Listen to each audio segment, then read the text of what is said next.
Welcome to Paranormal M, your source for the creepiest stories and eerie phenomena. Don't forget to subscribe and turn on notifications to never miss out on our latest tales. Brace yourself for some chilling content. Something is happening to me and I need to talk.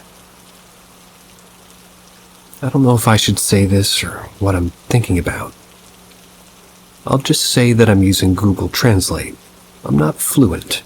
First of all, I'm not crazy.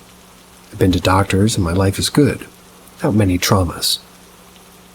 I don't know if I'll go into too much detail, but I wanted to know if anybody's gone through something similar. About 2 years ago, I started having certain strange thoughts. I say strange because I can't tell if they were good or bad. That's not important. I had several meaningless dreams. Some beautiful, others not. But one in particular left a mark on me. A dream with a woman, 21 years old or so.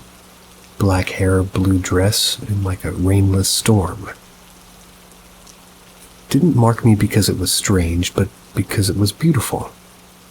I found it beautiful in a way I even drew it. After some time, I simply forgot. And in a particularly happy moment in my life, I remembered her, and I imagined her again. Surrounded by the rain that shone in rainbow drops. It was like a representation of happiness and purity. So much so that during these images, I have a fertile imagination for some 21-year-olds, but they began to transmute into a figure of a young girl, probably between 14 or 15. She had blue eyes and silver hair, almost kind of like albino. But it was like a good vision. Was calming and inspiring. In the last year, everything changed. I went through a traumatic sequence that left me with some serious PTSD. And during one of my psychotic crises, this image came back, but it was of a different nature. And when I say different, I mean something that went beyond what one would expect from imagination or ideation. As the image grew stronger, I felt my legs shaking. Not fear, but a kind of electricity. My head started spinning and I felt like making unusual movements for that situation.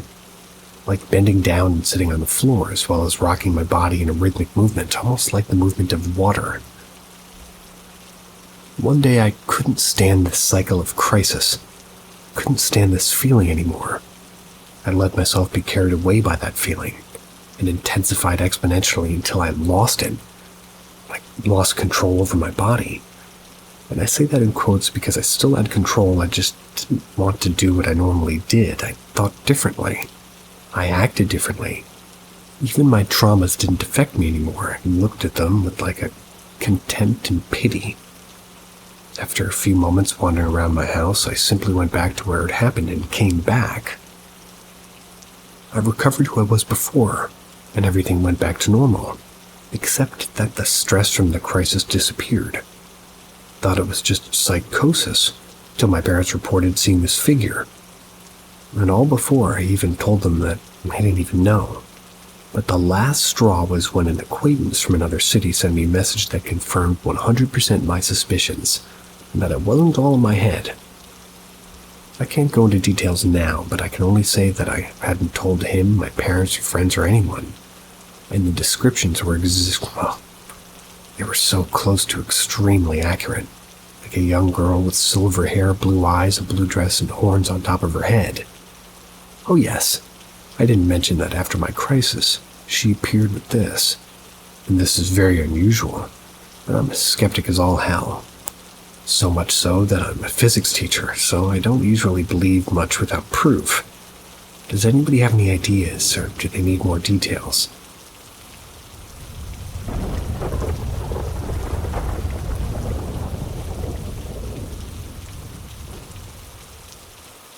Me and my sister recently found out that we saw the same things growing up in our home. Me, a 23-year-old female, and my sister, an 18-year-old female, were recently talking about things we saw in our house growing up.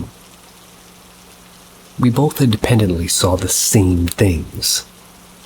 And I don't remember how the conversation began, but my sister mentioned that she used to see shadow people in the house growing up. I said I saw them in Mom and Dad's bathroom, especially when I'd go in their room at night. I'd go into my parents' room at night after nightmares and would watch 5+ figures walk from my mom's closet to my dad's closet, around the corner where the bathtub and toilet were out of sight. When my mom would tell me it was time to return to my own bed, I'd be petrified with fear. She'd have to walk me back to bed because I couldn't dare get out of my bed and walk past the bathroom to leave, at least alone. My sister asked me how many I saw in their bathroom. I told her there were definitely more than 5, but I could never get an exact amount. They moved past and through each other. I could keep count any time I watched them. She thinks there's as many as 11 in there. This was weird to me, but I thought maybe she was just playing along with me, so I asked her about the one in the laundry room. The laundry room door entered straight into a hallway. That led all through the house into the kitchen and living room. The kitchen and living room were sort of an open floor plan. So exiting the hallway, there's a kitchen on your left and couch and TV on your right. If you walked straight ahead from the hallway, you'd reach a glass sliding door to the backyard. So there is an uninterrupted walking path from the laundry room through the hall all the way to the glass door. There was a shadow figure I saw many times growing up. It'd start in the laundry room and sprint, clear as day, down the hallway through the kitchen and living room and disappear near the glass door. You could see each limb clearly swinging.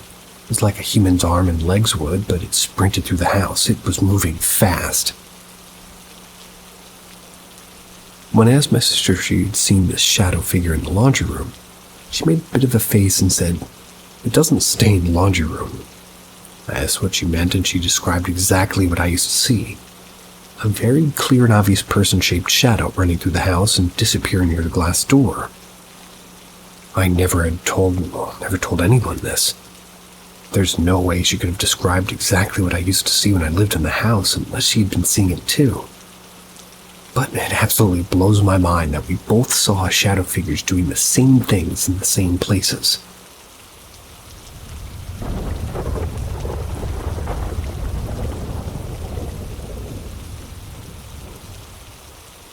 Have you ever had an encounter with the hatman?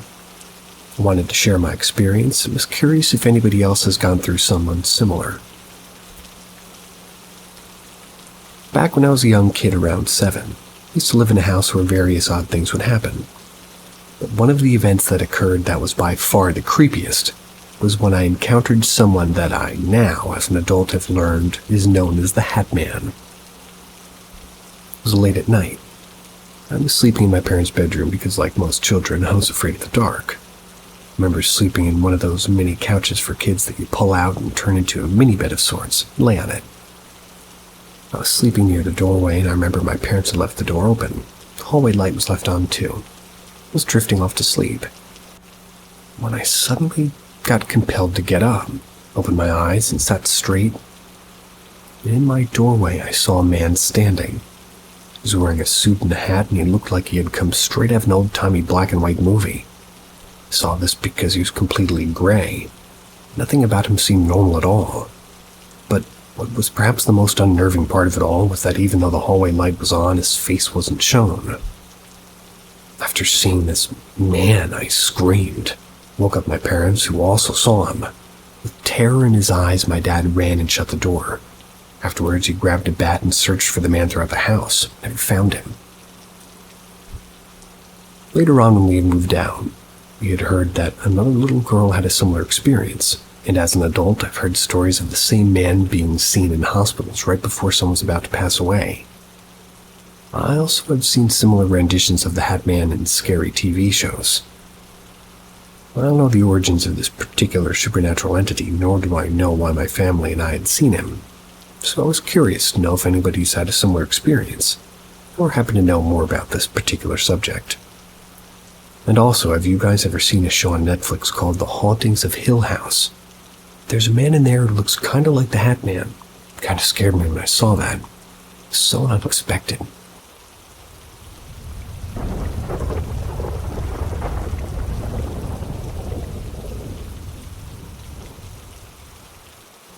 Ouija board story.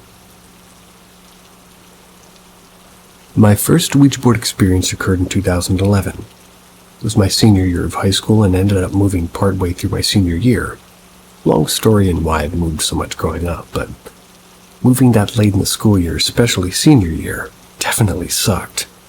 But I luckily made some friends quickly that I was hanging out with almost every day. On the weekends, we would all meet up at my buddy's dad's house in the country. His dad had a hot tub and pretty much let us smoke cigarettes and weed and drink, and it was a big place enough for all 8 of us.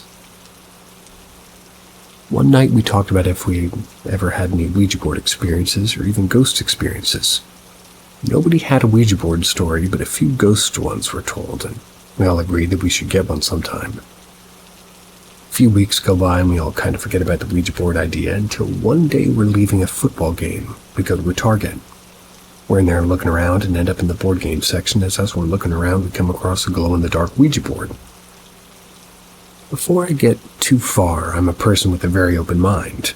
We've had many paranormal encounters prior to this, but the idea of a Ouija board didn't seem like a plausible thing to me. Especially with us buying this glow-in-the-dark one, it kind of has to be a joke, right? But after this experience, and another experience I had with the homemade board, I truly believe it has to do with your intent more than anything. So, back to my experience. We buy the board, head back to my buddy's house, and we chill for a bit till it gets around midnight. We're also waiting for, I think, 3 people to fall asleep, because I didn't want to have any party or anything to do with it. But eventually those people fall asleep, and we get the board out. We all sit around the table as Dad's getting the light turned off and a few candles lit. He goes to turn the lights on, and the lights don't come on. And right away we all start to get excited. Growing up, my mom had books of a lot of different topics, from UFOs to spells, and I remember reading in some of the books about spells that when you do a ceremony like this, you should say some type of opening statement to the spirits, stating your intentions and that this door you're opening is only temporary, and that you'll be closing it when you're done. So do that and start asking questions to the planchette. It almost did feel like it was moving in its own directions. Keep going a little longer, and eventually one of my homies on the couch starts complaining that we need to quit touching him. He wants everybody to stop messing with him while he's sleeping. We all just look at each other in shock, like, what the fuck is happening? So we keep asking more questions. A different friend sleeping says the same thing. Everybody starts to get a bit spooked. The table we're sitting was like a round table, and everybody scooted toward my direction, so it left the empty space. As we were asking a few more questions, that side of the table where nobody was sitting lifted up and then dropped. Honestly, we should have stopped there, but we continued. We moved to the floor and was the first one to move down to the board, along with my other friend. As soon as we both got down, we both felt the coldest breeze walk right past us. We were asking questions again and stated to have a couple things thrown at us from the hallway near us after that happened. Said my closing part to close the door. We never used that board again, though. But I do have another story from a different time involving a homemade board.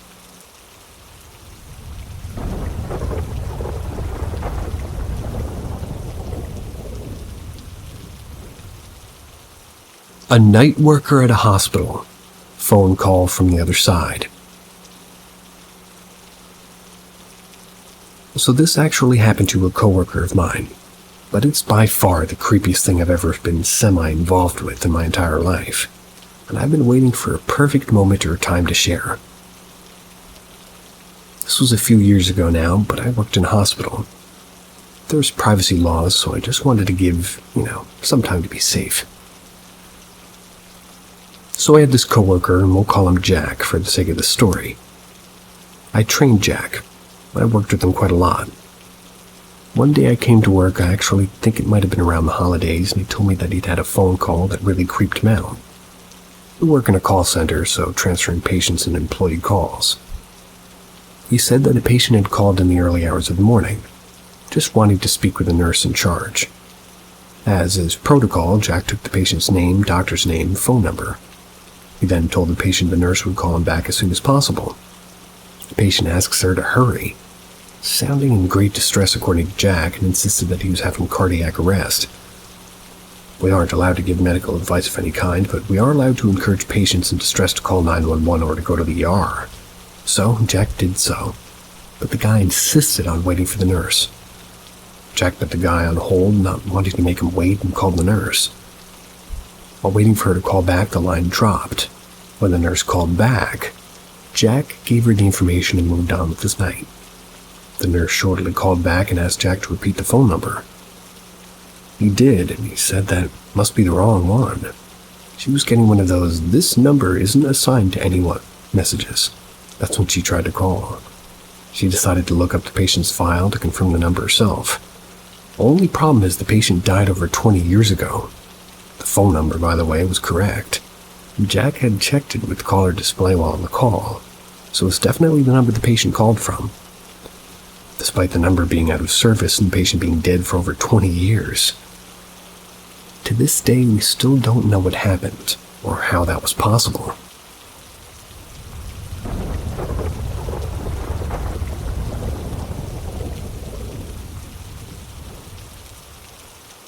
Overnight at the Ottawa jail hostel. So like 2 years ago now, myself and a group of friends went to stay at the Ottawa jail hostel.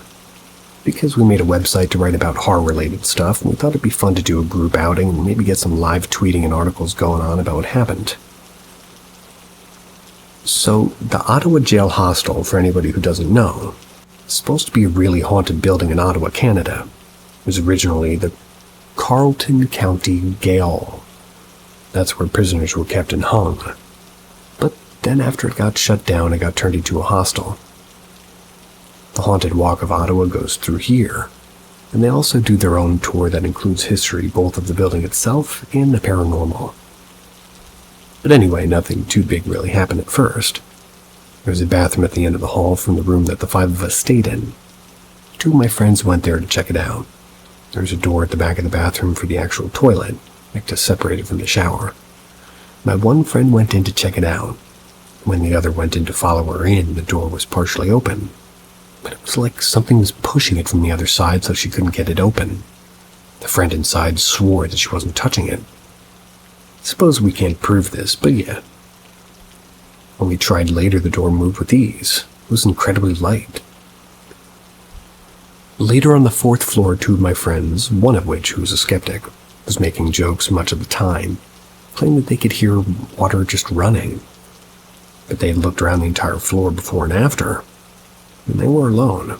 No showers were running and it wasn't raining outside. Couldn't find anything else that could even be a source of running water.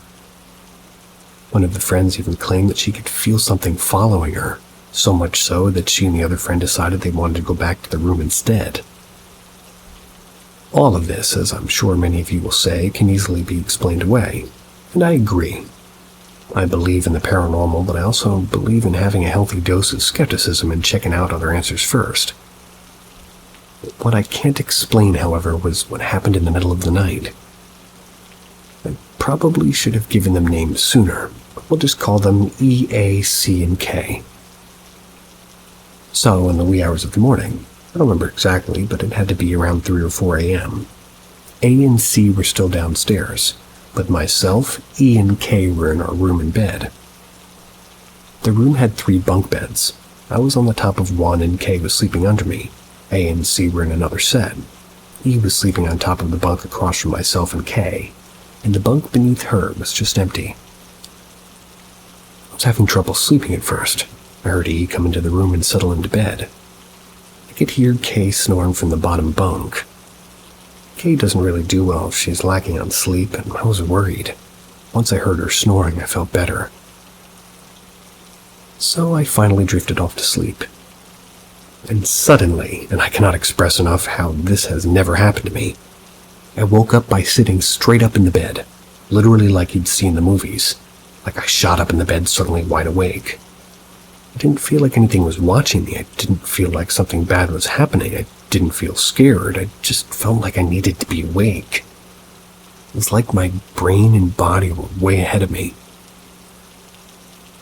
I barely had the thought before I was sitting like A and C's bunks were still empty, and K and E were still asleep, but across the room near E's bed was this figure.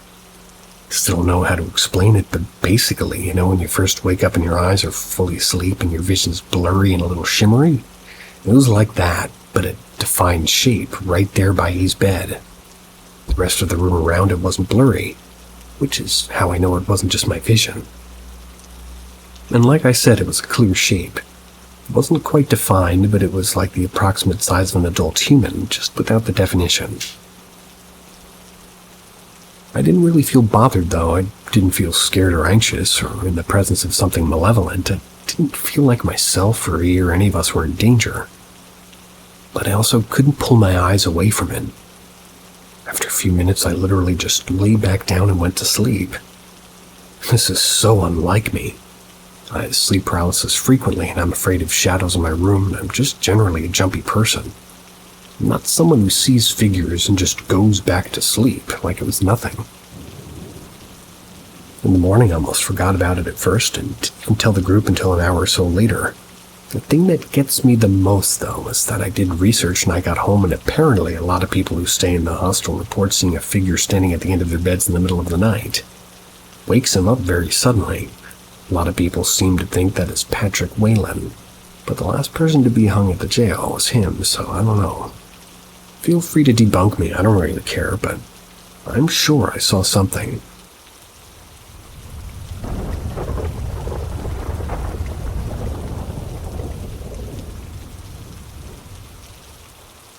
Cold room ghost. In my house. My roommate thinks it's debatable, though. So I kind of can't believe that I haven't thought to put this story anywhere yet. But anyway, my best friend and I have been living in the same place for almost 2 years now. The basement is unfinished. It's basically just this massive empty room that we use for storage. There's one door in the basement, but other than the one leading to upstairs, which is the cold room. For anybody who doesn't know, I didn't originally, but a cold room is basically a small room used for vegetable and produce storage, things like that.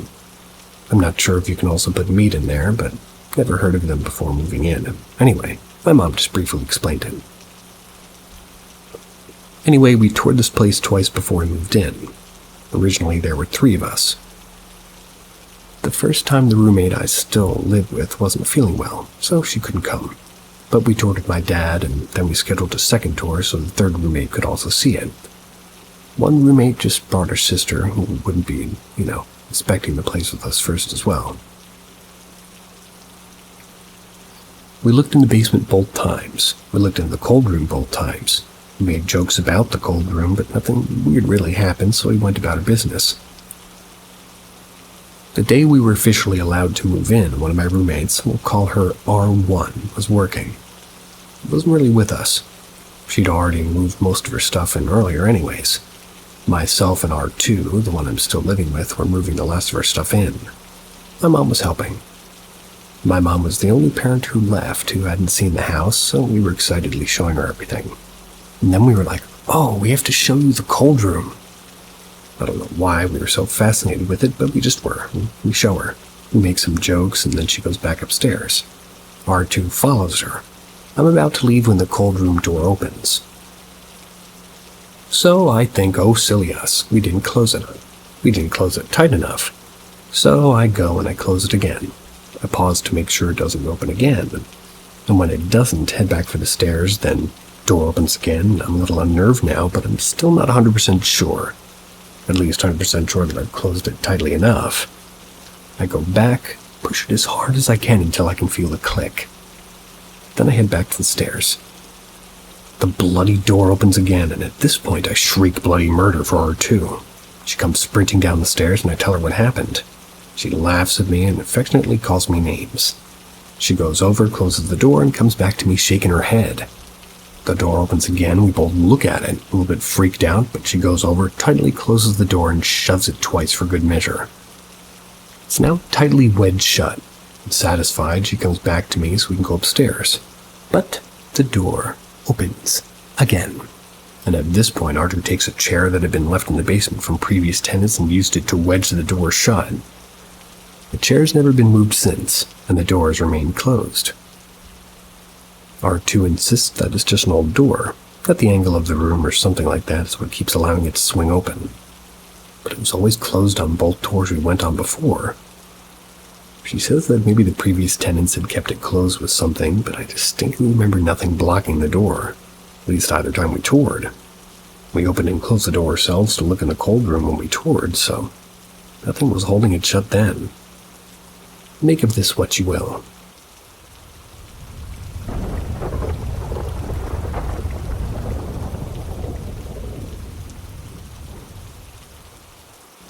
Friend of a friend. In 2013, I saw the spirit of a friend of a friend. I could barely believe it. First of all, because I barely knew this person when we were alive, so the fact that this person came to me puzzled me for many years to come.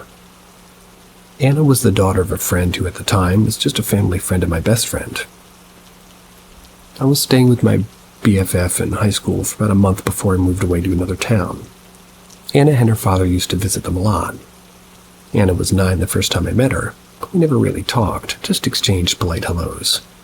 I was 16 at the time in 2005. So fast forward to 2013. One day my best friend called me in tears. They were saying that Anna, Jack's daughter, died in a car accident. That was the very same day, September 21st, 2013.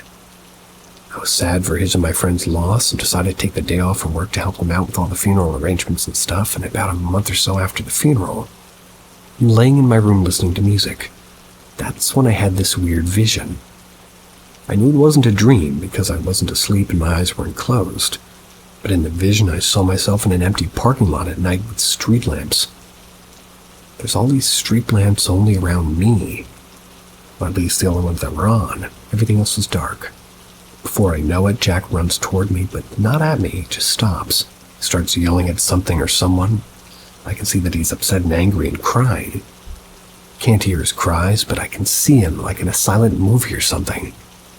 I see some other people that I know, but it's like they don't see me.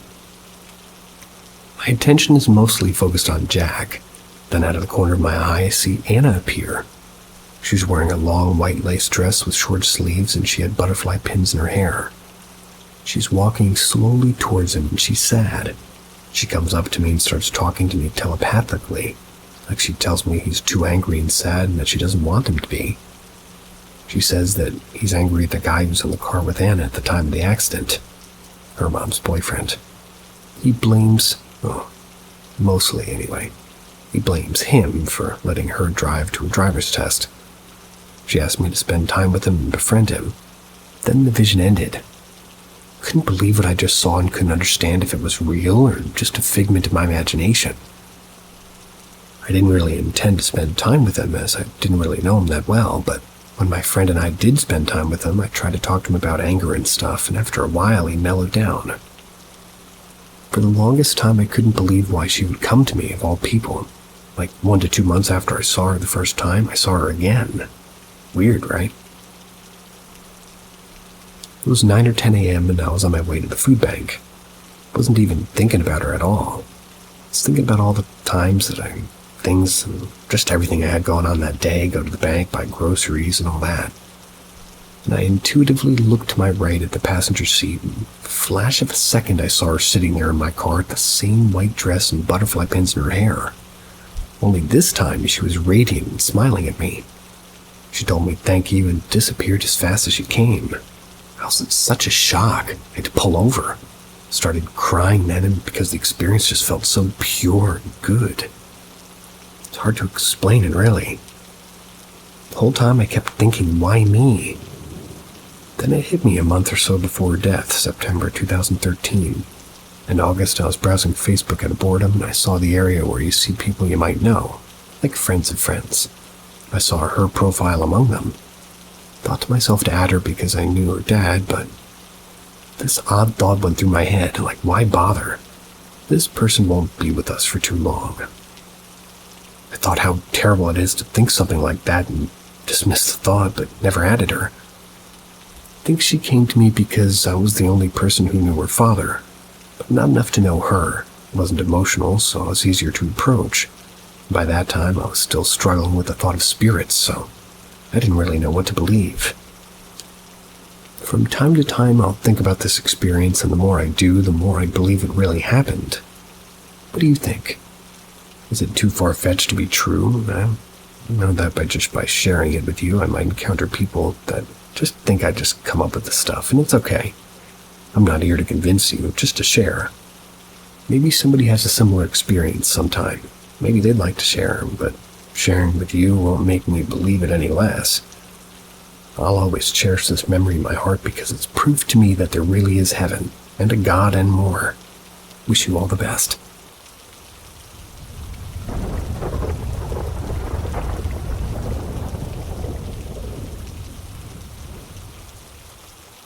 Transported from a public bathroom. This just happened to my husband, so it's pretty wild, but he wanted me to share it. We were shopping at an outlet mall and went inside Starbucks to charge my phone for a second. Sitting in a chair right beside the restrooms charging my phone. I'm directly beside it, so there's absolutely no way I could miss somebody walking in or out. They would have to walk directly in front of me on their way out, and they'd have to be in my field of vision clearly. So my husband went to use the restroom, saw him go in, and directly in front of me is a clear view of the entire rest of the restaurant. The counter in the main dining room, including a large table with about 5 people sitting on laptops doing work. So I'm looking forward when suddenly I see him seemingly plop right on the floor and his butt kind of by a large table. The way my eyes made sense of it initially, it almost seemed like he fell or something, because he was on the floor. But he came out of the bathroom. He never walked over, he just sort of appeared. I run up and ask if he's okay, and he looks extremely in distress and says, "That was crazy, let's go." It took him a while to collect himself, and he was almost unable to talk, but he said he had to say what happened. He said he went in and used the bathroom, and afterwards he washed his hands, leaned against the wall, and the next thing he knows, he's in the main sitting area on the floor. Shit was crazy. Still trying to make sense of it myself, has anybody else had a similar experience?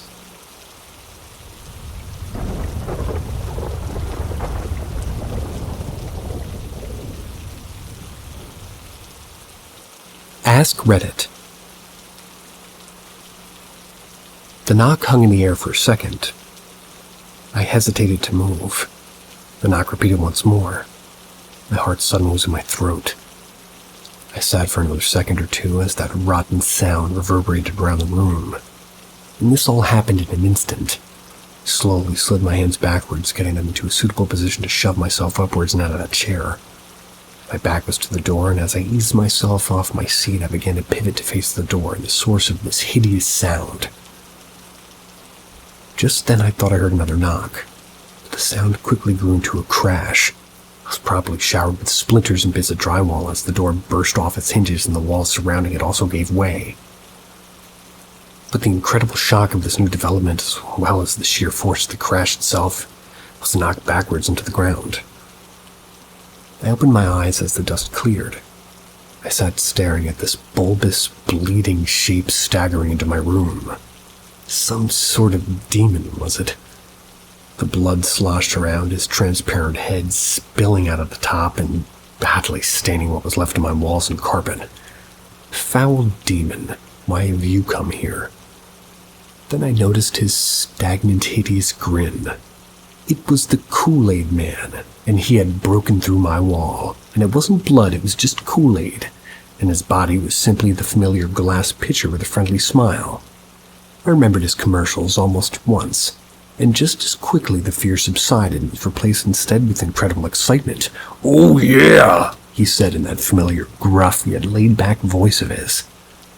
"I got just the thing for a kid on the go like you to hydrate himself." He chucked a box of Kool-Aid at my head from his white-gloved hand. "But I'm not a kid on the go," I tried to explain as the Kool-Aid smacked my cheek and fell harmlessly to the ground. "I'm 27 years old, and plus it's nuclear holocaust outside. Can't even leave my room."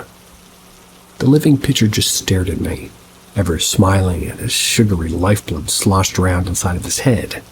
Or was it really his torso? We continued to blankly stare at each other, my words hovering between us for what seemed like an eternity. "Vile creature." "Foul deliverer," of children's drinks. What did he want from me? Was this the form of an angel of death? Is he finally here to deliver me to the beast? His horrible, unblinking eyes stared, judging my soul, and I, the last man on Earth, suddenly felt a pang of regret for taking the last hit of acid on Earth.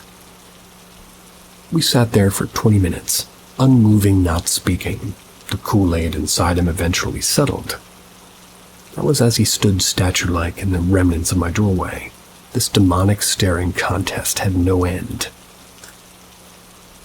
What am I reading? I eased my hand backwards toward my chair over the course of this time, slithering my arm closer and closer towards the only semblance of a weapon nearby, a wooden leg of my chair. There's nothing I could do after all. It was apparent that the Kool-Aid man had to die. My adrenaline kicked in, and in one swift motion with only one hand, I managed to completely tear off the leg of my chair. Screaming, I leapt to my feet, expecting some sort of reaction from my visitor, but he didn't move. Filled with a sudden divine power, I charged. Never having learned exactly how to defeat a post-apocalyptic hell-spawned commercial spokesman, I chose the tried-and-true method, the stake through the heart. I swooped in on him and delivered my righteous chair leg through the center of his face in lieu of the heart. The glass shattered much too easily, almost like an eggshell leaving a gaping hole in his face. Kool-Aid gushed from his body. Still he stood. I gasped, bathed in the liquid pouring from his evil figure. It was remarkably viscous Kool-Aid. Ugh. What is this? A moment passed. My hair and clothes were now dyed red from the shower of beverage. He didn't react, he just stood there as the Kool-Aid drained from his system. Still grinning, still mocking me. He had to die, now more than ever.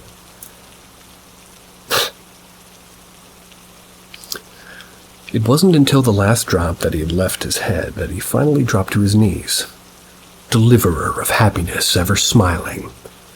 I backed away from his huge torso, and immediately that hideous grin went slamming into the floor, his head completely shattered.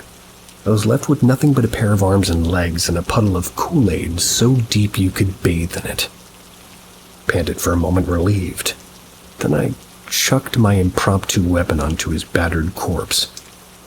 When I went to the kitchen and fixed myself a delightful glass of pink lemonade and a Hot Pocket. They were good, but I forgot to put a plate under the Hot Pocket. Some of the filling dripped out into my microwave. So it looks like my producer fell for a prank. And I read it, as I always do, as a lesson of sorts.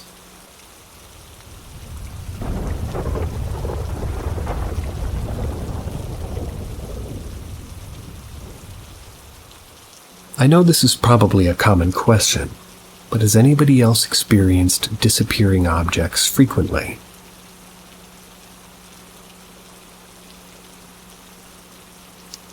So for context, I believe in paranormal phenomenons, and I've had quite a lot of experiences with said phenomenons, like items being tossed toward me when no one else, including me, is like touching it.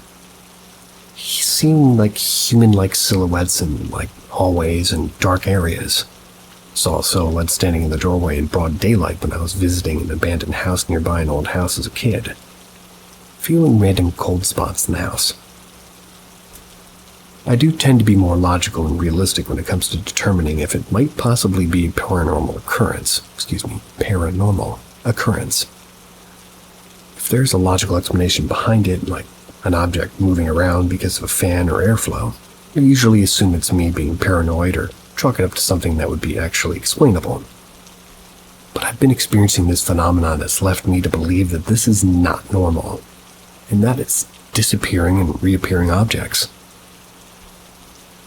Now, normally whenever I lose something, it's usually because I leave it somewhere random and forget that I left it there. But there are times when I will put an object down knowing damn well that I left it in that specific spot without touching it, and it'll just suddenly disappear. Sometimes the objects will just reappear in the same spot or a different spot entirely. Other times it disappears completely without a trace. I just usually chalk up to me forgetting things, but This occurrence of me losing items that I know I haven't moved or disappeared suddenly has happened so often, at least once or twice a week or two for weeks, that I'm suspecting it might actually be paranormal related. The last house I moved from had a ton of paranormal activity. This is the same house where I witnessed an item from a basket being tossed towards me. No one else was around, and I was looking directly at the basket when it occurred. The item wasn't even dangling off the edge, it was sitting deep in the basket, so it wasn't even an accident kind of a situation. I've also experienced seeing silhouettes of a human-like figure in that house as well. And ever since moving, I haven't stopped experiencing these phenomenons. Not as often as in the previous house, mind you, but I do experience similar experiences here and there. I think the disappearance phenomenon is the one I tend to experience the most frequent. Could be a spirit attached from a previous house, as I haven't had this issue until we moved into that house, but I'm not 100% sure on that. I've had other paranormal experiences outside of my home, such as usually by or in buildings that have been there for years. I had an experience at this smaller business store. I went and the clerk pointed out that she thought there was somebody behind me waiting in line, but nobody's there. Felt a cold breeze before she said anything. That whole thing was creepy as hell.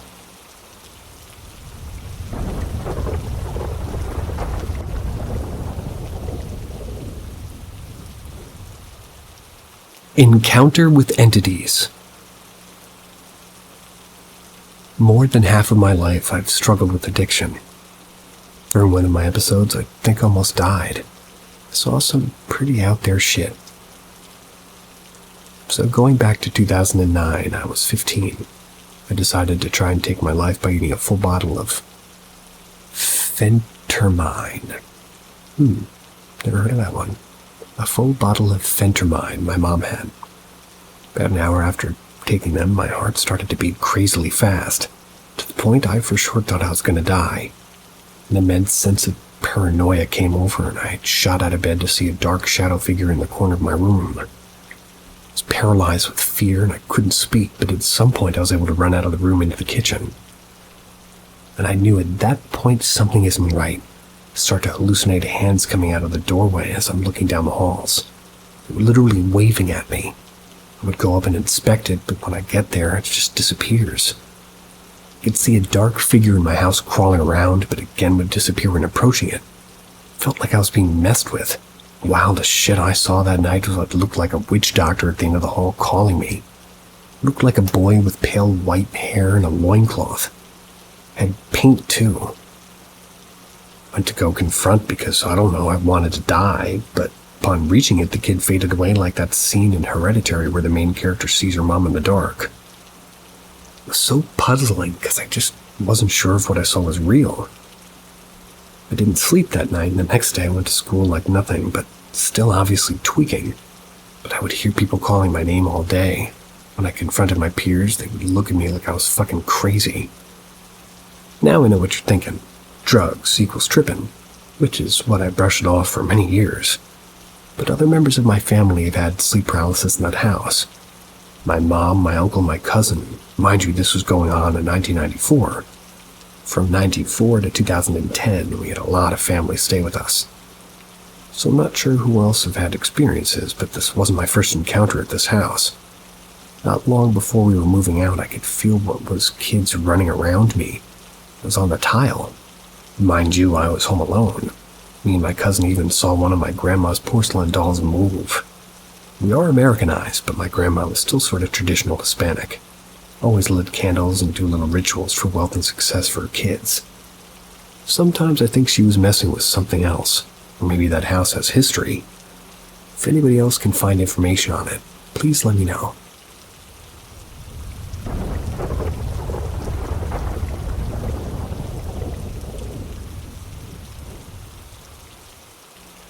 My time at the street apartments. I've lived quietly with these experiences for 8 years. I'm 25 now, and I've had time to unpack what I believe I compartmentalized during a rough period of my life.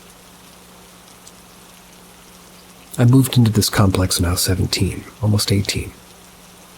I often disagreed with my godmother, who I stayed with at the time. So my best friend Sarah suggested I move in with her and her family in their 3-bedroom apartment. It was by no means spacious, but in my young mind it was leaps better than the homophobia I was living with currently. Sarah's unit was one of the bigger and nicer ones. I was already familiar with the complex as her mother was an assistant to the complex manager. We often spent the night in empty apartments neighboring hers. The empty units were already spooky to me as a teen, but even then I chalked it up to the eerie vibe of a room with no furnishings. There were a few things that were strange. One of the apartments had a doorbell that would ring at random times of day and night, despite the doorbell system for the complex being broken and eventually disabled. But that could be chalked up to just faulty wiring, so whatever. The other empty unit was more transient. People moved in and out frequently, so we spent less time in that unit, although I have many fond memories of sleepovers. When we did stay in that unit, though, we were never able to get the family dog, Tiffy, to come in. She would just stand in the doorway shaking. Although it was creepy, in my mind, she was just being a nervous dog. Labs can be weird like that. When I moved in, I didn't realize how odd it was at first, but not for at least 4 months. I was too caught up in the excitement of living with my best friend. I turned 18 and we spent most of our time out of the complex, either in college or with friends. The time I did spend at home, it was pretty lively, full of good food smells and incense. I loved it. The first time I noticed something strange, I didn't really think anything of it. Banging came from the wall of the next unit, and I just remembered complaining to Sarah, like, these guys are being awfully noisy. It was mid-afternoon, though, and seeing as there was new noises, I figured somebody had moved into the unit. The banging would continue through the weeks. When it got too loud, Sarah and I would bang back, and it would kind of quiet down. It would stay quiet long enough to no longer be in the forefront of our minds. I worked as a weekend and holiday receptionist, so I could continue my schooling without stress. So for Thanksgiving, Sarah and her family chose to visit extended family. I was working, so I just stayed home. I had no apprehension about this, kind of looking forward to it. I love alone time, as I'm kind of naturally an introverted person. I have no issue being home alone, especially not when I have a dog or a cat to keep me company. But that day I went to work, went home, did my schoolwork, ordered a pizza, and then went to bed. When I woke up, it was the cat yowling and hissing. I had left the lamp on in her room, but outside the window was dark, so I knew it was still early morning. I didn't check what time it was, and honestly, as a dumb teenager, it didn't even occur to me to grab a weapon or assume somebody had broken in. All I heard was the cat freaking out, and then I realized the dog too. Low growling and snarling. Wasn't scared at first, just confused. Then I rounded the hallway to face the living room. Suddenly the hair was raising on my arms. The cat was arched, yowling, staring at the dog. Tiffy had her ears back, fur raised, hunched as she growled at the corner of the living room. Yes, Gecko. The way our unit was set up, the walls of the living room faced 2 areas. The empty hallway connected all the apartments and 2 windows that faced the balcony. I was sure that there was nobody out there, because I had left all the lights on and could clearly see out into the porch. I told Tiffy to come, and she didn't even look at me. I asked her what's wrong, and she barked. I tried to touch her or calm her, but she just growled louder. Honestly, freaked the fuck out, home alone as a young teenage woman, I did the stupid, well, maybe smart decision to go back to bed and act like nothing happened. I left all the lights on that night, and the next morning felt comfortable enough to laugh about it with Sarah on the phone. She agreed that it was strange. We didn't have much else to say about it. The unit across from us had 2 tenants move in during the time I lived there. The first woman I didn't know. She would talk to Sarah's mother, though. So through them I learned that she'd been suffering horribly from sleep paralysis. It was an offhand comment. I never really thought about it. Then the next tenant moved in. She had close relations to Sarah and her younger sister. After a few months of living there, she quickly moved out, experiencing boyfriend troubles. Not before mentioning to Sarah that she had been experiencing sleep paralysis in the same back room with a recurring nightmare that she described as knowing something was behind the door, but being frozen and unable to look. This is normal for sleep paralysis. but the way it was the same room, the way the tenant had never known each other or talked, it was very strange. And at this point, I'd lived in this complex long enough to start feeling a real unease. I was grateful that we were only ever slept in the living room for all those sleepovers.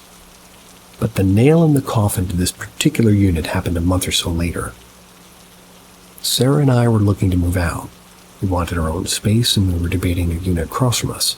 It was $800 in 2016, utilities paid. Pretty unbeatable. Sarah, more spiritual than I was, brought over a family friend who claimed to be a sensitive, to test the place out. Sarah never once mentioned the last tenant's accounts to her. The woman made 2 disturbing comments in that unit. She called the living room a vortex of depression upon entering. And in the back bedroom where both tenants had stayed, she claimed she was unable to look at the entity behind the door. Typing this now gives me the chills. Like, how did she know? I'm the first person to call a hoax or scam to spooky accounts. Science and the human brain can do weird things, but this was downright chilling. We didn't move into that unit.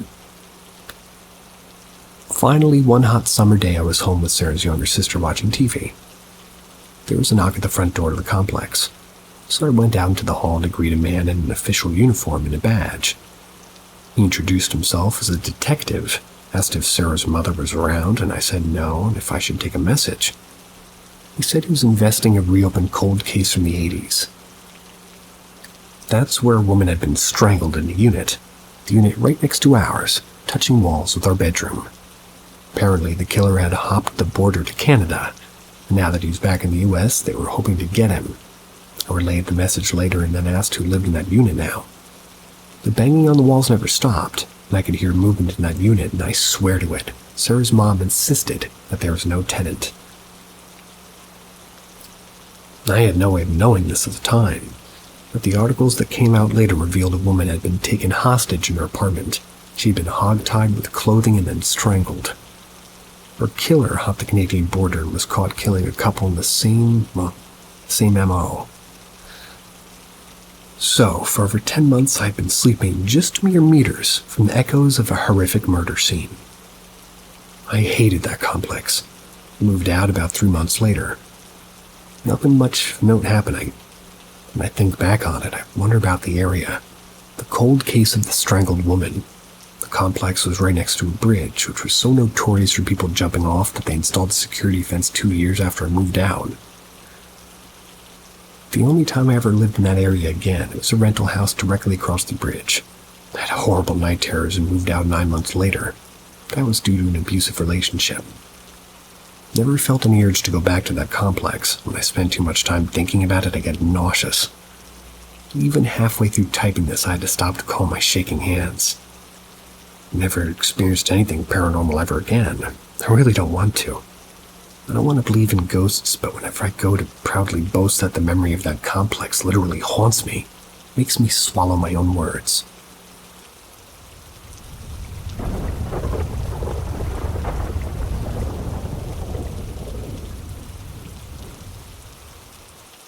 Called 911 for intruder in my house.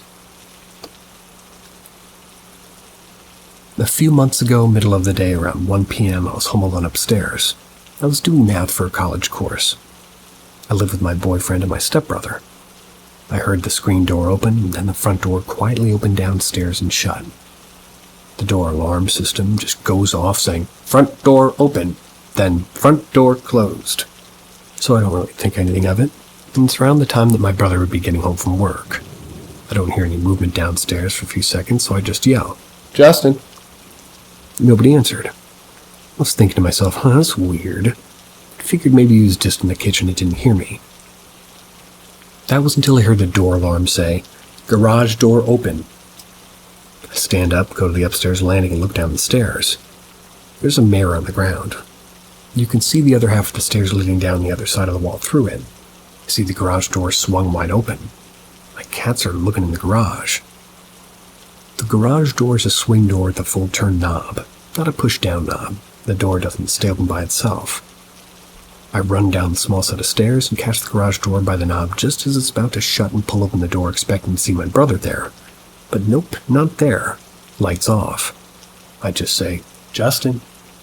No answer. Yep, that's enough for me. Shut the garage door and lock it, go outside. Nobody in the driveway. Quickly called stepbrother and boyfriend to make sure nobody came home and just left. But both were at work. I called 911. Told the operator I was home alone, but I think there might be somebody in my garage. Locked the door and came outside and explained to her what happened. The story above. She asked if there were dogs that could have opened the door. No dogs. I explained it's full-turn knob, not a push handle. She dispatched an officer. He arrives at my house, bang on the door to say that they're coming in, and asks if there's a firearm in the home. I say yes, but in the garage. Oops. So he calls for backup. They get there and then enter and search the house. Nothing. So embarrassing. They leave and I reluctantly go back in the house, knowing I heard both front and the garage door open. The alarm backing me up saying that they opened, and me seeing with my own eyes that the garage door was fully swung open and shut as I got to it. All the windows shut, and even if they would, couldn't have fully turned the knob to open the door in the first place. Backslider was also locked from the inside, so if there was somebody and they happened to get into the locked garage, they couldn't lock the slider from the outside. Texted my landlord to see if she could check on the door alarm for the door openings, but no alarms for the next day except for when my housemates left in the AM and when I came out of the house. I asked across the street neighbor for a ring camera footage to see if anybody entered the house, and of course no footage for the day except when I walked up to the door. Haven't had anything happen since. The cat won't stop sitting by the garage door now.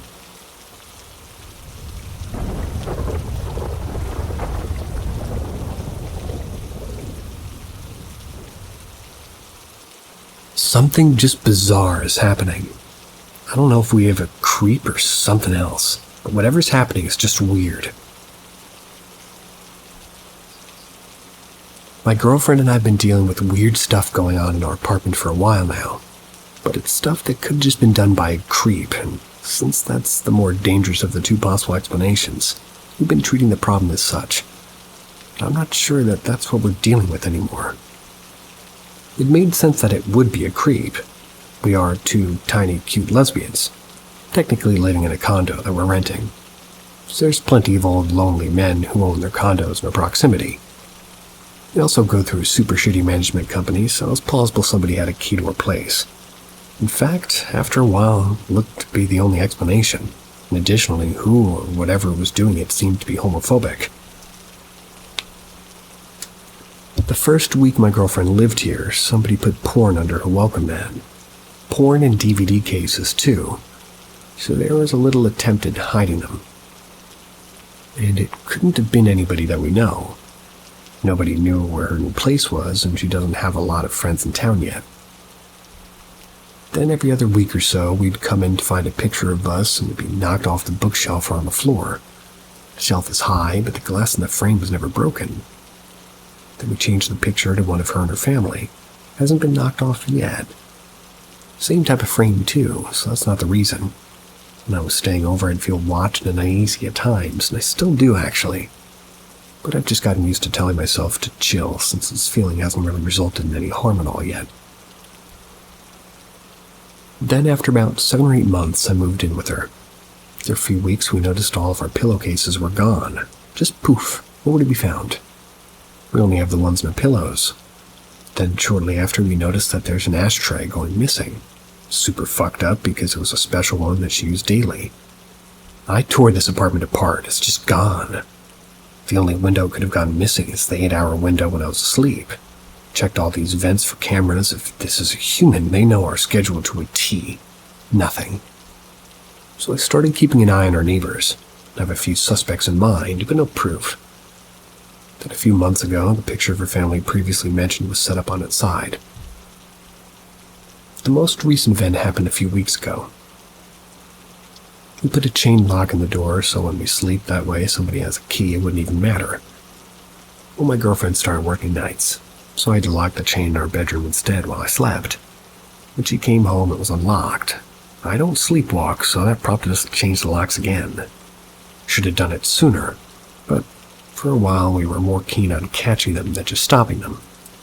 And if it was a person, well, we could defend ourselves, but they never hurt us, so it wasn't a big worry. But this is the bizarre part. A little before we changed the lock, I noticed a small, dark stain appearing on our carpet. They're only in the back of the apartment, where our bedroom and the bathroom are. They don't lead to or from any door. They're too far apart to be traced to shoes or socks, but I still checked the bottom of every shoe and sock in its place. Some kind of looked like ink stains. Some looked like spots or soot from a chimney, which we don't have. I've gone through every logical explanation that I can think of, looked into anything that could have dropped or something. There's nowhere we're doing this. We've showed up after we changed the lock, so now we're creeped out to the point where it's interfered with our lives. Either we have the slickest creeper on Earth, or we're dealing with something else. And ice is disappearing out of our freezer. It's not melting, it's not getting clumped together, and it's even going missing when I'm the only one home and no guests have been by or anything. My girlfriend's noticed it too. I always thought it must have been her, even though I didn't see her use ice. I thought I just missed it. She thought the same. When I noticed it was alone, when I was alone, I freaked out a little. Miscellaneous things have gone missing here and there too, but nothing super notable. It's things like a coaster or something. It's just bizarre.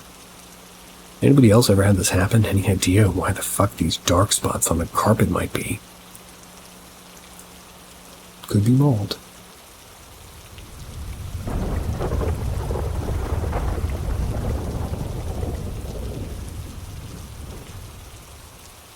Saw something in a reflection, but not in real life. So I was laying in bed, my cat was sitting on my chest, and above my head on the wall were two rectangle art pieces. I was petting my kitty, and we were exchanging slow blinks, because I love her.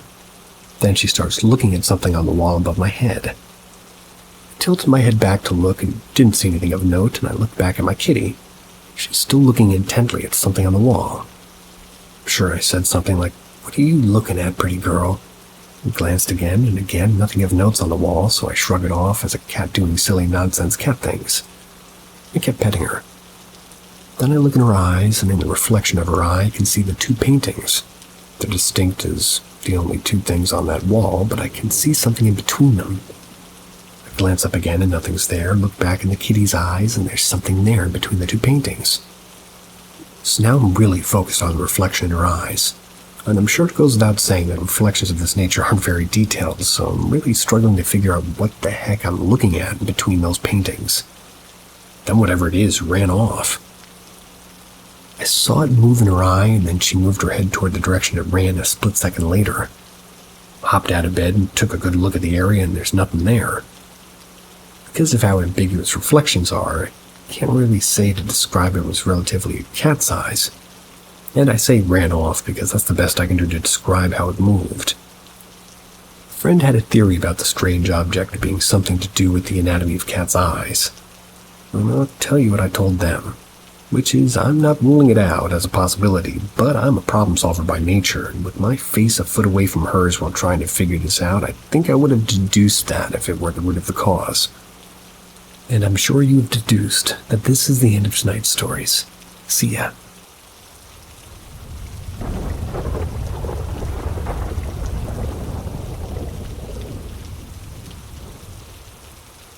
Welcome to Paranormal M, the channel where fear meets fascination. Hit subscribe and enable notifications to stay tuned for our newest ghost stories and paranormal investigations. Enjoy the spine-tingling journey. I saw something strange years ago, still not sure what it was. I don't want to get into the full story because in truth, I still get uneasy just talking about it. That said, about 3 years ago when I was in college, I was working late on a project for class. It was somewhere between 10 and 11 p.m. I stepped outside for a smoke. The art building was in a well-lit area near some of the woods outside the campus.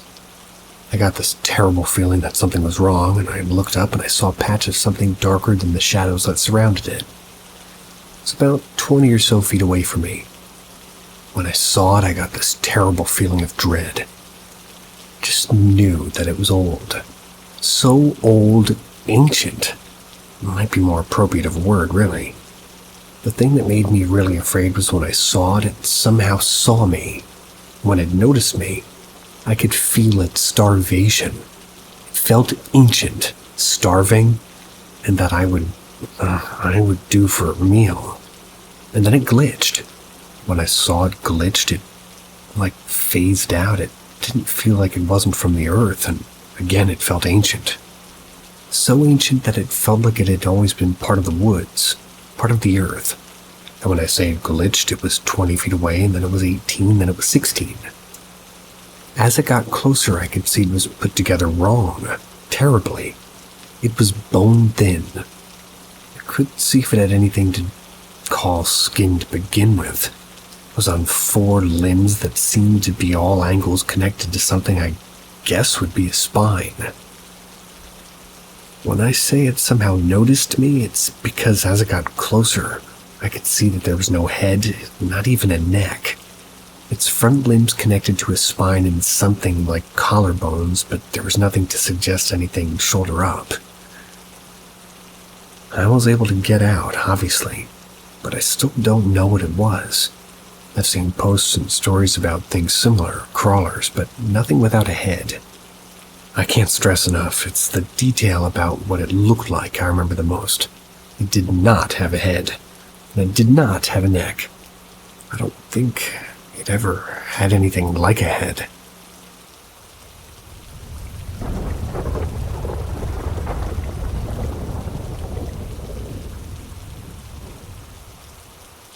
My paranormal experiences at my friend's house.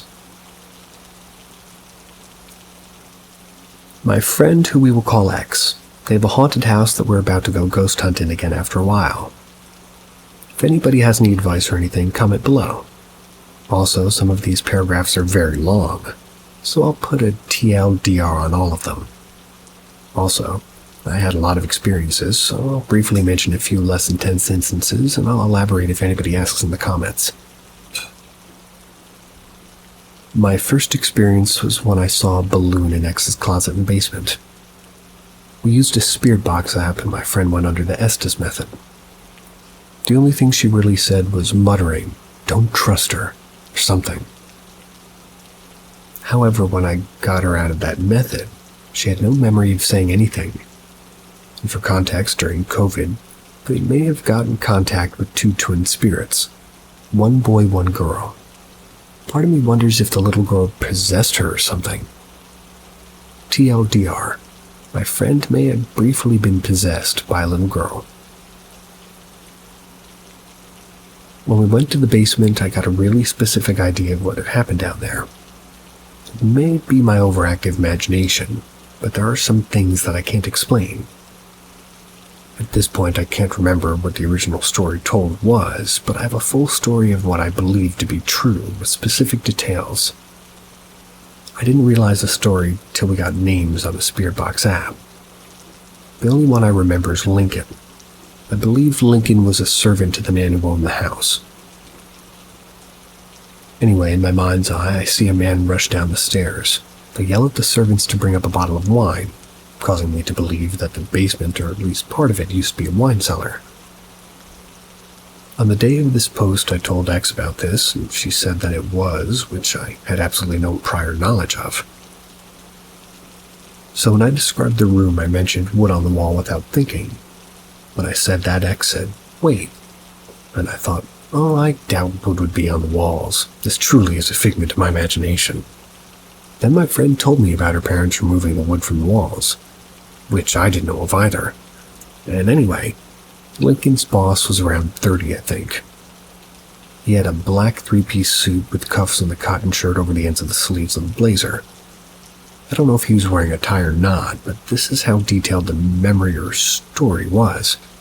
But anyway, while some of the servants, including Lincoln, were searching for the wine, the shelf fell on them. If I remember, I'll do a quick sketch of the room. When I learned the names of X's ghosts, I may have learned how they died. There is also a piano that X's great-grandma left to X's aunt when she died. However, X took piano, so they decided to give it to her, and on top of the spirit possibly being angry, the piano was also at the church, and it was around her funerals. X and I decided to try to contact the great-grandmother. My friend brought down a little handheld mirror and the other stuff from the great-grandma to get to her. We didn't get much until the end. X asked if she should play the piano, and it said no. We both got full-body chills. I'd been recording on my laptop and stopped the video so we could run upstairs and calm down. When I opened it again, the video was gone.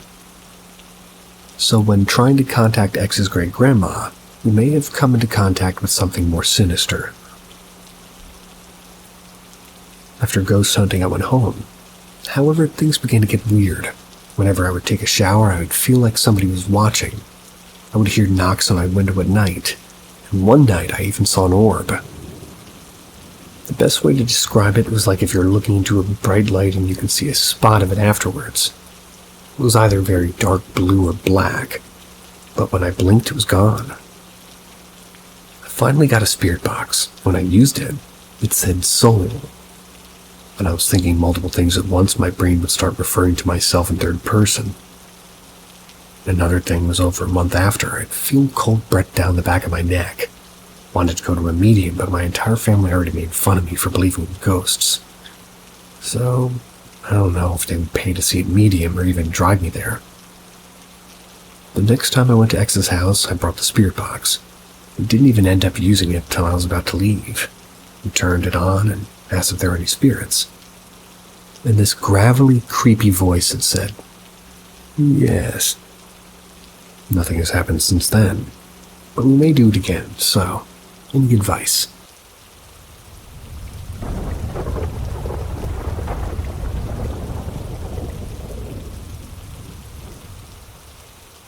Anybody else experience this?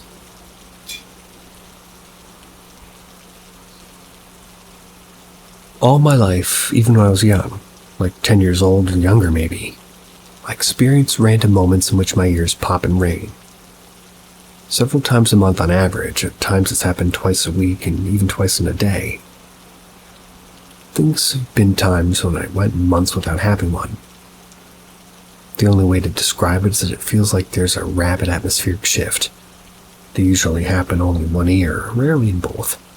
The pops will come and my ear will plug up like just instantly arriving at the bottom of a big hill. My ears pop and ring, and the ringing will start out strong, but then 10 or so seconds completely vanish. I always attribute it to a literal drop in pressure, so I never really talked about it. Over Thanksgiving, I was talking with family, and I got the idea to ask if anybody else has had this happen to them. Everybody denied it. So now I'm wondering if I'm just sensitive to drops in pressure or if it could be something else. This year has been a crazy year. Found out that I'm an empath, an energy magnet. I've discovered that all my life I've been able to see auras. Didn't know that's what I was even seeing. I can even see my cat's aura right now. I've always assumed my dreams were windows into alternate universes, and I've experienced moments that make me question if the mandala effect is not just an urban legend. But what I'm experiencing with my ears, I've begun to wonder if I'm a natural detector for mandala effect changes. Then another idea kind of hit me. I've been having strange dreams that pulled me into the idea that my dreams really are windows, just like in the Doctor Strange movie. Could the pops be indicators of an alternate window opening up in my brain, or another me is dreaming and I'm in their dream? I've been so intrigued that I'm thinking of designing a system to track them, times and places and events. Is there anybody out there that has a similar experience? Like while writing this out, I'm thinking I'm about to start talking when the pops start running with the assumption that there's another me in my head. I want to bring attention to my other selves, see if my universal construct will catch on and begin talking back. I want to know what they are, and more specifically, if they really are windows. The other day I had a dream in which I looked into a mirror. It looked like a vague version of me, like a brother. I was at a mall I was familiar with, but it was way different because growing up it was not a busy place. But in the dream it was like a city center. The police were these bionic mutant things. I watched them arrest a man and knew I shouldn't be acting so interested. I needed to act normal and just be going about my business. So I left the scene, but with the authorities caught, I thought that I was different. I had to duck and hide in various shops trying to blend in with the rest of the shoppers.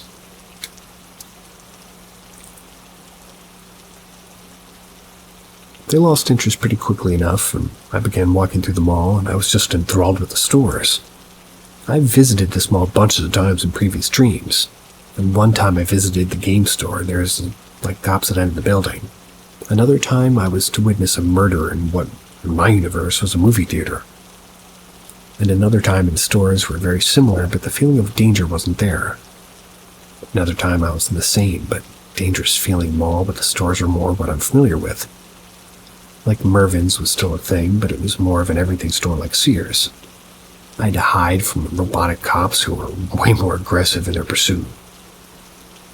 I'm not prepared to conclude that I'm just crazy, mainly because what I'm going through is not intrusive. It doesn't affect my life. I want to explore these moments, and hopefully my other selves will catch on and maybe have a better understanding of our connection. Just an FYI on the ear thing. As somebody who's had a lot of autoimmune conditions and other things like that, that, sir, is, well, a side effect of having an ear infection. The little canal inside your eardrum, or that goes through your ear, rather, gets quite a bit smaller when it's inflamed. And yes, you get much more sensitive to changes in pressure, including your own blood pressure and stuff. Moving on.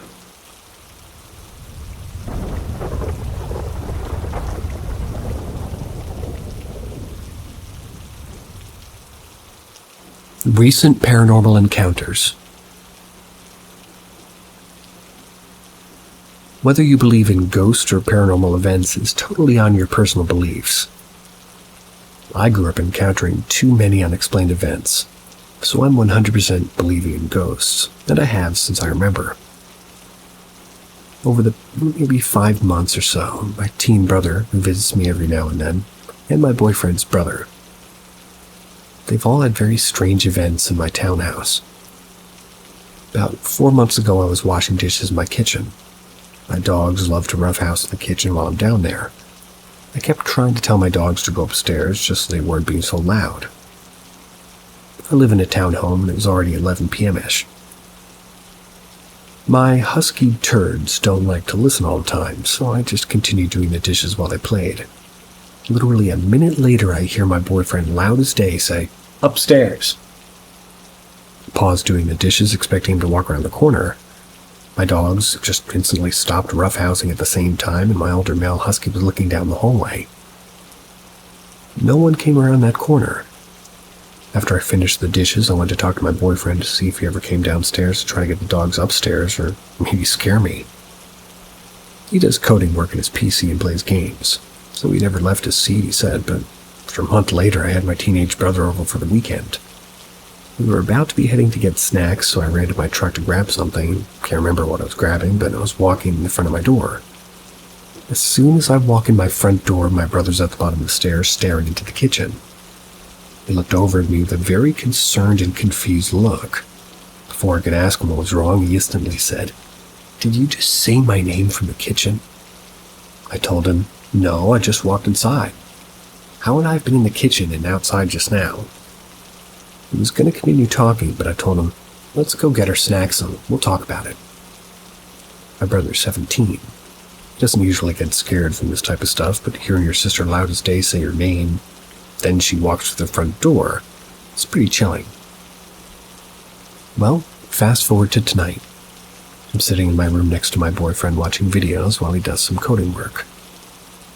My boyfriend's older brother's in his room. We all randomly hanging out in each other's rooms sometimes, so we leave our doors open.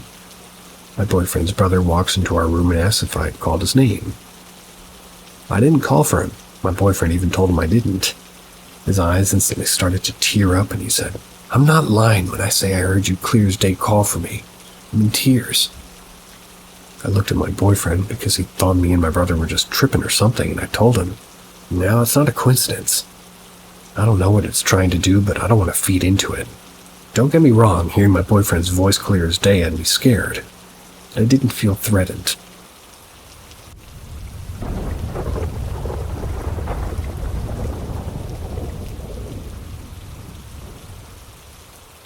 Ask Reddit. Before all of this, my husband died once and was brought back. He's a veteran with PTSD and other issues. He seems very sensitive to everything paranormal. First, when my husband and I first got married, we lived in a haunted apartment. Seemed more like a demon or something. We had normal things you would expect. It was an old officer housing near an Air Force base. My husband had sleep paralysis almost every day, no matter if he slept on the sofa or upstairs in our bed. A lot of doors slamming open, slamming closed, getting stuck when not locked. Countless footsteps, missed, odd reactions from our dogs, odd placement of our dogs. And my husband was pushed. That was the night that we spent the night at my parents'. My husband, well, was not there to pick out the apartment. He finally told me after we'd been there long enough that he felt weird there. He said he felt like he couldn't leave, but once he left, he was fine. We moved out, lived in a few more places over the years, and he didn't really have any problems with sleep paralysis, or really anything, but that was until October before last. Then he worked at a haunted house. He had worked in a different part of the house the year before without any odd experiences, and to make it short, there was a suicide there by an actor. And as the season wore on, more customers would comment about the window before his scene, although there was really no one there. He brought 2 animatronic scarecrows from home to the haunt, and he said that he didn't feel comfortable bringing them home after the season. He said they kept making noises and speaking when they were turned off. I don't know for sure because I didn't experience anything, but my hubby said that he felt like there was something in her closet shortly after that. He kept saying that he saw a darkness in her closet. I did a sage cleansing, like I'd seen on TV, hung up crosses and put our Bibles in our room and our bedrooms, and he said he felt better, but I think maybe he was just appeasing me. Moving to the old farmhouse now, renting with a 2-year lease. Can't find much online about it. Our master bedroom is downstairs, and our 12-year-old son is the second master upstairs. There's 4 bedrooms total upstairs. Felt fine when we moved in. No weirdness. A couple of times my husband started asking me if I called him, but I hadn't, but no big deal. We knew that there had been a fire at our house at some point, so we weren't really sure if anybody was hurt, though. But about a month ago, something changed. About 10:30, I heard a man's voice upstairs. Told my husband, and he was half asleep, didn't go check. About 1:30, he woke up and said he heard more than one voice upstairs. And he went up to check every room. He didn't see anything. Then a couple hours after, he woke up and our son was sleeping downstairs in the cold living room. We don't have heat downstairs, and our landlord sucks, so it's freezing. Explained what happened to him, and it sounded like sleep paralysis. That day, my husband called a Baptist preacher and a paranormal group, and both of them came over. The preacher prayed with us and talked about not opening ourselves up to things like that, no scary movies, etc. Then 2 paranormal investigators came over. They said they had some intelligent responses when asking questions in my son's room. They would come back in a few weeks with their whole group and tools. Our son was a little scared and slept in our room in his mattress a few nights.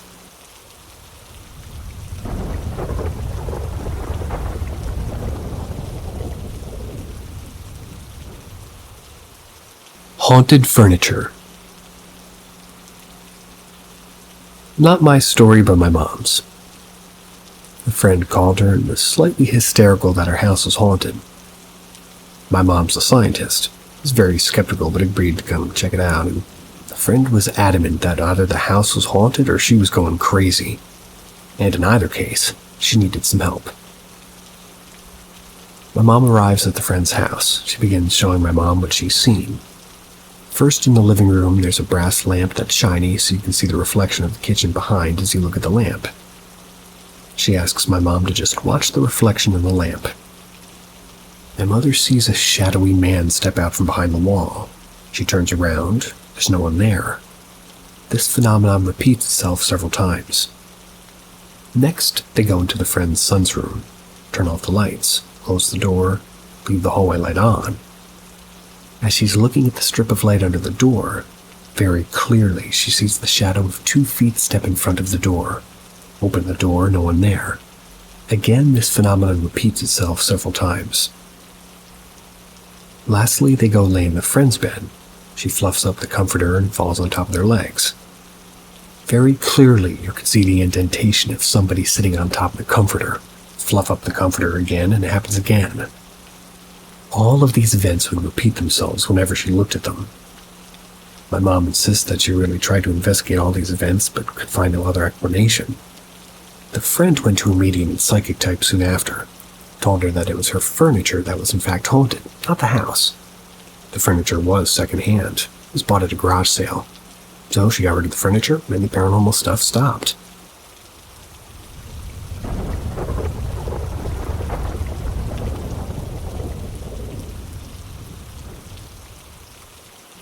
This is sort of a weird story. This happened in October of 2021, between 2 and 3 a.m., way out in the eastern plains of Colorado. There's an abandoned church house with a cemetery. My boyfriend and I have a hobby of exploring abandoned places. Found this one via public records of the cemetery. Looking for something to do in the spirit of it being close to Halloween. About an hour drive east on dirt roads, and after a certain point there's a good portion of completely desolate road. No houses or ranches in any direction. I confirmed this by looking on Google Earth, as I often do when exploring abandoned places. No civilization for miles in each direction. It seemed odd to build a church out this far. When we arrived to the GPS coordinates, the air was so silent and all we could hear was distant sounds of cattle mooing. Impossible to tell what direction they were in because of the darkness. The moon dimly illuminated the silhouette of the church building, which more closely resembled a house. There's no steeple. It was a small square structure with a pyramid-shaped roof and a small staircase leading up the entryway that no longer had a door. 2 windows were on either side, a narrow window along the foundation that indicated the presence of a basement. None of the windows had glass, and we stood and noticed the stillness in the air before walking up the concrete steps. At the top of the steps we stopped, because directly to our left was another set of steps leading down to the basement, and in front of us was the open square room that I supposed was the main chapel where pews once stood. We shined a flashlight in, and this room no longer had a floor. It was bare rafters, with at least 2 feet of space between each one. We couldn't safely walk on that in the dark. In the silence, we just started to hear a faint sound of something moving. It was hard to determine where it was coming from. It sounded like a shuffle, as if somebody took a few soft steps like through a debris-covered floor. I moved my hat away from my ears to get better hear. It sounded like it was coming from the basement, but not from the stairs next to us on our left. More like through the basement window down to our right. We stood and listened. Silence. Our senses were heightened and we didn't dare to move. We had to wait until whatever it was made another sound. Like we were in a standoff. I tried to make my breath as silent as I could. The silence was broken by what was distinctly bipedal footsteps. They were coming from right in the back right corner of the empty chapel room. As I realized that not only was the room illuminated by our flashlight, and we still couldn't see any person, but also that this room didn't have any floor for somebody to be walking on. Yet the footstep sounds were like distinctly on hard wood. It felt like time froze as we tried to process what was happening. The footsteps were walking our direction. Not only that, but they had gone from a slow creep to a full-blown sprint. My boyfriend and I were standing pointing a flashlight to an empty room with no floor as what sounded like an invisible person sprinting directly at us. I turned around, ran without even thinking, almost like I blacked out. We got back in the car and tore down the dirt road. What the fuck was that? What the fuck was that? Back and forth in disbelief. What was that? Then I realized that my beanie had flown off while I was running. I was like, let's pull over for a minute and assess what the fuck just happened. So, we decided to go back, because we hadn't driven that far away yet. partially because I wanted my hat back, but also because we wanted to see if someone was messing with us or what. This time, we decided to pull the car up to the front of the building. Shine the headlights into it instead of parking off the road like last time, so we did that. I could see my hat laying in the dead grass. Made my skin crawl looking at that church even from the safety of my car, but there was no movement coming from inside of it at all. I didn't care to go back in to investigate. I just got out, grabbed my hat, and felt the most overwhelming sensation of being watched I've ever felt. Not like a preyed-upon way of being watched, more like a furious, I do not want you here type of being watched. So we turned around, drove back to town. Never did get to see that cemetery either. It was out back behind the building. I did do some research, and the church was built in 1926, but their first burial was 1920. The last service was held in 71. The last burial was in 64. There's no information on the denomination of the church itself. I'd always been open-minded to the existence of paranormal things, but I've never really had something this unexplainable and convincing happen to me. Still don't know what happened that day. We've had people try to dismiss it as being an animal or a homeless person, but this distinctly had 2 steps when it walked. Why would somebody choose to camp in a building 10 plus miles in each direction to the nearest supplies? Or who could walk on floor that wasn't there, more importantly.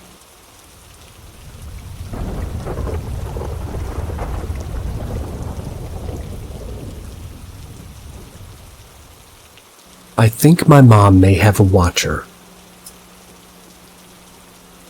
This isn't something I've experienced myself, but my mom has felt like something or someone has followed her through our house and apartments.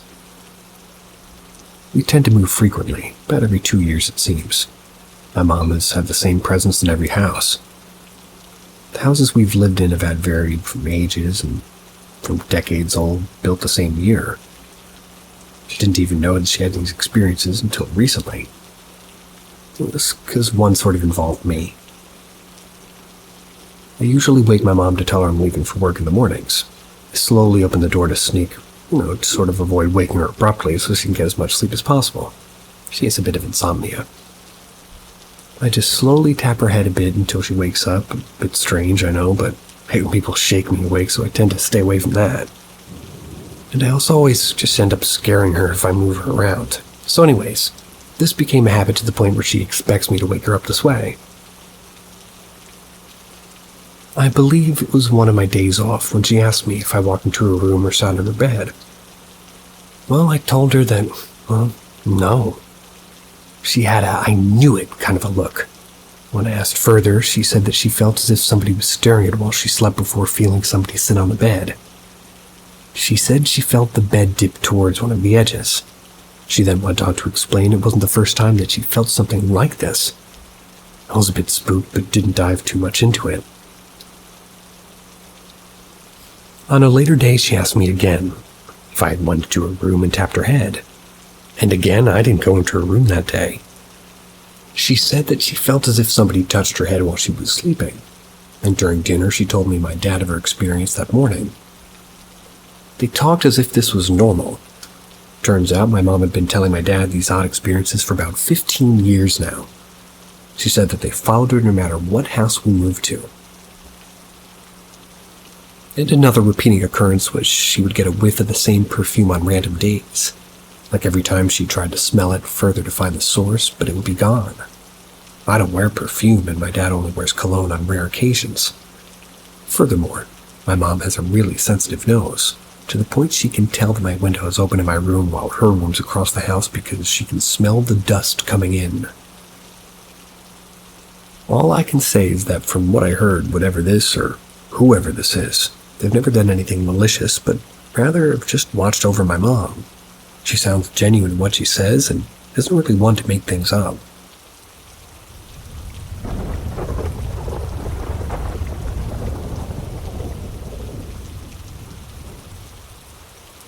Me, fam.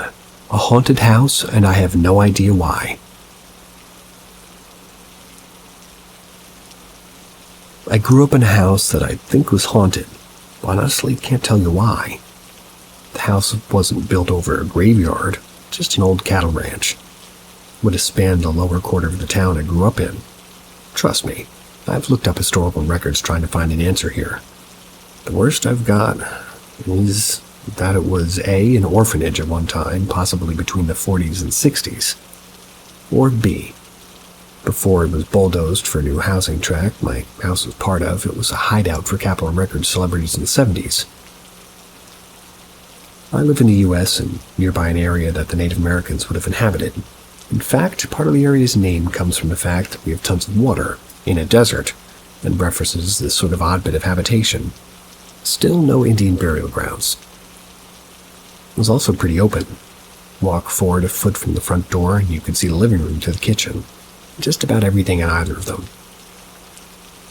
There were still walls with archways that would sort of soft divide the rooms, if you will. But you could see above the kitchen counter and under the cupboards the living room, and the other end just emptied into the living room anyways. So straight ahead would have been the hallway, so leading to the bedrooms and the bathroom. To the left would have been the dining room, the family room I was in as a kid. You could basically see the family room from the living room. It terrified me for some reason. It always looked and felt like black and black at night. Kind of evil, but felt fine during the day. So let's get my stories out of the way, no particular order. 1. There were many instances like this. I'd hear little random voices whenever I was alone, or only my older sibling would be there. They'd be in a strange language. If they were in a foreign language, they weren't Indo-European. I study a lot of Indo-European languages as a hobby of mine. And even back then, I wouldn't have had the knowledge to hear that, influence. They would also have odd acoustics, like echoes or muffling that didn't match the room and the house I heard them in. This included a time where I was home alone, sitting in front of my computer, and I heard a couple of people bickering in the kitchen. It was only a brief second, but it was enough to make me wonder what the heck that was. Another, I was alone with my sibling, sitting there and just toying with Audacity for some forsaken reason. Parents are gone for the night. We're just watching the house. You know the drill. I'm recording myself singing. I hear a voice from the family room at the other end of the house. It's a little kid saying no or don't. Stopped my nonsense right there, clipped out the voice from the audio and sent the clip to a few of my friends. I still have it to this day, if you want to hear it. Keep in mind, I heard it, so it wasn't an EVP, but it was one of these random voice hauntings. And the only one I caught on tape, so to speak. Then the biggie. I have an older sibling. Used to sneak out at night and listen to the radio in the living room. That was through this, it was like Sirius and the graveyard station. We'd sit, talk about our days, shoot the breeze, whatever. While we're doing what we did every night, fade to black is just fading to silence when we hear this weird chanting. It's a very modulated, controlled shout chanting over and over in a language we couldn't identify. We looked at each other and we started asking each other, "Did you hear that? What was that? Who's going to tell Mom?" in excitement. Well, we look over and on the couch is our cat. He wouldn't move to save his life from a burning building, by the way. But he was standing straight up staring in the direction of the hallway. My other cat, who's laying on my bed in my room at the end of the hallway, came skittering out and joined us. And keep in mind, my parents' bedroom is right across the hall from mine, and thus at the end too. So I chose to go. I'm either brave or stupid, depending on who you ask. Started walking down the hallway to wake Mom up and let her know what was going on. I walked through it. I hear it, starting to turn around and follow me. At this point, I heard a distinct heel-toe click, like when you're wearing tap shoes or steel-toed boots. So with each step, I heard a wooden rattle, like they were wearing an anklet on their ankles. The sound also sounded like it was a large room with hardwood floors, not the small rectangular hallway with fake wood we had. Each step is a distinct, planned one, like it noticed me and decided to walk my way, carefully, slowly, but with a rhythm. It had since stopped chanting, at least once it noticed me. I do what every good young adult does, hide behind my door until the sound goes away. But after it did, I then go to wake up my mom and I tell her what happened. She believes me and I tell her my story first, everything from the chanting to the stalking me. Mom then asks my siblings, who are still hanging out in the living room. She told the same story, except she says the sound went quiet around the same time, like I heard it follow me. She says that she heard nothing else after the chanting. And again, this wasn't a song playing on the metal station. We muted it after we heard the chanting start. Again, it seemed to have been intelligent. It chose to follow me right as I passed the sound source. And again, I'm a pretty silly person. 2. I was always scared by the part of the backyard, the family room, especially at night. Somehow, looking at them made me feel terrified, or like an evil feeling. Nothing spectacular happened, and I was never afraid of the dark anywhere else. But these felt like they could swallow me in their blackness. I'd never see daylight again. Which is why I kept blinds, blackout curtains, and my windows covered in foil. Officially, it was to reflect the sun away from my room so it could be cooler. But unofficially, it was because it looked right outside into the part of the backyard. Yep. Try that for almost 2 decades. If there's any more, any that I remember, I'll post them here. For now, this is all the time I have.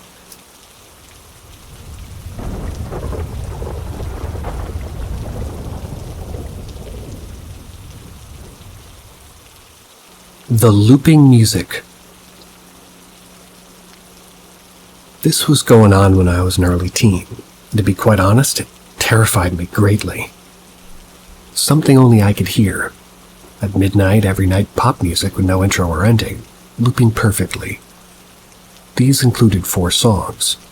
Spin Me Right Round by Dead or Alive, Walking on Broken Glass by Annie Lennox, All Star by Smash Mouth, and Smooth by Santana. Since my early teens, and so when this was going on, it was like the late 90s or early 2000s. The last 2 songs are relatively new and receiving a lot of radio play at the time. I also stayed up way too late most nights, just reading books or playing Game Boy games. Terrible habit I'm still feeling now. But at least I have an evening job to go to with my night owlness. So it's me up one night trying to read with a flashlight under my covers, so my parents don't catch me reading. I'm sitting here trying to get through this book I got on loan from the school library, Harry Potter and the Sorcerer's Stone. I start to hear music, smooth. Put it off as maybe my sibling playing with their shortwave in their room next to mine, so I don't think too much of it. Plus, just as bad of a night owl as I was, plus it was pretty normal volume, nothing to worry about there. I kept reading only to realize the song keeps starting over. Suffice to say, I do the next logical thing. Check what's up with my older sibling. Go to their room and check to see what's up, only to find that they're sound asleep. Freaked, I go to my parents and knock on their door. They don't hear the music, but at the same time it sounds like the sound is coming only from my room, i.e. it's locational. It isn't just in my head. I managed to fall asleep in my parents' bed, and all is well the next morning. So, not being the brightest bulb and having a keen interest in finishing this book, I decided to keep reading well into the night. Suddenly, more music. This time, it's Walking on Broken Glass. Again, no ending. No song intro, just perfect loops. And again, I go to my parents' room, spend the night there. The 3rd night, I decide to sneak out into the family room and read there.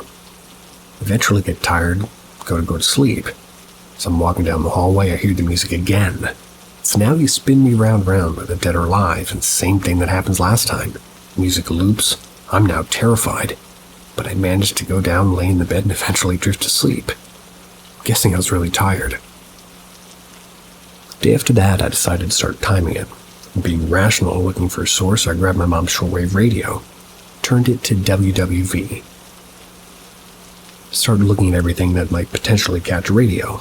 My headphones, alarm clock, and my giant Zenith radio that my parents set up in the room when my older sibling was on, like an only child. Well, it started on midnight, like on the beep, according to WWV in Fort Collins. But this time it was the All-Star by Smash Mouth. I spent most of that night just tearing up my room looking for the source. My parents, worried, came out and invited me back into their bed. They've had their experiences with the paranormal, and one of them has been pretty open to me about it, so they didn't look at me too funny. But I never did find it. So, smarter me decided that maybe I should just go to bed around 9 o'clock and avoid it entirely. So I did, and it worked. All was well.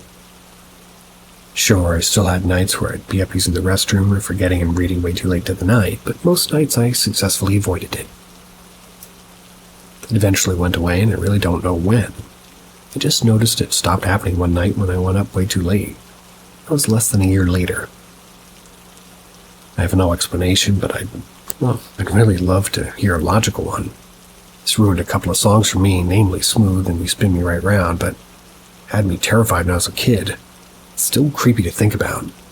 The sound seems like it was locational or originated in my room, but at the same time nobody else could hear it. It wasn't on any drums at the time, though. I had been on Wellbutrin for depression a couple years before then. I don't think I would complain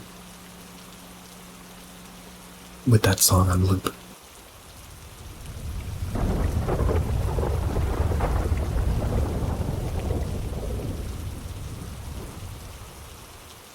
A weird moth. Now, the events around this aren't spectacular. We were 12 and 14. Our mom had taken us to talk to one of our neighbors about their less than legally modified ham radio setups. It was being picked up over our entertainment system speakers. I gather some of it was less than safe for work. When we already returned home, I walked from our kitchen in a semi-open planned house, went towards the hall and the water heater closet. Before the heater is a massive vent, and right above this vent is a small place between the vent and the closet. It's this black, blue, green, pink, dusty-colored moth. The pinks and greens formed slightly zigzagged stripes straight across the wings. It's about the size of a deck of cards, but the wings about twice that in length. When I was younger, I thought it was a butterfly. But in hindsight, it looks more like a moth. I've never been able to really identify it. I just remember turning back toward the kitchen for a second, going back to walk toward the hall, and this weird moth had vanished. Kid me assumed it had gone to the vent, because where else is it supposed to go and I wasn't looking? Now I think back on it, it was too big to go into the vent, and if it had went into the closet, it'd be tough not seeing the dried remains later. Also, the incident at the time struck me as odd. What is this huge butterfly doing all in the house? I've also never been able to identify it, so for now, it's an odd mystery, and one that's pretty stuck with me since I was a kid. The image is above. The description of the moth, it's like a 5-minute mock-up, crappy, quick vector drawing of what I saw. It's not really anatomically accurate, but it does show how the stripes laid across the wings are. I know this is fairly mundane, and of stories regarding the house I grew up in pretty tame, but the weirdness of that moment hit me even then. I still look every once in a blue moon to see if I can identify the species. I'd honestly love if somebody could ID it, because I would get this niggling feeling of what it was out of my head. But the way it was just there 1 second, gone the next. I wasn't even turned around that long, and it had completely vanished. That's what weirds me out and what makes me think it's paranormal.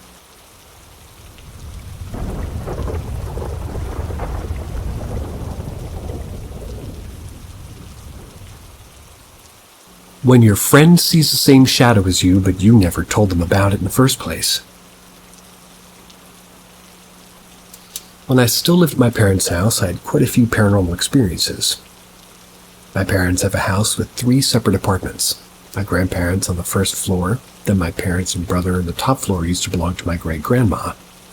When she passed, I moved up there at age 12. My room is a rectangle with the roof coming in at the end, so I placed my bed and the TV in that part to maximize space. I switched my arrangement around all the time, but in that time period I had my bed on the wall under the roof opposite to the door and the TV directly in front of the bed. Every time I laid on my bed and had the TV on but looked at my phone, I saw a shadow, like rushing across left of the TV no matter what time of day.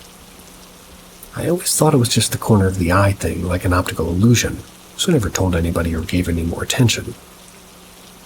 One day a friend stayed over and we laid in bed watching TV, both on our phones, and it happened again as usual. Thought nothing of it until my friend asked me if I saw that shadow. My jaw dropped. It still gives me shivers just thinking about it. After I rearranged my room and just switched the bed and TV, so now the bed's on the wall and the door, it never happened again. So when I moved out, it also never happened, and in general, nothing paranormal really ever happened after moving out. My grandpa built the house and only my great-grandma passed in it. I still wonder what it was.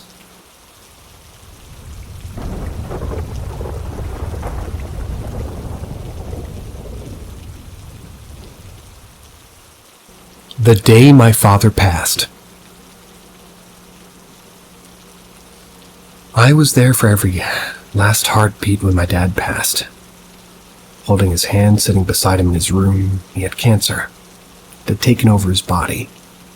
He was in a coma-like state and his last senses were still active, his hearing. The only words that could come out of my mouth at the time was telling him I love you. Something I wish I had told him more, but growing up Asian, those words were never really spoken. After his last breath, of course everybody broke into tears and grieved. I looked up, the bathroom door was directly in front of the bed, and the bathroom door started opening all the way open. And then all the way shut very slowly. There's no way the air conditioner is affecting this push and pull at all. The AC vent was directly beside the door, and it was definitely not strong enough to manipulate the door at all. Plus, I've slept in my parents' room multiple times, and I've never seen the door opening and closing repeatedly for basically 5 minutes like that. The windows were also closed. So luckily, my cousin was sitting beside me and gave me a look wondering if that could have been my dad. I brushed it off and said, "It's probably just the wind." She told me there was no wind that could do that. The next night, my cousin and I were talking, and my Alexa in my room randomly went off and said something about emergency services. I yelled at Alexa to stop, and she did. But later in the middle of the night, Alexa went off again, making the loudest siren noises I've ever heard randomly. My Alexa has never made random noises like that. It's never gone off without me calling her name. It definitely frightened both my cousin and I, but more importantly, it worried me. I wondered if it could have possibly been my father, and if he was maybe stressed out or stuck. I wanted to help him if he was somewhere that he wasn't supposed to be, or even, what if his death opened up some portal for spirits to come out? The possibilities were endless, and I was curious to know what was causing all this. Well, I eventually had to go back to school. I was in uni at the time, last semester before I graduated. I wanted to finish up my degree.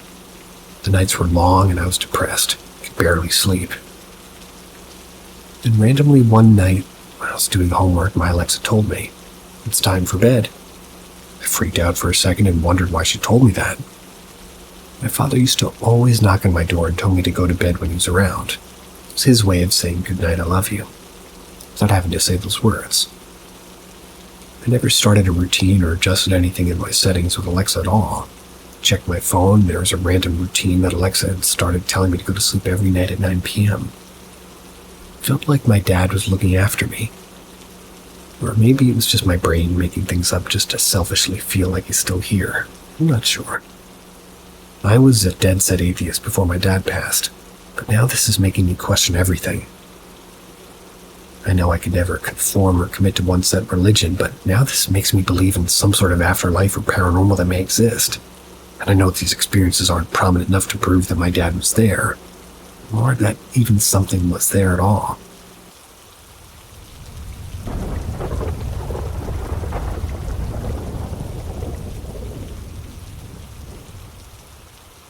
I'm being followed.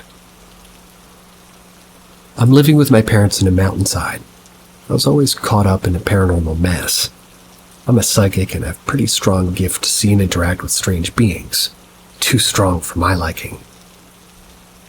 It's nighttime and together with my parents, we hang out at my grandma's store to kill some time. I asked my dad to drive home first because I still got class the next day. It's 9 in the evening and I was just watching my phone at the whole ride. Before we arrived at our house, we'll be passing a big abandoned house. One that's supposedly haunted. I always see creatures in that house. Entities, nymphs, shadows, and other ones. I'll always look at my phone to avoid looking at that house accidentally, but when our motorcycle passed at the front of that Vigilantes house, I saw a woman wearing a long night white gown, like sitting comfortably in the veranda with her eyes watching me from just above my head. She's neither a ghost or a nymph. She's not glowing, she's not pale, she looks like a human. I didn't react. I only told my dad when we arrived at our house. I told him what I saw and he advised me not to wander around. He'd leave to go get my mom. He knows that I can handle this kind of situation, but went to eat using my phone as a distraction, ignoring the chilling horrors of my surroundings, but suddenly I feel that someone is touching my hair, like gently caressed it repeatedly. I knew something was off. I'm alone that time, and we only have one neighbor who isn't at home. That's when I guessed that the woman followed me in her house. I was afraid at that time while feeling her fingers dug into my scalp and caressed me like a child. Then I said, "Don't touch me, just scare me." The moment I said those things, her hand slowly letting go, and then she's gone. But because I just acknowledged her presence and just announced that I can see the likes of her, other beings around my house started to cause a stir.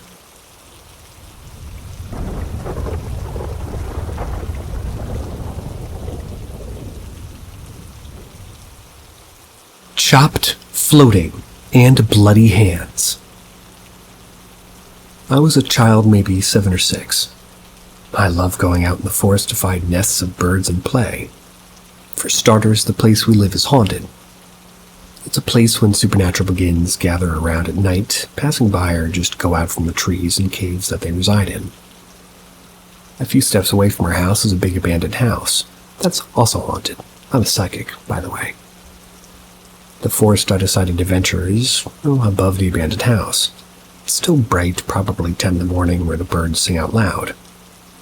I was looking for nests and birds. I'm not afraid when I saw dead remains of an animal hanging in the trees above me, because it's just an unfortunate animal, till the time when I decided to look at the front. I was greeted by a hand, and it's not a normal one with a body. It's the hand of a person who's already like a teen or an adult due to its size. It's full of fresh blood dripping to the soil in front of me. It's floating and its palm is open. At the center of the palm lies a silver circular thing. It looks like a coin, but it's so shiny even though it lies in blood. It doesn't get dirty. The hand probably wants me to accept that silver, but I ran and just frantically go into our house, not glancing at those bloody hands. My grandma said that I will gain something extraordinary if I accept that coin. It means that the owner of those hands wanted to give me something. But if you're in my situation, would you accept that silver from that bloodied hand? Yeah, probably. Gotta eat.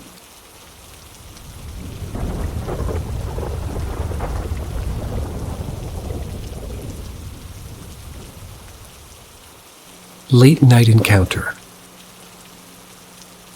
I used to live in a rough neighborhood with my family. It was filled with junkies and wasn't overly very safe. I've lived in this neighborhood my whole life, basically until I recently moved, and, well, a few stalkers, and I've had to call the cops on my neighbors, but that's not the point of the story. That's just for perspective. My parents never really got along well with the owners of the house. They were elderly and didn't really want to fix any of the problems that were wrong with it.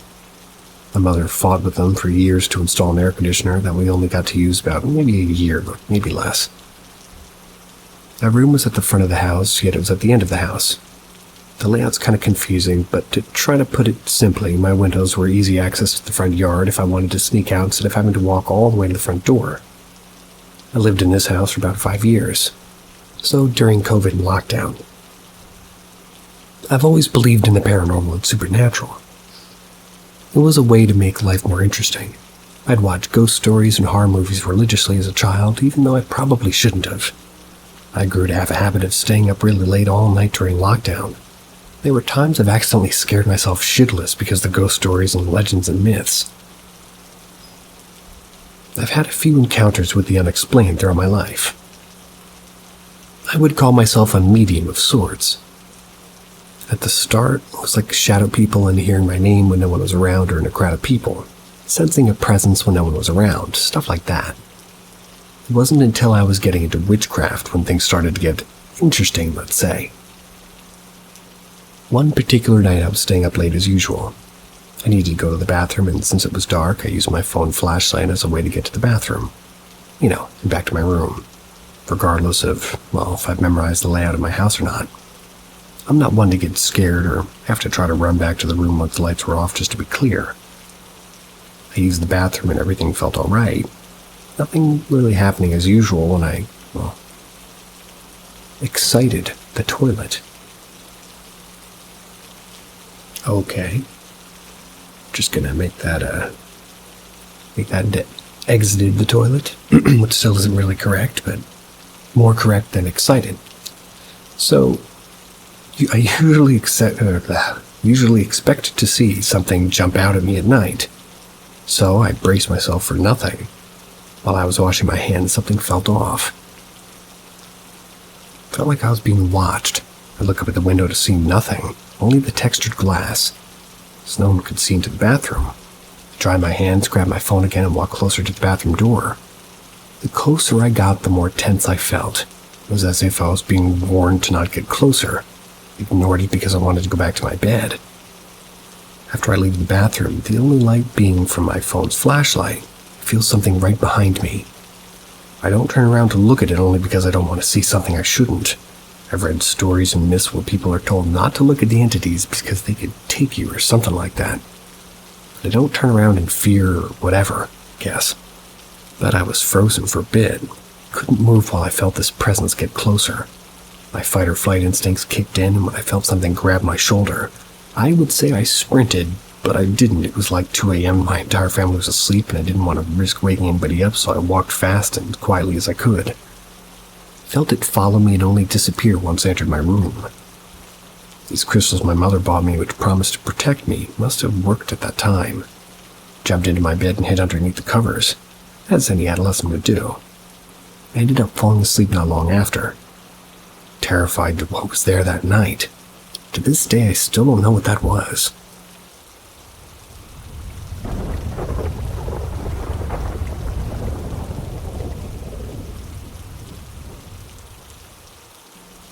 Ghost visit while at work. This happened quite recently. I'd say about a week ago at most. I work at a relatively popular restaurant in my area. It's a small Italian place near my local shopping center and mall. It's usually busiest days or Friday and Sundays, so this night was pretty quiet. My coworkers and I were closing early due to no customers coming in due to the cold, and we'd prefer delivery through Uber Eats or other sites like that, but there were 5 of us working at the time, 2 in the front of house, me and a coworker. Let's call her Selena. Selena was the main host and bartender while I was the main waitress. At the back of the house, being the kitchens, there were 3 other coworkers. They aren't necessarily important, so I won't give them names, but brutal.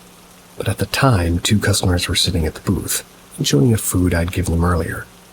They didn't have any complaints, and this is all the context now, but to get into the main part of the story.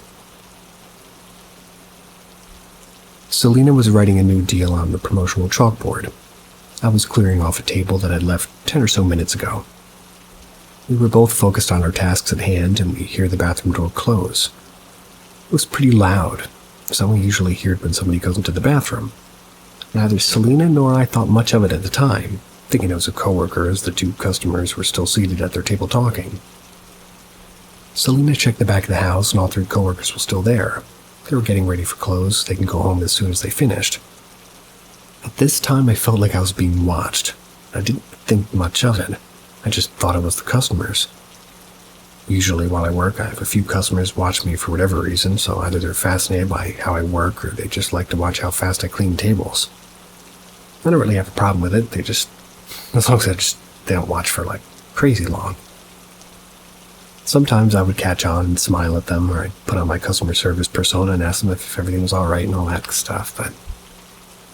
So I was sanitizing the table, resetting the cutlery and glasses. Selena comes up to me. "Did you hear that door close?" Selena was confused at first. Tell her that I did. She just nods and walks away to finish closing the bar area. Our bosses had been in there earlier helping out, but they just left to go home because their babysitter needed to leave. Let's say 15 minutes later, Selena comes up to me again, and by this time both the customers had paid and left, so I was left to clear off the booth. Selena: "Has anybody come out of the bathroom yet?" "Not that I've seen." I didn't see anybody walk in. It's so weird." "I didn't see anyone either, yet we both heard it." This isn't the exact dialogue, but it's very similar. So going back to the story, we both were making jokes about it. Selena walks over to the bathroom door and knocks on it, and in my work's bathroom there's 2 doors. You enter one and there's a sink and a mirror and soap, and the other leads you to the actual toilet. Keeps the toilet and sink separate in case customers need to use the sink, but they can't if somebody's using the toilet. So Selena comes back almost seconds later. There's definitely someone in there. They pushed the door on me so I couldn't open the door. Really? I guess there must be then. I guess they're just taking shit with the door open. So we both kind of laugh about the joke and go back to our tasks. About 20 minutes later, the back-of-house coworkers asked me if somebody was still in the bathroom. I checked with Selena. She didn't see anybody leave the bathroom. She'd been telling me about how it's been bugging her all night, so she's just been watching the door as she gets ready to close. After another 10 minutes or so, at this point, a whole 45 minutes since we've heard the door initially close. I need to clean the bathroom again because we need to clean it at least twice a night. So I already cleaned it an hour and a bit ago, but I need to re-sweep and mop before I can mop the rest of the restaurant. So at this time, the restaurant's closed and there's no one here but Selena and I. I approached the door with caution as Selena had the door pushed on her, but I don't hear anything, so I open it. I look around the mini room with the sink. It was clean and spotless as I left it. I looked at the door leading to the toilet, but it was slightly ajar. Kicked on that one as well to hear nothing. I leaned the broom I had against the wall before opening the door, and I had no difficulties unlike Selena, so looking around it was empty. It was clean as if nobody had ever touched or used it, exactly how I left it before we heard the door close. So confused, I left the bathroom, told Selena. She was also confused because I wouldn't let her in. Neither of us had seen anybody leave the bathroom, nor was it used in any way, yet no one could get in. Usually I'd find a logical explanation, but there just wasn't any really. I'm in tune with my spiritual side, but I don't think any of it earlier because it would distract me from my work. Working in hospitality and all, you know. I made jokes with Selena about the experience and jokingly said it was a ghost, but I genuinely believe it was. Selena wasn't as convinced as I was, not seeing a reason why a ghost would need to use the bathroom, which is pretty reasonable. But I don't know what else it could be. That's reasonable. See ya.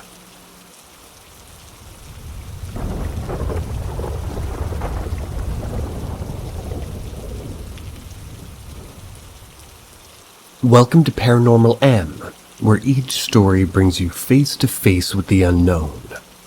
Subscribe and turn on notifications to keep up with our latest spine-chilling episodes. Dive into the eerie with us. My ghost story. I live in a fairly big house with 2 floors. They have 2 separate apartments, one on each floor. Just a bit of context. There was an old lady that died in the upper apartment a long time before we even bought the first floor. The second floor was kinda always empty. That was because it belonged to an uncle who came there during the summer break once a year for a few weeks.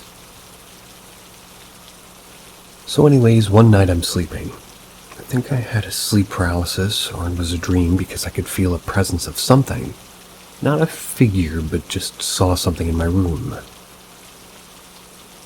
Mind that I had a few sleep paralysis during my life there, but none of them were as intense as this one. So I felt it. It was hovering behind my back and my head, but I couldn't open my eyes. I couldn't move at all. Then, bit by bit, I started to feel anger inside me. But I didn't want to be angry, like I was forced to be angry. Gradually, anger increased as time went by. As if I was angry at whatever didn't let me sleep in peace. At one point, I felt like my head started to actually turn towards that thing behind me. And then my head was forcefully turning as I began, to even be angrier. So on and so forth. Like literally batshit mad, like unexplainable anger in me. That was as my head was turning. I wasn't scared at all, I was actually angry. Like, why am I turning? And then I suddenly wanted to turn my head and see what it was. I accepted the anger. I embraced it. I finally turned my head at it. And at that point, I kind of opened my eye and I stopped being angry. That's because I saw what it was. It was still forming, like materializing in front of me. but when it was done, I saw a black and white picture of a kid and had my or some similar house in the background. But it was an old picture, like it was taken in the 50s. I was relieved after I saw it and couldn't stop looking at it. I couldn't move my head at all. Then, as I was looking at the picture and the kid in it, I started to become angry again, bit by bit. That was because I was locked in and couldn't move. As I was looking at the picture, I noticed the kid in it.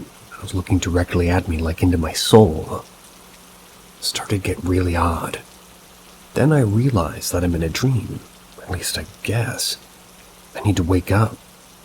I started shouting, just leave me alone. And I was getting angry again at it. I was getting kind of scared at the same time because I couldn't wake up. I started hyperventilating in my own dream while I was that angry and scared at the same time. It was just a rush of emotions. It all felt so strange. As I started to hyperventilate, I woke up and I couldn't believe what was going on. Looked around at my room, didn't see anything. Checked the door, it was closed, all was fine. Relief. But I couldn't sleep no more. It was because I was so scared it would come again in my dreams. Turned out I started praying to God to let me sleep. And all that, too. And for your information, I'm not a believer. And I even told myself that and him that night. I'm sorry I don't believe in you, but now I do. Please help me. I did fall asleep eventually. And yeah, that's most of the story. Now the part with the ghosts, which I believe is somehow connected to this story. That old lady that died, well, Oster thinks she's haunting the house, but not in a really bad way, like she likes to invade our dreams, I guess. My sister, when she was younger, had the same problem. Only thing is, she was in the furthest room to the north, where I believe that old lady died. But that was on the second floor. My room is one next to hers, closer to the entrance door. My sister did move out, and after she did, that's when I started to have these sleep paralysis, like these dreams, I guess. My sister was so scared of it that she and her parents went to some spiritual voodoo guy who did his stuff and did confirm some spirit is connected to her in the house. And apparently it's not good. I don't know the full story because I was too young at the time and they didn't want to tell me anything about their trip.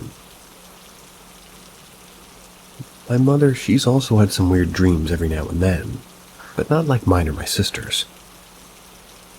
The most impactful one of my mother's was that she was on an off day at home sleeping.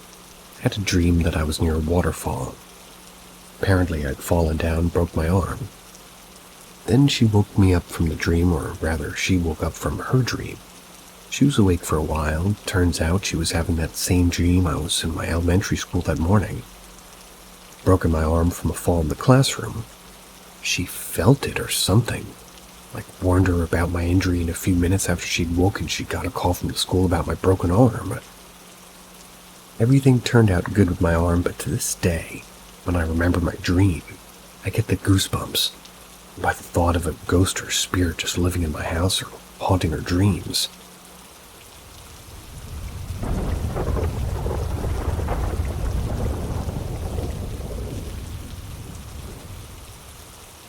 Rocks thrown at me as a kid.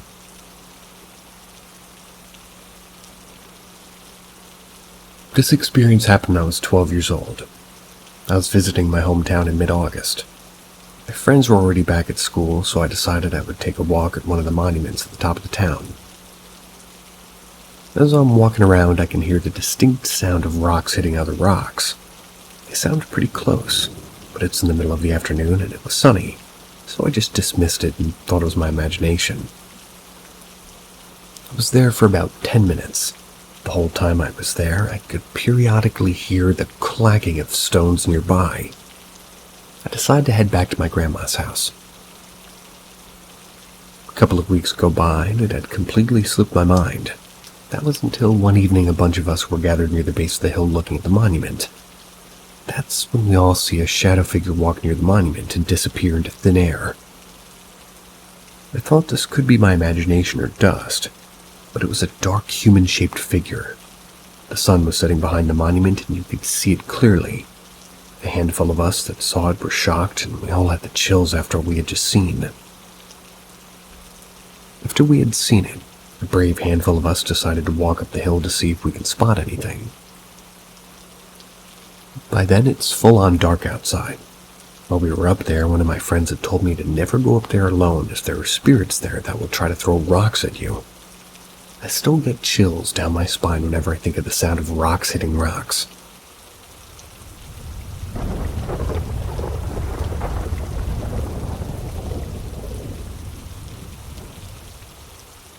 Human Service Agency Ghost.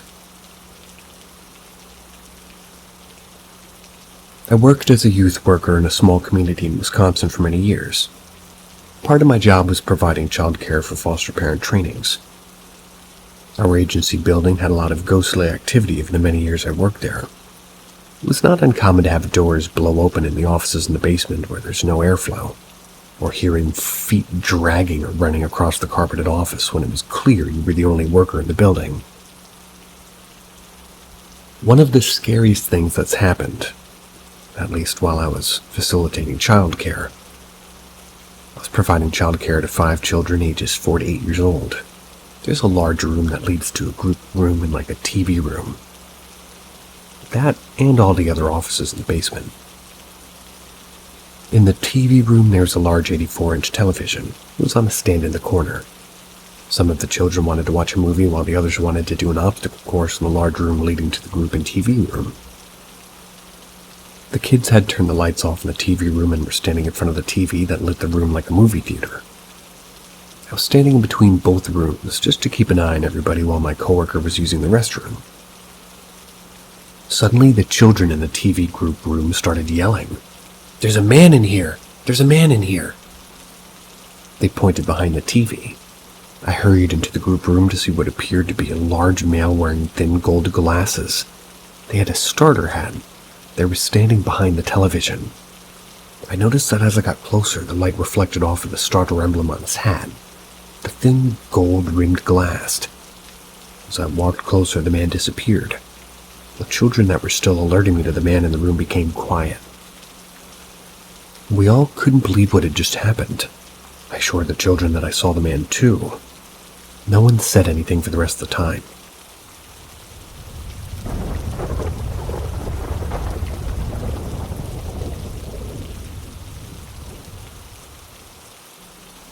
The Paranormal Team.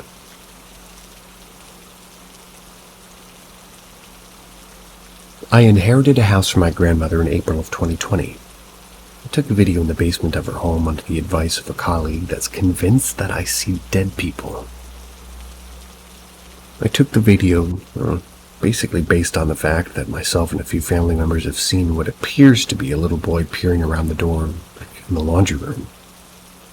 After careful analysis of the video, my coworker and I observed a few parts of the video where there appears to be ghostly apparitions.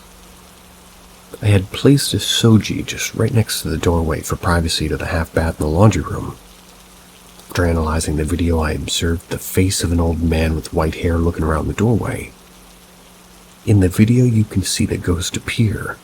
The old man, white hair, isn't the only ghost in the house, but he is the only one I have a photo of. I contacted a paranormal team to check out the home. A woman named Corey and a man named Ron came to the house from the paranormal team. They started an EVP session in my living room. Corey started the session by asking, "Are there any spirits that wish to communicate with us today?" Suddenly, the energy in the room changed. It was as if the spirits in the house were, frantically trying to be heard. I could literally feel them stampede into the living room. That was while we were sitting.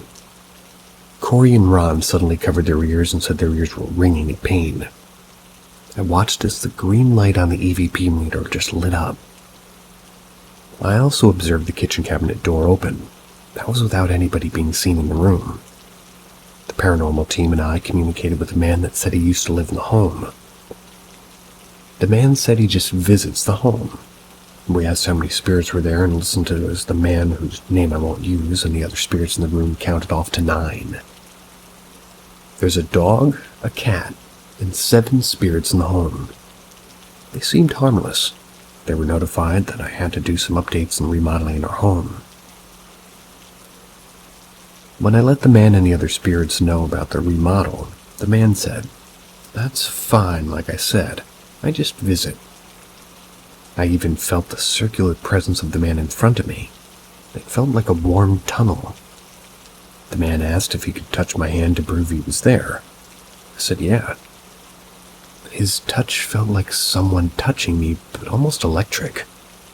My ears also rang during this part of the investigation.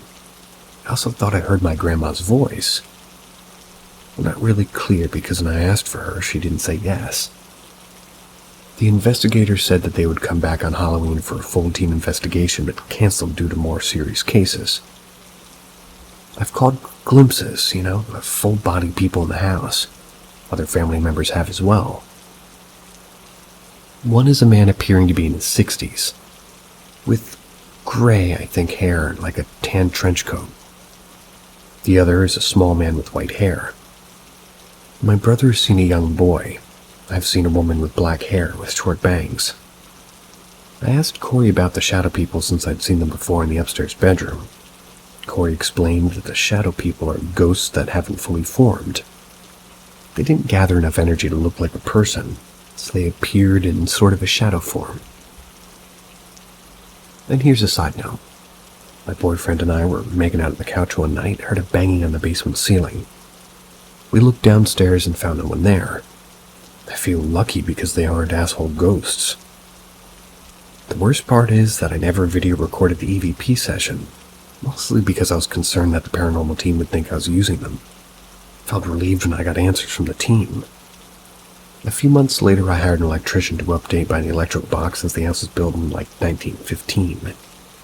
The electrician had some questions while he was working in the basement. I went downstairs to talk to him. He asked me if my house is haunted. As we stood in the basement, I could hear the ghosts just rustling around. I told him yes, and told the ghosts that the electrician was there to fix the electrical box so the house won't burn. So I asked them to be sort of courteous, as they always are. No problems for the rest of the day.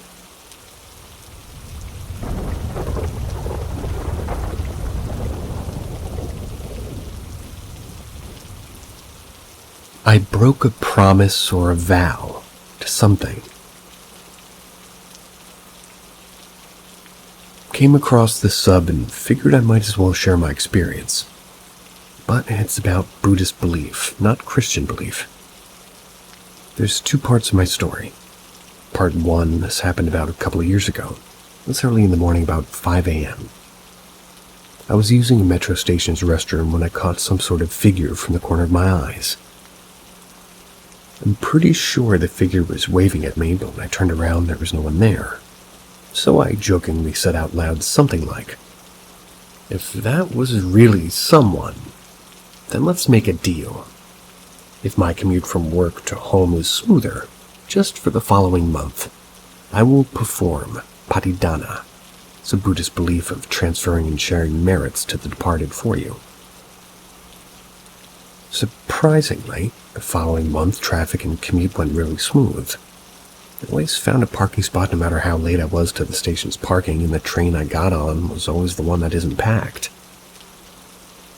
After that month, I performed the patidana as promised. Everything went back to normal.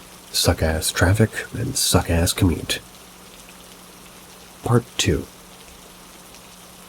Time went by until this was maybe late January or early February. I had to work overtime until about 11 p.m. My office is in a somewhat old building, about 35 or 40 years old. It has renovation from time to time. Oh, it was like a restroom again.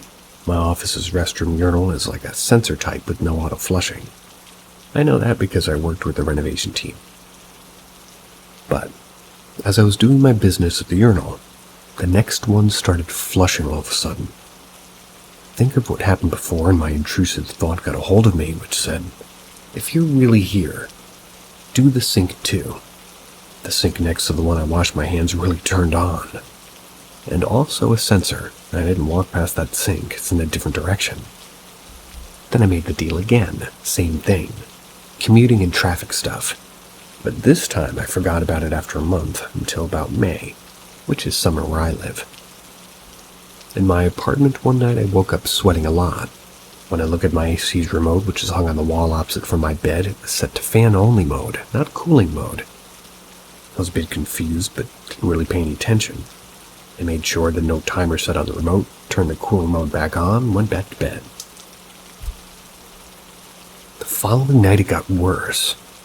I experienced something like a sleep paralysis for the first time. I woke up half asleep and felt like somebody was using a finger to write something on my palm. But I couldn't interpret what he or she or they or it or whatever was writing. When I came to, I sprang myself up as hard as I could. One of the local beliefs is that if you're haunted in your sleep, you must gather all your strength. Try to get up as hard and as fast as you can. My AC was set to fan mode again. The next day I talked with my friend over the phone about what happened. He told me that I might have forgotten the promise. I told him that it was more likely that the sensor might just have glitched. Everything seemed normal so far, which he suddenly interrupted me with. "Would you call what happened the last couple of nights normal?" Then I realized. So this time I went on like a temple, told a monk about my situation, and he helped me performing a sort of greater version of the patanata. Everything has really been back to normal since then, but I now wear a blessed necklace the monk gave me all the time. That's about it. Thanks for spending your time reading my post. Have a great day.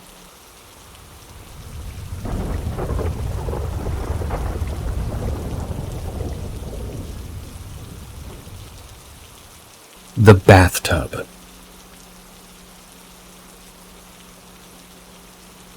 Shortly after moving into the new house, my wife constantly complained the water would become red every time she took a bath, and not for reasons that you would assume. She didn't drink Kool-Aid in the bath either. She also told me that she would begin to feel very alien, or, as she would say, unlike herself, while lounging in the tub, as if something were overtaking her body. Oddly, I didn't share this experience. It only happened to my wife. After a plumber told us her pipes weren't rusty while scratching his sweaty beer belly, I took it upon myself to contact the previous owner, which wasn't the easiest task to perform. I had to bug the crap out of the real estate company until they gave me his information. A mild-mannered, heavily bespectacled septuagenarian answered the door, and I rang. After explaining to him my situation, the elderly man sighed and said to me, "I don't know what to tell you, except that my wife took her life in that bathtub. She'd been ill for some time and opened up her wrist. By the time I found her, she looked like a pitiful marshmallow marinating in tomato soup." A shudder immediately surged through my body like a lightning bolt. I returned home that afternoon uneasy, filled with trepidation. My wife and I were moved out by the end of the month.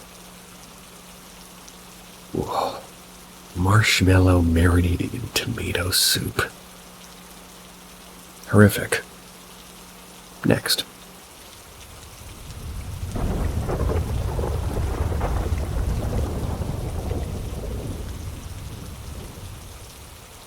Lamest ghost story ever.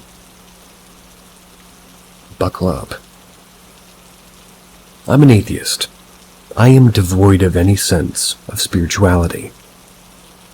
I thought I'd go to the grave without ever experiencing anything. It's 2020, in the heat of the pandemic and lockdown. It's 2 or 3 a.m. and I go downstairs to get something to eat. Now in my kitchen, there were 3 cabinets side by side, 2 tall ones, a short one that had a microwave on top of it. The space in between these cabinets was very small. Next to the microwave is a new loaf of bread. This bread was firmly, just sitting there on the counter. There were several inches separating it from the edge, and the opening was facing the wall. I look at the bread, then turn around, continuing my search for food. While I'm turned around, I hear the sound of plastic rustling.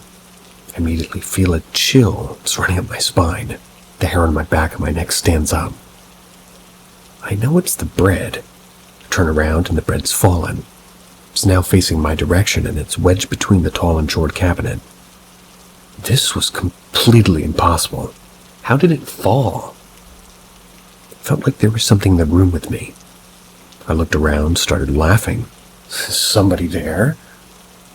The bread was so firmly on the cabinet, and again there were inches separating this from the edge.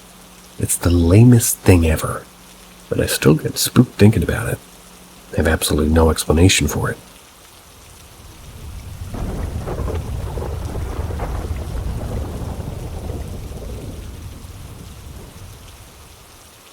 My Crazy Alabama Exorcist Story, 2021. My name is Anthony. This is my story about an exorcism I witnessed with a group of friends while living in Alabama during 2021. Everything in this story is 100% true. You'll soon discover there were multiple witnesses of this event. Something I never thought I'd ever experience in my lifetime. But life is full of all sorts of surprises. Before diving in, here's some key details. I had moved from Illinois to Dutton, Alabama in 2020. That's where I would end up with my ex-girlfriend, who we'll call Luna. Since late 2018, Luna had taken a liking to my music and artwork on social media. Over a course of some amount of time. Got to know each other pretty well. We lived a distance away, however. I was in Illinois and she was in Alabama. We would plan trips to see each other, which eventually turned into a relationship. However, she was still living with her ex-boyfriend, Sven. Sven had been in her life for over a decade, but their relationship had been broken for many years prior. They were basically just best friends living together. When COVID hit in early 2020, I made the choice of moving in with them as we were uncertain of getting the chance to travel. So while COVID got increasingly worse, at the time Luna was also polyamorous. So we had to come to an agreement to keep our relationship monogamous if we wanted to be together. I was skeptical at first, but I took the risk. Sven and I got along fairly well, though. He became a good buddy of mine. He was a huge history nerd and collected a bunch of historical antiques and weapons. I settled in nicely to the complete change of living in Alabama, getting to experience a whole new side of the country. Even if I was living in an older house in the middle of nowhere surrounded by cropped farmland and cattle, I was still happy. Early July 2021. Sven, who had been single for quite some time now, met a girl, who we'll call Sally. He met her at his job while working at Walmart. She approached him as she felt drawn to his energy of sorts. They quickly took a liking to each other and started hanging out more. Things were going fairly well for them throughout the beginning of the relationship, and from what I've seen, she was very kind and intelligent. She loved to laugh and occasionally indulged in smoking bowls. However, we eventually discovered that she had an intriguing spiritual side to her, mentioning that when she was really young, her mother forced her to perform a blood oath ritual using some sort of old satanic book and a pentagram, and that in doing so, made her vulnerable to the dark spirits, which leached off of her energy. Since then, she would experience a number of paranormal encounters, such as feelings of being followed, shadow apparitions, hearing voices, and most profoundly, dark entities taking control. Beyond that, she had a heightened sense of awareness, and in some cases, a clairvoyant, I guess you could say. Sally was fully transparent with all of this. Sven had no real issues with any of it.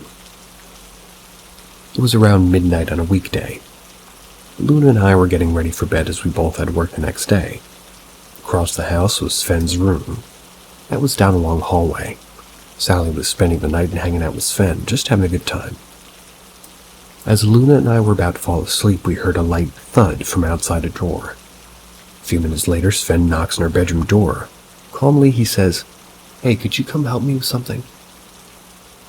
Luna gets up to check what's happening. I stayed in bed.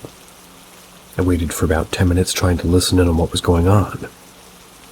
Curious, however, I got up and checked the situation, peeked my head from the side of the door and saw Sally on the floor in the middle of a dark hallway, mumbling under her breath. No.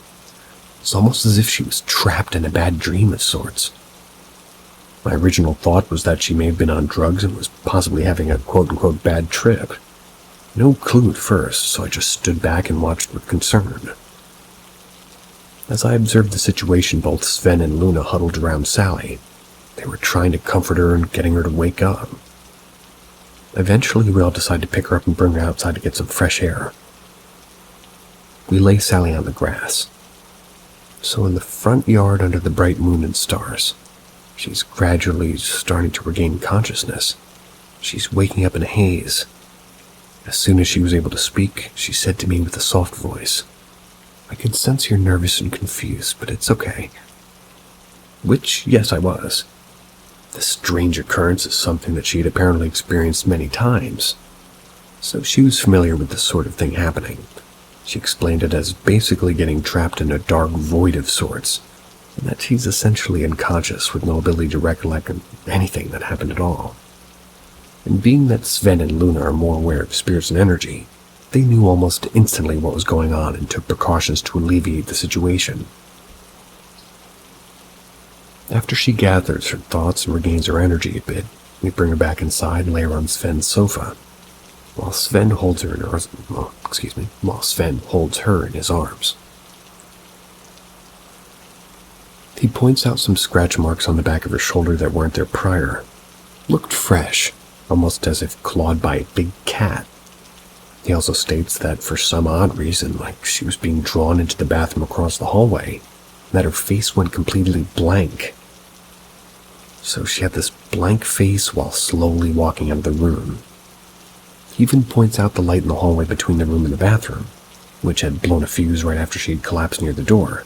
That had me spooked, and the light hadn't worked ever since. Once Sally was able to speak to us more clearly, she told us that something was trying to trick her into going to the bathroom across the bedroom. Some evil entity just manifested itself in there and was playing mind games. Keep in mind, the house we were living in was really old and dingy. Noticeable holes in some spots in the floor throughout the entire house. Worst of it being in the bathroom. There were 2 total bathrooms, but we never really used the room for anything. It was always kept closed as it was pretty dirty and smelled of mold. And note, the house was $300 a month to live in, so we all dealt with the many problems that came with the price. That's Alabama for you, I guess. $300 a month. I need to move.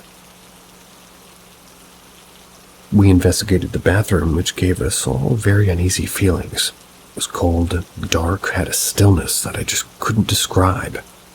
It also made the hairs on my arms stand up alongside goosebumps. At that point, I was feeling a bit anxious, but I did the best I could to keep my composure. Shortly after investigating the bathroom, Sally started to get taken over by the void again. Her eyes became glassy and red this time. I guess the spirit within her became aggressive. She was possessed by a demonic force, while Sven was trying his best to hold her down and locking his arms around her. We knew instantly that this was not Sally in there. The demon was trying to break free from Sven's arms and while making deep growling noises. For a period of time, we even tried to reason with it, saying things like, "There's an endless world to travel, and to be free from the desert sands to the endless oceans. You have no reason to take her over." The demon just grudgingly states that it wants to make itself known and that somebody has to die. Her voice also became heavy and muddled while resisting being pinned down. A few times the demon threatened to kill off one of her cats, all 3 of which were in the room with us, watching us contain the demon. Keep in mind, Sven is 6 feet tall, lean male in his 30s. Sally was a very skinny and petite girl, which he was boggled by how much strength it took to keep her in place the entire time. As Sven was struggling to keep this demonic force tight within his grip, my ex told me to grab a handful of fresh sage from the garden outside and burn it. I quickly ran out the front yard and came back to the room.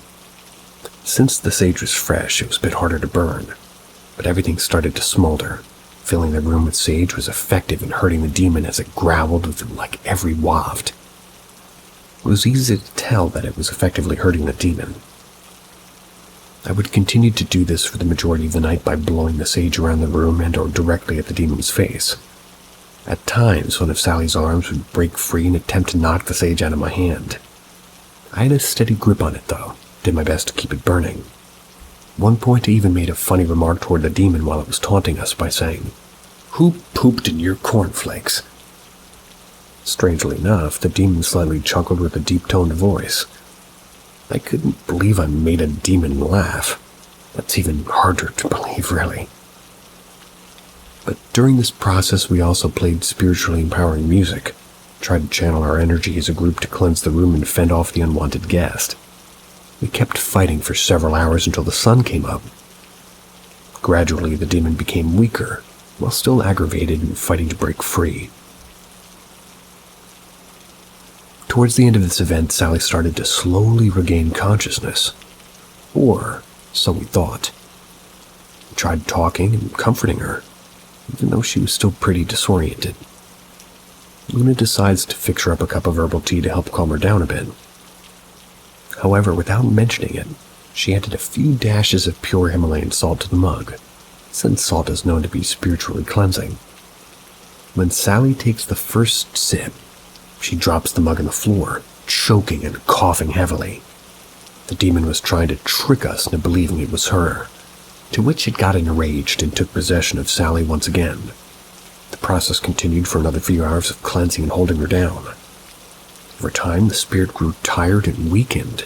Its energy was dwindled by the time that she was still putting on quite a fight. We all stuck together and tackled this unwelcome demonic force by any means necessary. Early morning around 7 a.m., the demon, now weakened from all the cleansing and resisting, was nearly drained entirely from its energy, so we were finally able to bring Sally outside and hope for the best. It was a nice sunny morning as we lay her on the grass in the same spot she was previously. She was gradually starting to transition back into her body. Her energy was still very weak. She was unable to move much at all from possession. We sit her upright with her legs straight out in front of her. Strangely, we all take notice of a small green grasshopper that jumps onto her left leg. Her eyes are nearly closed. The grasshopper crawls onto her index finger, brings it up near her face, and focuses her last bit of energy into it for about 30 seconds or so. It was almost as if she was funneling the demon's spirit into this small bug. Then she lifts her arm with her pointer finger out, and the grasshopper jumps off into the field of grass. She just tries what looked like an invisible knot around a nearby dandelion and gradually fades back into unconsciousness by slowly laying down until she's completely flat on the ground. After this long and tiring experience, we all migrate back into the house and try to catch some sleep. Sven picks Sally up and carries her into the house and into the bedroom and gets some rest. I had to go to work shortly after. Ended up getting about 2 hours of sleep. I was exhausted. However, my mind was blown with just how insane and surreal this experience was. It was a profound awakening of life, and to say the least, and till this day, thinking about how something like that could even happen. The whole thing just played out like it was straight out of a movie. Not many people can say they've fought a demon in their lifetime. At least not many can say they made a demon chuckle either. The next day, we had our friend Derek over, who usually would hang out with us daily. We had told him all about the crazy occurrence from the previous day. He believed us for the most part, but fast forward to around 11 p.m., where both Derek and Sven were out in the front yard talking to Sally. Luna and I were in the kitchen cooking up food. At one point, Derek runs into the house and says, "Guys, I think we're going to need some sage." And from what he told us, they were all just hanging outside until Sally's face went blank and started walking away into the darkness. The front yard had a lot of space since the house is essentially sitting on farmland. The first thing you see when you step outside is a massive field of corn, alongside a deep wooded area to the right of the house. Sally walked slowly toward the dark woods as Derek followed. He approached her, asked if she's feeling okay. She then turns around slowly with a murderous look on her face and says in a growling, deep voice, "No." At that point, Derek was frightened and ran back into the house to inform us about the situation. Since we already experienced the night prior, we were more prepared this time. While at work the previous day, I bought powdered sage just in case. Both Sven and Derek grab hold onto Sally and bring her back into the house. She was trying to resist. Once again, Sven has her locked in his grip while sitting on the sofa in his bedroom, as Derek and I cleanse the room with sage. Sven and Luna grew tired of this dark force returning to their home and taunted the demon by saying it wasn't strong enough to do anything to us and that they weren't at all intimidated. Which, they were right. The demon was noticeably weaker this time, and the possession lasted for about 2 hours, all of which was long enough for Derek to fully witness that we were all describing the night before. He was fully convinced of the evil entity that we described, altered his perspective on life a bit. And by the way, none of us are religious in any way, but we do believe in energy in the spirit realm. We felt that the experience was like a confirmation of the dark forces that roam our planet, and that there's much more to our reality than we can fully comprehend. Once Sally recovered, she felt more relieved. She mentioned that the demon manifested itself within the shed, which was between the house and the wooded area. She believes the grasshopper had made its way toward the shed to try and reveal itself once more to prove its power. But oddly enough, Sven mentioned that while he and Sally had taken a shower together earlier that day, he noticed at one point that Sally was speaking in 2 voices at once. The other voice sounded noticeably deeper and distant in his left ear. He found it a bit strange, of course, but he did dismiss it as he was still tired from the previous night and didn't really think much of it at first. He states that the other voice came from the direction of where the shed was. If you looked out the bathroom window, you would see the shed directly outside. Given the experience later that night, however, revealed more of what truly happened. The demon was still lurking with the intentions of controlling Sally again. After that had happened, we never encountered any more strange or unusual situations. We would go on to tell our story to friends and family, where the majority of them would mostly believe what happened. And since then, Sally broke up with Sven about a week after the event and was heartbroken for a good while. They lost contact with each other, so we'll never truly know if she's doing any better. But I, on the other hand, ended up leaving Alabama after a breakup with Luna. We left on good terms, though, and I occasionally keep in contact with all of them. It was quite the adventure for the 2 years of living there. But despite the strange encounter, I'm glad I was able to experience it the way I did.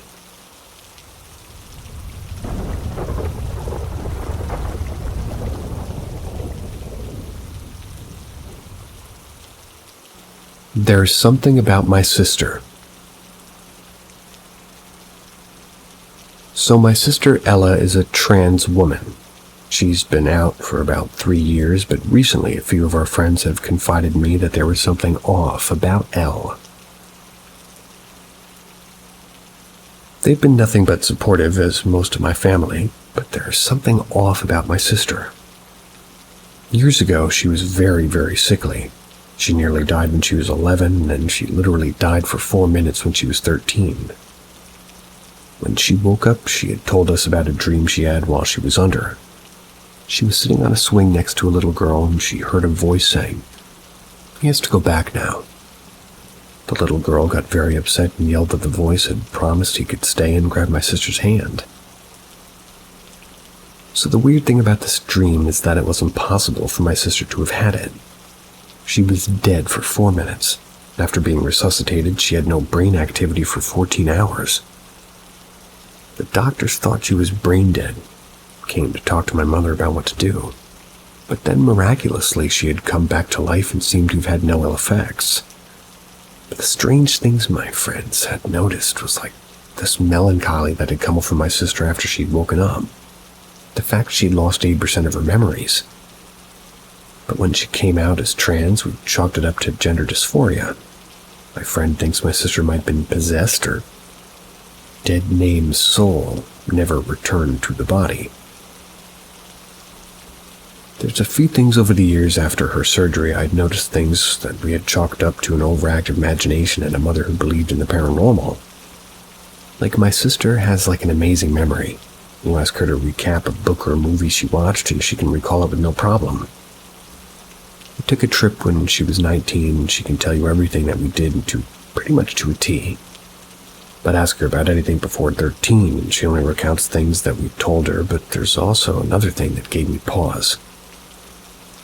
Myself and my sister have always had some connection to spooky stuff. Spiritual sensitivity, you could say. But after her surgery, she seems to not notice the same things I did. And then, of course, there's the physical abnormality. Both myself and my sister have a cyst in our pineal gland. And, as it's been said, that's the third eye of where sensitivity to the paranormal originates. Now, do I think my sister transitioned because she's possessed? No, not really. But there is something off about her since that happened. I'd love to get your insights on what might be the cause. Seems interesting.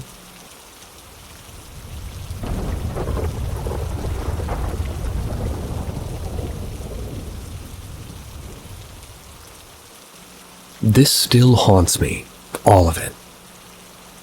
I go a little off track and talk about something more recent, but this is all true, and I want an explanation. I was 7 or 8 years old, so this was 10 or 11 years ago now. I was at school as normal, nothing out of the ordinary was happening. That was until lunchtime. So take into account being like a 3 or 4, being curious, like I was into weird, scary ghost stuff. I didn't mind it, it wouldn't bother me or scare me. This girl who I was friends with, I'll call her Jessica. She starts telling me about Bloody Mary, Scary Mary, and the Charlie Charlie Challenge. And this still scares me as pretty much an 18-year-old because of what happened, but she explains to me that I'm just like, okay, looking confused at her. IG. She gets a tissue, the ones you dry your hands, draws a plus sign, puts it there with a whiteboard pen in each section of this large plus sign. Yes dash no, no dash yes. She gets the pen that she used and asked, "What did you ask? I hate saying it." Straight face. "CC, are you there?" It wasn't windy, none of our mouths were near that pen, and I shit you not, it goes to diagonally yes. I shit myself, of course. I was quite scared, and I just said goodbye. I couldn't carry on, it was creeping me out so bad. I went to the toilet, and then these toilets were creepy as fuck anyways. But apparently my primary school was a World War II hospital or something, which is creepy enough on itself. So if it's true, it might explain why these toilets were the creepiest. I wasn't scared to go in these toilets on my own until after this, anyways.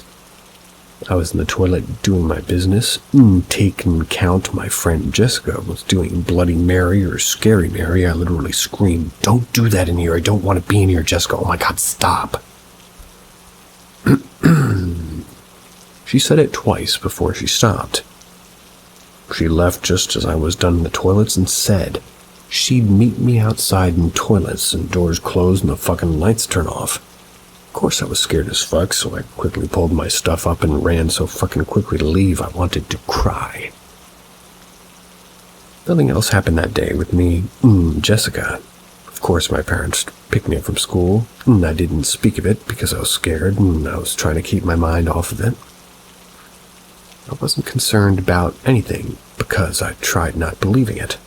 I started feeling sick after tea, and so at the time I shared a bunk beds with my sister, so I climbed up the ladder and tried wrapping up and going to sleep.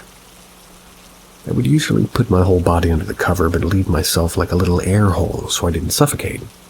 I'd go to sleep.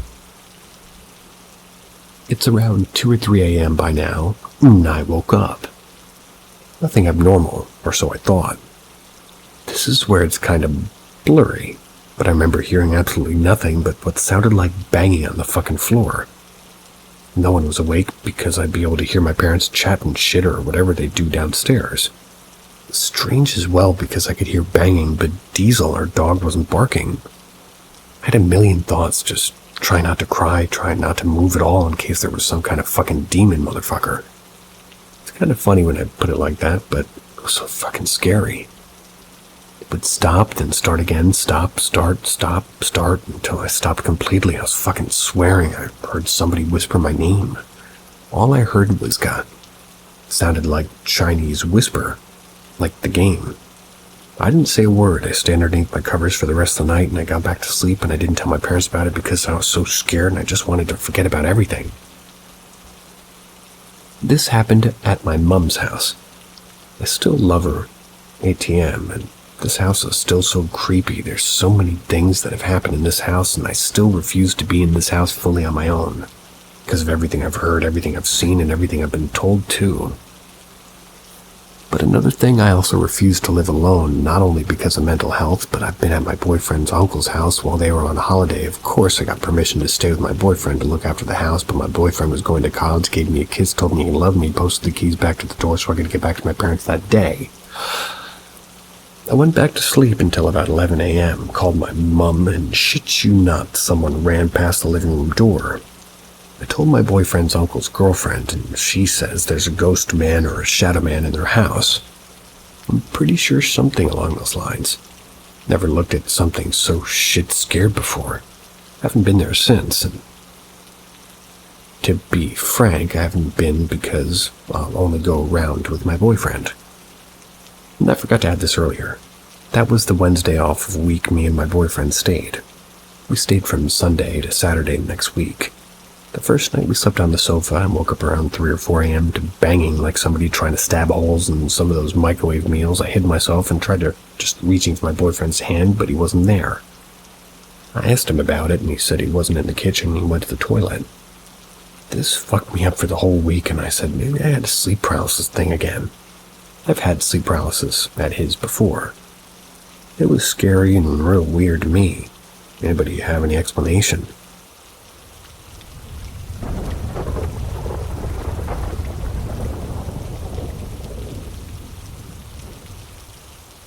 This happened today, 20/08/2024.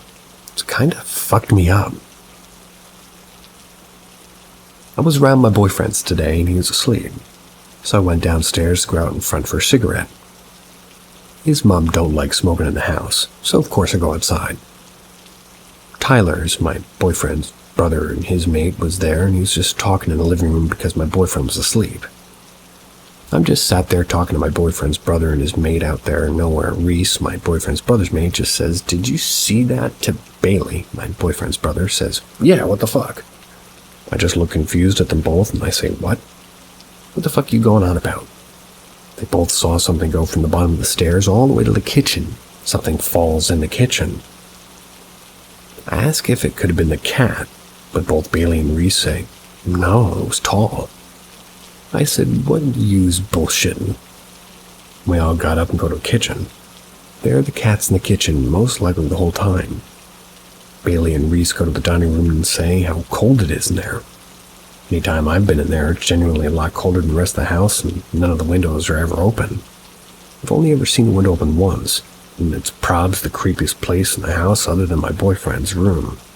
To be frank, and of course, I've slept in there. You always feel like you're being watched or someone's looking at you, etc., both in the dining room and in Tyler's room. I've been told so much about this house and how many disturbing things have happened there. Disturbing as in ghost-like or haunted house type of things. It seems as though something has maybe followed them from their old house to their new house, but possibly not. Could it be me? Something like this has happened in almost every house I've gone to. Something following me or attached to me. Can anyone explain?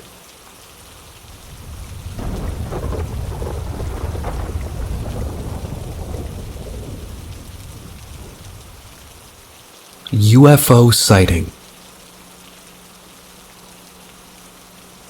I didn't think I'd talk about it, but I continued to think about a weird sighting me and a friend had around 10 months ago. One night, me and two of my college friends went to try our school's archery club.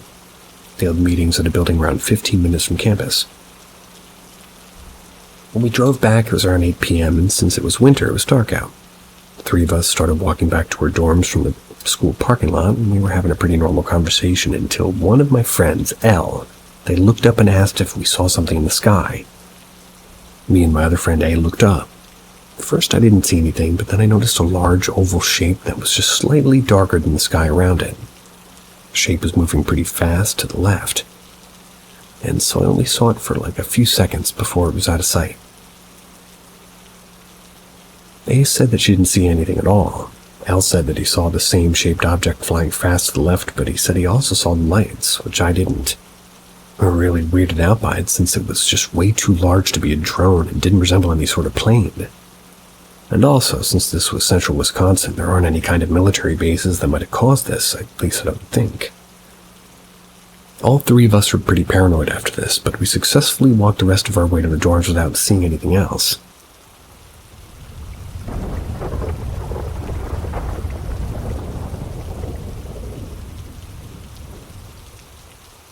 Love Vigilantes.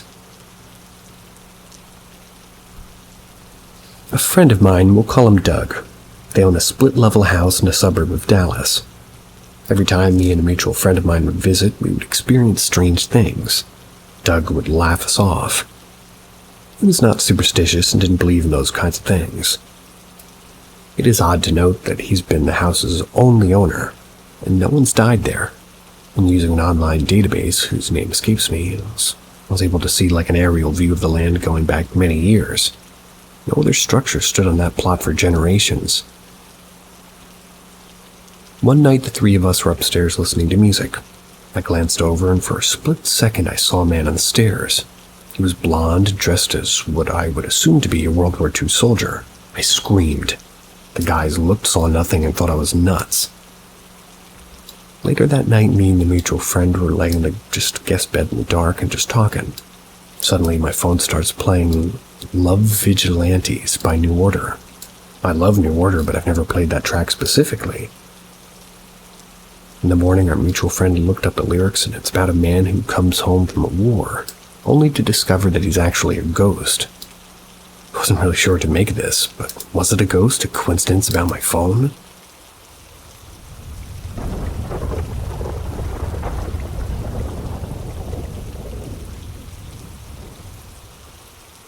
A ghost or creepy person?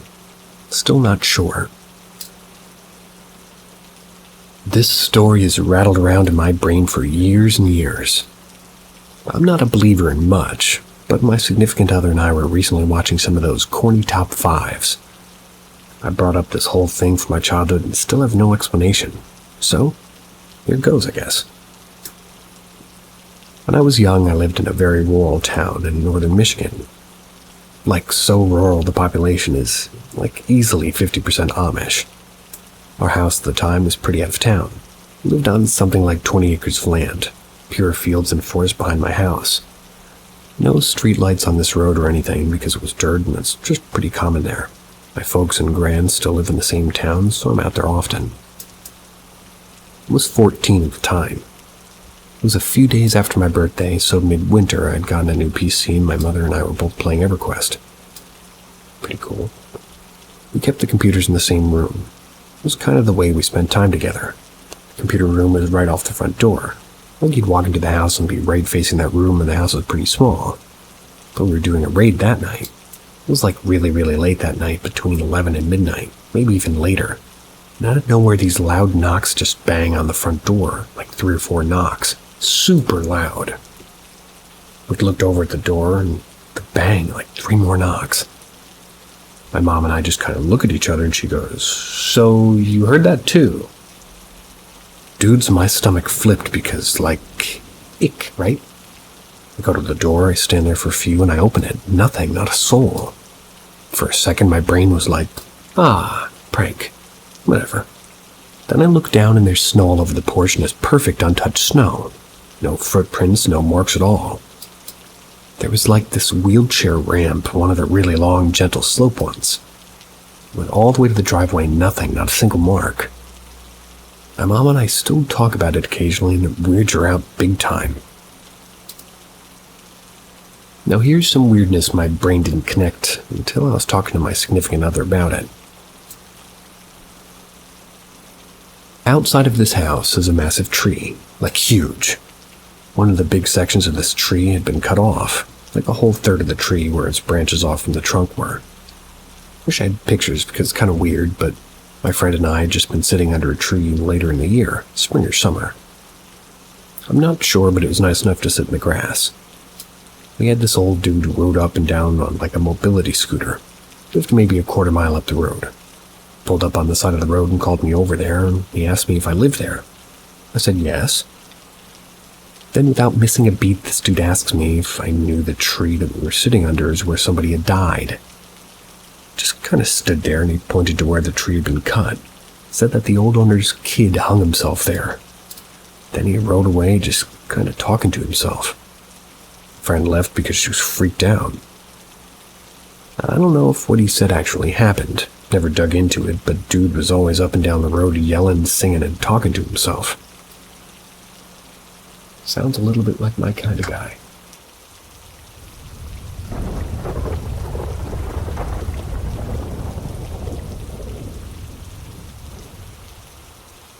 First paranormal encounter.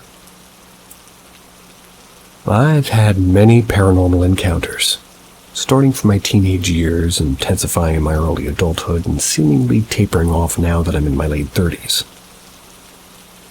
The first experience that I remember, I was in 9th grade. I was coming home from school. My parents are both working, so usually I'm home by myself until late dinner. I usually get the rice started in the rice cooker and thaw the meats. And this afternoon I was extra tired from wrestling practice, and I was relieved when I came home and heard rustling in the kitchen. The faucet turning on and off. I didn't actually look in there to see who it was, but I assumed it was my mom because something she'd always get home early from a restaurant job, and sometimes they'd have private events and they'd send some wait stuff home. I turned the corner to the bathroom and yelled out to her, "Can you wake me up in like an hour? I want to study for a test tomorrow." I heard her say in a raspy voice, "Okay." Thought nothing of it. Maybe she's feeling a little bit sick. I woke up from the landline phone ringing, and cell phones in the early 2000s were available, but we were poor, so only the adults had them. It was my mom asking me if I wanted the leftover food from the restaurant. I told her, "Did you go back to the restaurant for leftover food?" She said no. She's been working the whole time. Chills ran down my back. It was twilight and the sun was setting, so the whole house had an eerie semi-darkness to it. Told my mom to hurry up home, please. I didn't lock my bedroom door so I could see into the dark hallway. I jumped up to go lock the bedroom door, turn on the light, open the window, turn on the radio, everything to drown out the silence in the dark. Eventually, my dad got home first. I was so relieved to see him, but I didn't know if I should tell him what happened. Waited till dinner time to slip in case that I thought my mom was home early and was doing something in the kitchen. She denied it, and I concluded that I must have imagined the whole thing. But I know I didn't. Someone was in the house rustling in the kitchen, turning the faucet on and off, imitating my mom in this raspy voice. I thought that it, understood my own language. No relatives that we knew were going to come over, nor did they have the keys in the house. To this day, I still don't know what it was or how it mimicked my mom's voice, but it wasn't the only spooky thing that happened in that apartment, but it was the first and spookiest.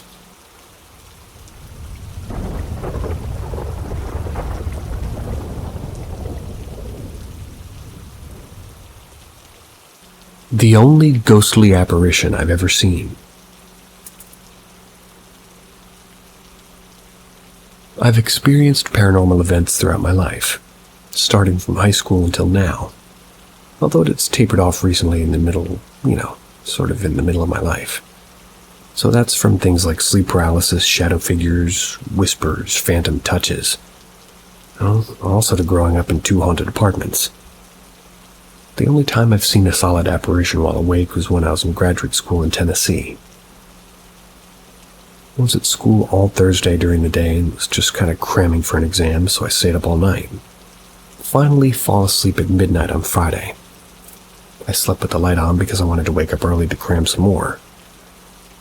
I was sleeping on my side facing the closet. I woke up, eyes still blurry, seeing a pair of legs. Cleared my eyes and panicked, sat up and saw my classmate. Let's call her Jenny. Jenny had a 1,000-yard stare at me. She whispered, "Dad." And then she withered away like smoke. I froze and my heart was beating 1,000 beats per measure. I guess when it comes to fight or flight, I freeze. I immediately rationalized it, and it was hallucination. I had been sleep deprived. I imagined everything. I glanced at the alarm clock, and it was 2:04. Went outside to the kitchen to get some water. The whole time I was thinking about that apparition, I thought I'd have to see Jenny later, and I would have to find an excuse because I only hung out with her a couple of times in a group setting. So I went back to sleep. I was awoken by what felt like somebody holding both my shoulders and shaking them. Of course, there was no one. The room felt heavy. It was early January and it was cold outside, so the heater was on. Must have been too hot. Opened the balcony door to just let some air in. It was too heavy, like there's a pressure in the room. Felt suffocating. Couldn't go back to sleep, so I went outside to the living room and I just studied instead. At 7 a.m. I got a call from my friend Macy. They were in Jenny's roommate. I was supposed to meet up with Macy for a study group, so I wasn't surprised to see her call. She told me Jenny died in her sleep last night. Macy was hysterical because she was the one that found Jenny's body. I tried my best to stay calm and to comfort Macy. Meanwhile, my mind was racing at the possibility that I didn't have an hallucination, and what I saw was an apparition. Found out casually later because I didn't want to pry nor tell anybody what I had seen. But it would have been pretty disrespectful to upset Jenny's family and friends, but Jenny passed at around 1:55. She appeared to me 7 or 8 minutes later. I never told anyone at school about this, because like I said, it would have been upsetting. I never got a clear message from her. Her passing, although of natural causes from a disease, was traumatic due to a hemorrhage. Tried looking out for Macy because she discovered a gruesome scene.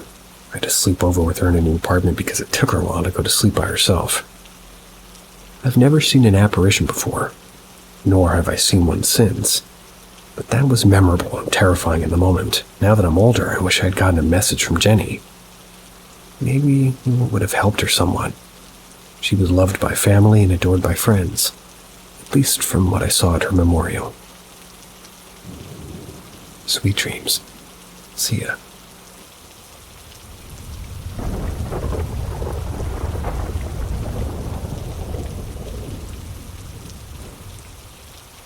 Welcome to Paranormal M, your guide to the ghostly and the mysterious. Hit that subscribe button and activate notifications to catch every chilling story that we share. Get ready for a thrilling adventure into the unknown. Story from 20 plus years ago.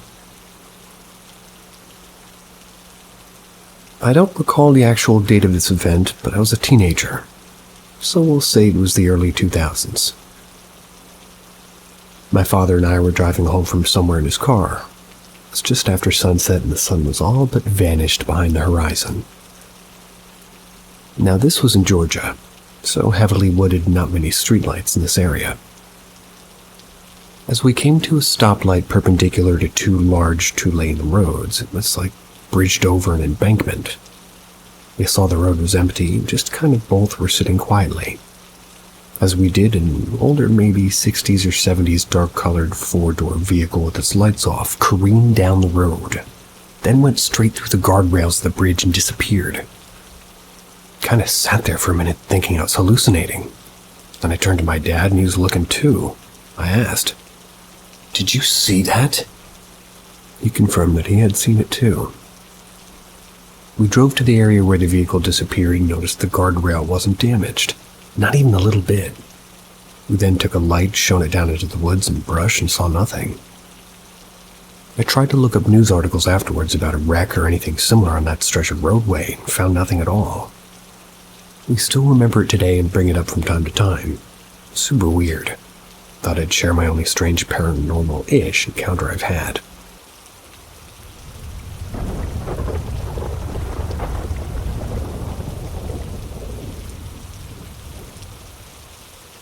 Almost shit myself. Home Alone experience. So I'm playing Xbox in my living room for multiple hours, maybe 3 or 4 with all the lights off at night. My girlfriend is still at work.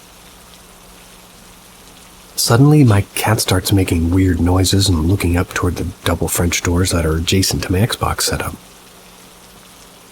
I take my attention away from my game, which is Gears of War 1 for anybody wondering which game.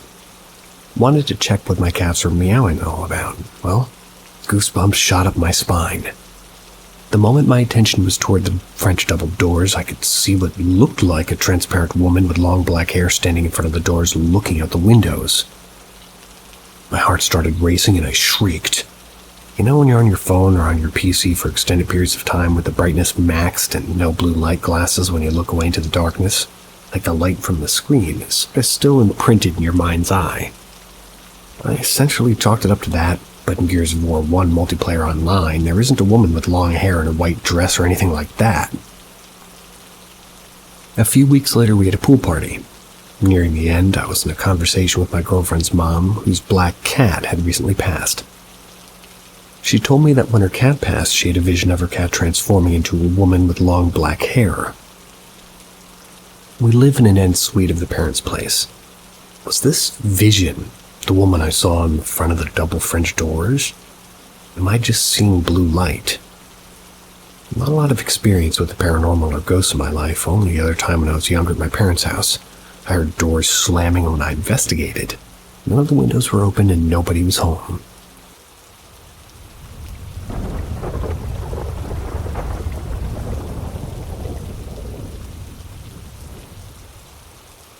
Paranormal or physical? Hearing incoherent whispers through bedside window. I live in an above-ground basement. That's in a 3-story townhome. And for some context, I'm a very light sleeper. I'll pretty much wake up at almost any disturbance. To help alleviate this, I typically play some sort of white noise, whether it be artificial or something like a fan to help drown out any odd bumps in the night while I'm sleeping. Anyway, I've been living in this place for over a year now, and aside from the occasional sounds from my roommates waking up early or an odd nightmare, I've generally slept here without any issue. That was until last night, at least. I had gone to bed around midnight, which is typical of me since I'm a night owl at heart. I was sleeping soundly when I suddenly was awoken by something. Began to sit up in my sleepy state to try and more clearly understand the sound I'd just heard when it repeated itself a second time. It was an incoherent whisper that I heard clear as day coming from just a mere 4 feet to my left from my closed window. I started to immediately feel panicked, but then maybe I just still had a weird state of half sleep, so I tried my best to wake myself up more, stay attentive and listen if the sound occurred once more. Heard it again 3 more times, exact same cadence. Same volume, same location. Now I was truly freaked out, because I knew I was fully awake. My mind went to panic mode as I quickly got my makeshift weapon and some pepper spray as my mind tossed around the ideas of a potential intruder, even perhaps some sort of spirit. Which, mind you, my encounters with the supernatural have been minimal at best. I've never witnessed something to this level in my life. Now you may be thinking, if you hear a voice coming from your window, wouldn't make sense for it to be somebody outside. Well, I would wholeheartedly agree, except that this whisper didn't have all the sounds of being muffled by somebody trying to talk through a window. It sounded clear and airy, as if somebody was right next to my window talking to me from the inside of my room. Disturbed, tired, and feeling exposed, I decided to head up to the main level of the house to keep watch and, be out of potential reach of whatever was scoping out or was currently in the basement. I waited in silence for about 40 minutes, just starting to subtly convince myself that maybe it was all just a ruse of my mind. That's when a set of repetitive, intentional knocks came at one of the glass windows or doors. I don't know for certain as I couldn't muster the courage to look anywhere, but it knocked about 6 or 7 times. It was a light knock that wasn't rhythmic in the slightest. This was the last of the activity I encountered. Not too long after this one, my roommate came downstairs for a late-night drink of water and we ended up searching through the property, both on the inside and checking the porch together to see if we see any traces of anything. All was clear. My question to all of you, has anybody here experienced anything like this? Not at all sleep paralysis, but noticeable whispers or knocking. If so, do you have any suggestions on what one can do? I'll say it is entirely possible that this could have been a person, but I didn't hear any footsteps near porch or at my bedside window, which would be pretty hard to cover up unless somebody was really trying to be sneaky.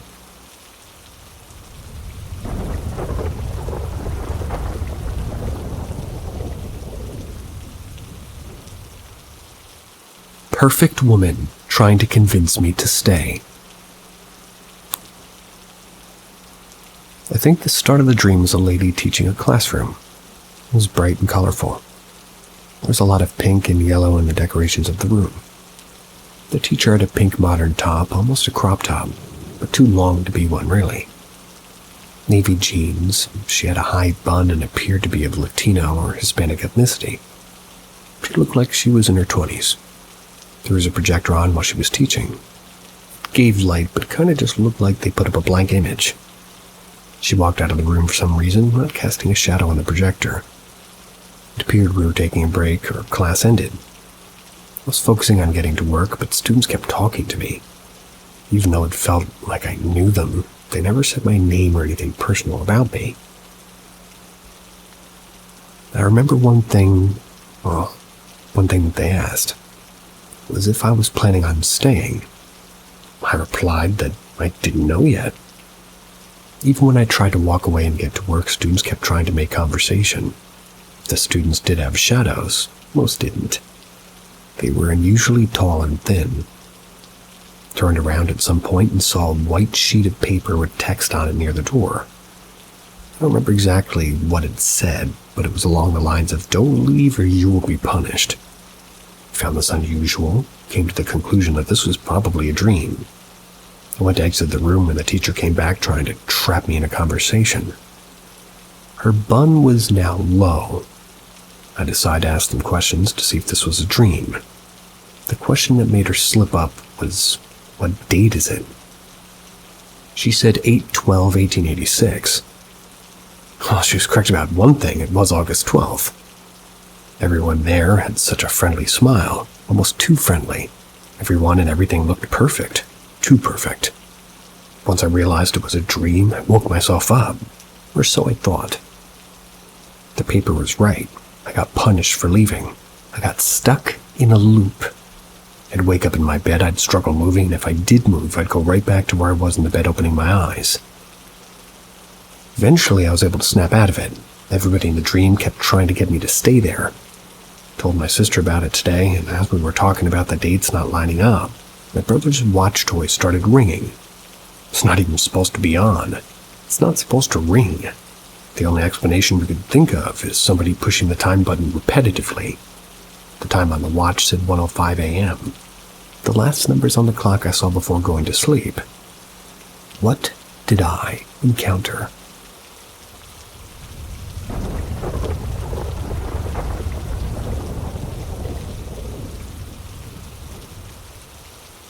I think a spiritual being is following me.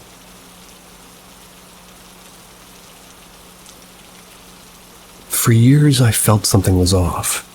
Ever since I was around 5 or 6, I kept seeing and hearing things. The experiences started when I was standing outside my mom's room with my sister. That was while looking under her bed for her door, or rather, from her door. My mom was at work. We were staring at this box that was under her bed. It was moving by itself. I wasn't scared or anything, just fascinated. My sister was the only one who was scared. On Christmas Day in the same room, age 5 or 6, I saw this blurry figure standing by the closet that had no legs. I wasn't scared, just confused. Couldn't tell if I was seeing things or not because I just woke up, and sometimes when I wake up I still see the things that were in my dreams, but I looked at it with caution and walked around it. I walked in the living room to open up presents, and by the third present I had to grab something. I don't remember what, but I was fully awake by then. I walked into the room and I still saw it. Walked around it again, trying not to bump into it. When I grabbed whatever I was going to grab, I looked at it again and it finally moved. It didn't move before. It looked straight at me. I didn't react or anything, just stared right back at it with a straight face. Walked out of the room to finish opening my presents. When I was around 6, living in the same apartment, I heard arguing in the kitchen. I saw this white couple yelling at each other. It wasn't my mom or dad because they're both black. The woman who was yelling was a little bit overweight, but not unhealthy, like just a little bit overweight, if you know what I mean. And the man had muscles. The argument got to the point where the man got violent, pushed the woman onto the fridge. I don't remember what happened afterwards for some reason, but 3 days later I was chilling watching just Kirky Swirl Sea videos, whatever that might be. My door was wide open facing the dark hallway. I decided to just take a little bit of a break from watching videos. Started looking at my door.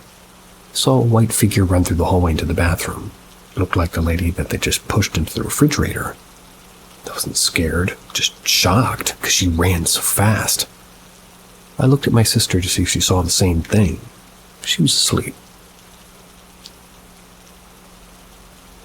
When I was 10 or 11, I moved out of that apartment to a trailer. Thought I finally left the spirits in my old apartment. And I guess not. First night in my new house, I heard all the cabinets open and slam close. And I mean slam. It was loud. Used to have crazy sleep paralysis in that house.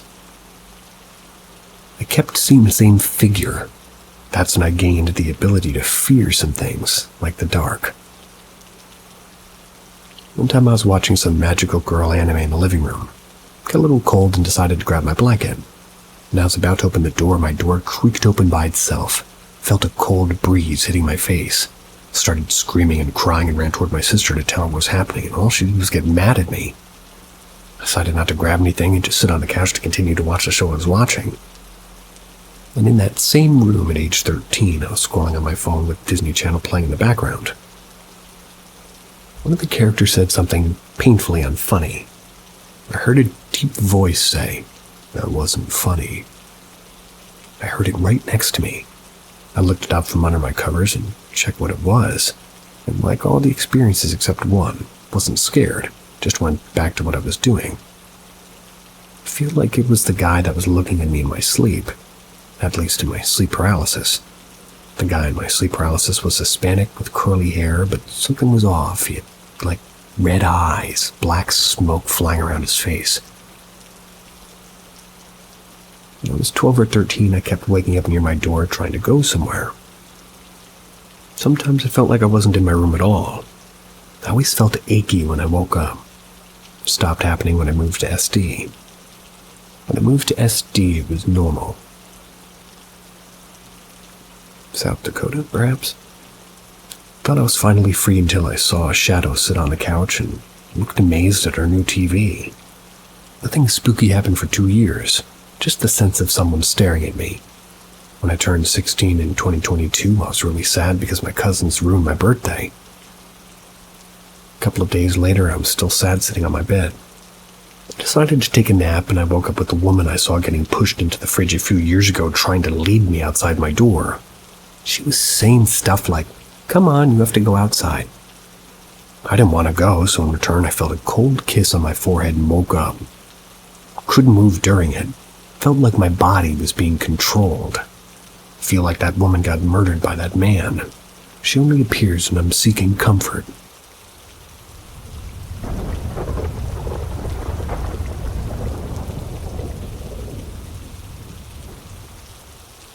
My experience and understanding of the paranormal. I was possessed, but not in a way as shown in the movies. I was getting to know a cult and had bought a book containing, like, grimoires and methods to summon angels and Jins. After a few days, once the book arrived, strange things started happening to me, and day by day it got worse. Finally, after I started meditating and fasting, the Jins took me to a very different reality. I was physically present on Earth, but mentally I was on a different Earth. My whole personality and perspective changed. It was as if I was seeing the world through the Jins' eyes. They also put thoughts in my head and revealed certain things to me, one of which was that most people in this world have demons or Jins attached to them. Attached in the sense that the Jin is an invisible entity planting its thoughts into her head. We think it is who we are and what we're thinking, and we think of some ill intention or wicked thought, but in reality, those thoughts are being planted into our mind by these mind readers. That's how they control humanity and push us. And that's how it pushes the whole world into a certain direction. One needs to be pious to not be affected by such things, but those men are hard to come by.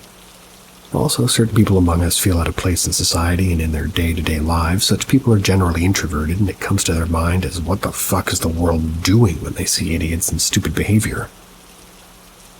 These people are the ones who are hard to control by the Jins. We have a strong will and are independent thinkers.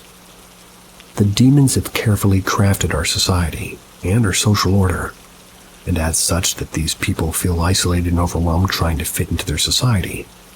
But if only they knew how special they are. Such people are the only thing that can end this demonic corruption of the mind and rid humanity. I know this thing sounds bizarre, but the Jins told me this. Also, most technology we see was influenced by them. Tesla and his discovery of electricity didn't come on its own independent thought. It was seeded by Jins. These beings are electric, and electricity can be considered smokeless fire. They travel through it and can read electrical signals. Apart from electricity, every major invention that runs on electricity is also influenced by Jins. They want to bring their ruler to the world now, and AI is the medium. If only people knew what's to come, they'd be terrified. But it's destiny and cannot be stopped. AI will be taken over by Jins, and they will use it directly to rule over humanity without having to attach to a host or influence their mind. It'll work in a way that election results will be decided by AI, pension cases decided by AI, loan disbursements, benefits, court judgments that'll all be decided by AI. This will give the Jins greater control over humanity, and will accelerate the coming of their prince. This individual is known as the Antichrist, or in Christianity, and as Dajjal in Islam. There's no cure for this, and our world is too overrun for us to fight back. Even proving something like this is impossible, but one can experience it for themselves by summoning a Jin, making them tell us the true nature of this world. Peace be with you. I'm not a fan of AI at all.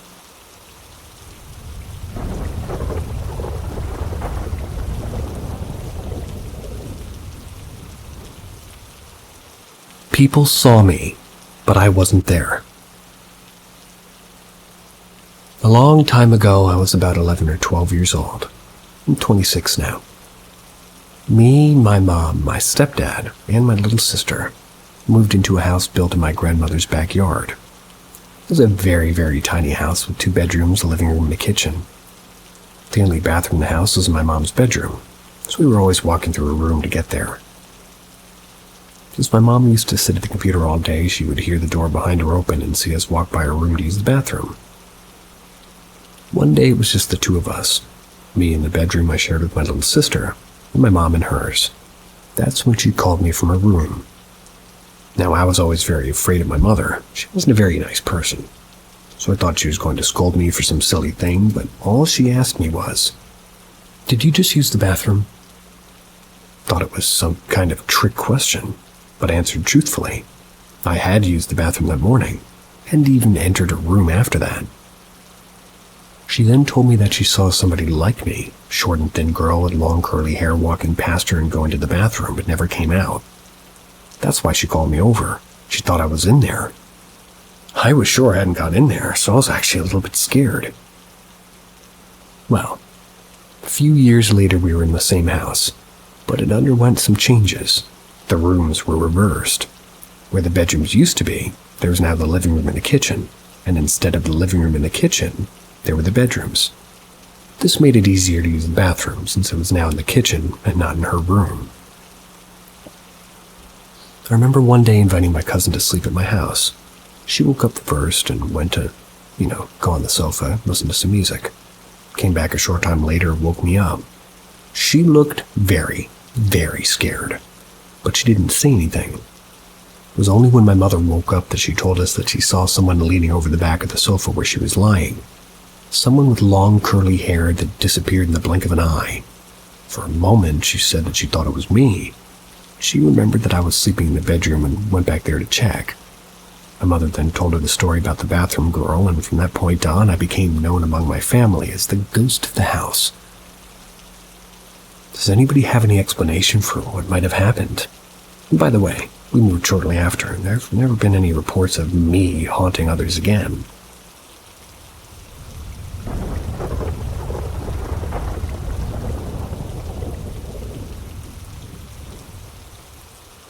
Was the ghost taking my side?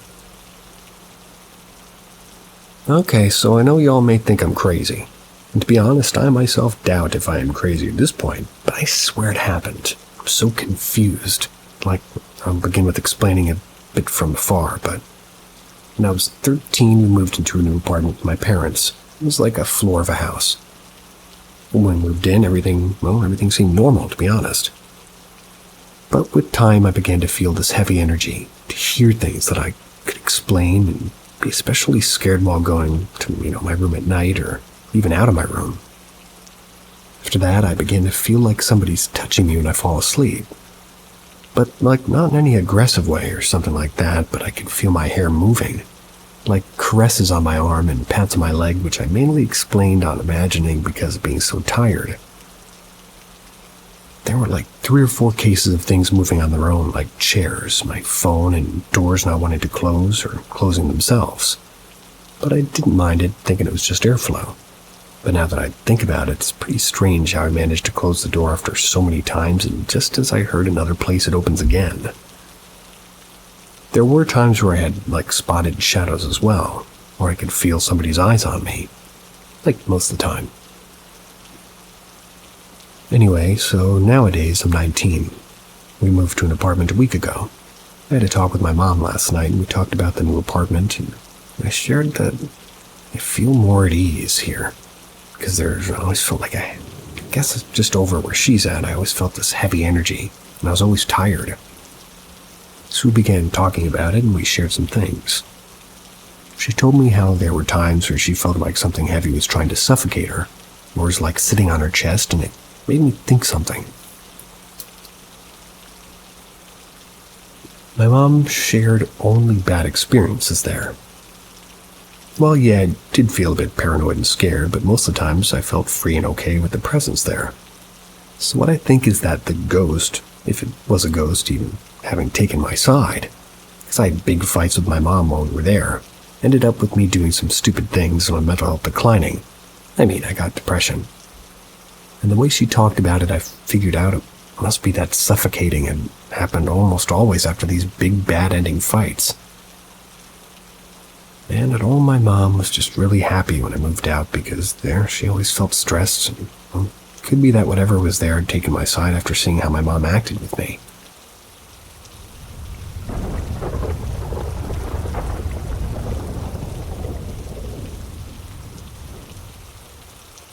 My grandmother's creepy story. My grandmother was not a believer in ghosts or the paranormal. She's pretty much an atheist and stood by the belief that once you're dead, you're dead. However, she shared a ghost story with me that didn't happen to her, but happened to her mother. This took place during the Depression. My great-grandparents, in order to bring in extra income, rented rooms out. One of the renters was a Swedish family from Minnesota. They only had a son, so I don't think my grandmother or her siblings played with him because he didn't talk much about it or have any stories about him. But one day my great-grandmother was outside on the porch sweeping the porch. Saw the boy sitting on the steps. He was laughing and hugging himself, and my great-grandmother was curious and asked him why he was acting that way. The boy said to him, "I dreamed I took a cold and died." That's all he said. The great-grandmother relayed that she thought he was just being weird and didn't really think anything of it. Sometime later, the family ended up moving back to Minnesota. They kept in touch with my great-grandmother because she's also of Swedish descent and could speak the language, so it was a no-brainer that they'd connect. About a month after they moved back to their home state, they wrote to my great-grandmother, telling her that their son had caught pneumonia and had in fact passed away recently. That was the only time my grandmother was creeped out by something like that. I don't blame her.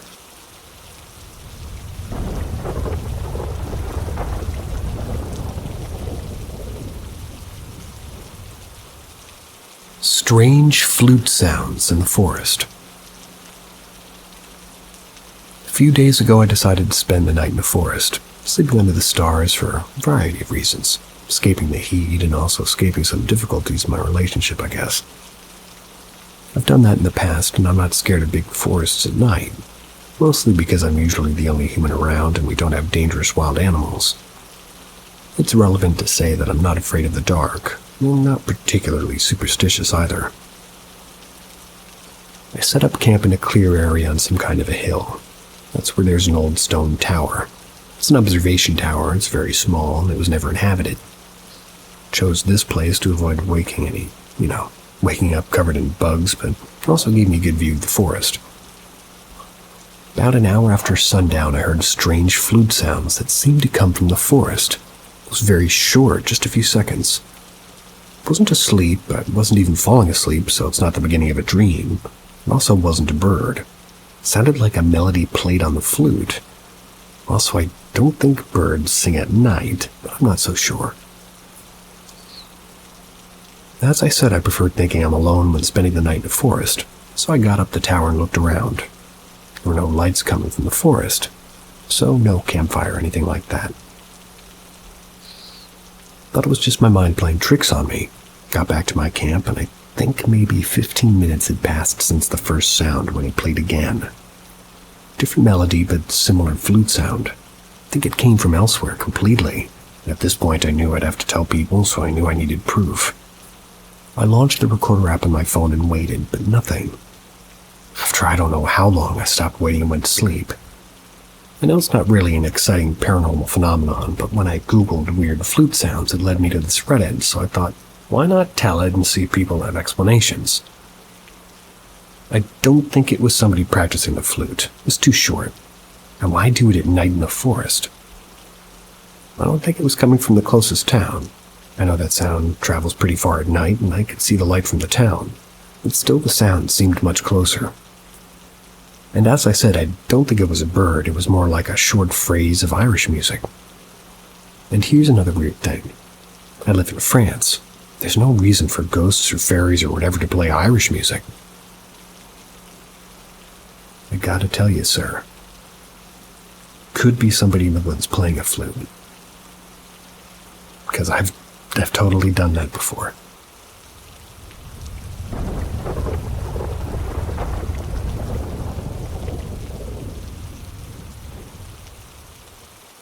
"31-year story of my paranormal life." I grew up in a house with both parents and a sister, in a fairly single-story house, rather fairly new, with no paranormal history. My sister is just shy of 2 years younger than me. At birth, my sister and I had been baptized and grown up in a Catholic family. Her parents weren't very churchy people, but her grandparents were the old-school, heavy Catholic type.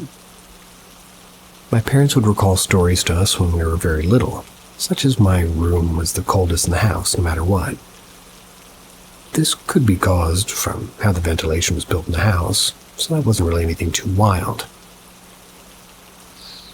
Other things that they said, like hearing loud bangs on the other side of the house when they were home, like pantry doors and silverware drawers being opened. They'd come home and have the washer and dryer start up on its own. They don't remember any of this happening prior to me, the firstborn, being born. And as far as I'm aware, they never sold my soul to any demons, because we sure never had much luck or money. And as far as this activity goes, I don't really remember any of this taking place. I feel like if it did, I wouldn't understand the magnitude of it all, at least. And one instance I do recall. It's being around 7-ish years old and being at a close friend's house. We were sitting on the floor of his bedroom playing Yu-Gi-Oh! He had one of those small Nickelodeon TVs in there, and the remote was on the floor. While we were playing, the remote was going back and forth under his bed and out towards us. We just stared at this in awe. Not realizing this was fucking insane, we just went on about our lives as if nothing happened. Moving into later childhood and teen years, things picked up. My sister and I started to tell my mom, and I was seeing these shadows, and I was feeling uncomfortable. My mom also told us she was seeing shadows and it was intermittent when this would occur. I had personally never seen what they were talking about, and I was thankful. All I recalled during that time was hearing footsteps outside of my room. We had since moved into a trailer due to some tragic life issues, and my mom would tell us that it was some animal under the floor causing the noises. I put full faith into that thought at the time, but looking back, there's no fucking way. The footsteps would be a constant sound, at least happening till I moved out. And I was in this home from 5 years old till about 22. Growing up, I would always stay the night at friends' house for Halo LAN parties. Try to recreate the food that we saw in the epic mealtime. One of my friends had some paranormal things going on over there, and I can't specifically tie these events to what I dealt with. I just think it was like a wild coincidence. He had told us that he believed a little girl was haunting his house. He had dealt with various things, like noises and sightings. One specific night I remember laying on the floor going to bed after another solid gaming sesh. I could hear this faith carousel music. Put it up for a few minutes, and finally I said, "Hey, can you shut down the volume on your DS? We can't sleep." Turns out he was out cold, and that wasn't him. After I woke him up, we just sat there and stared at each other. He told me he had toys in the attic, and he thought the little girl was playing with them.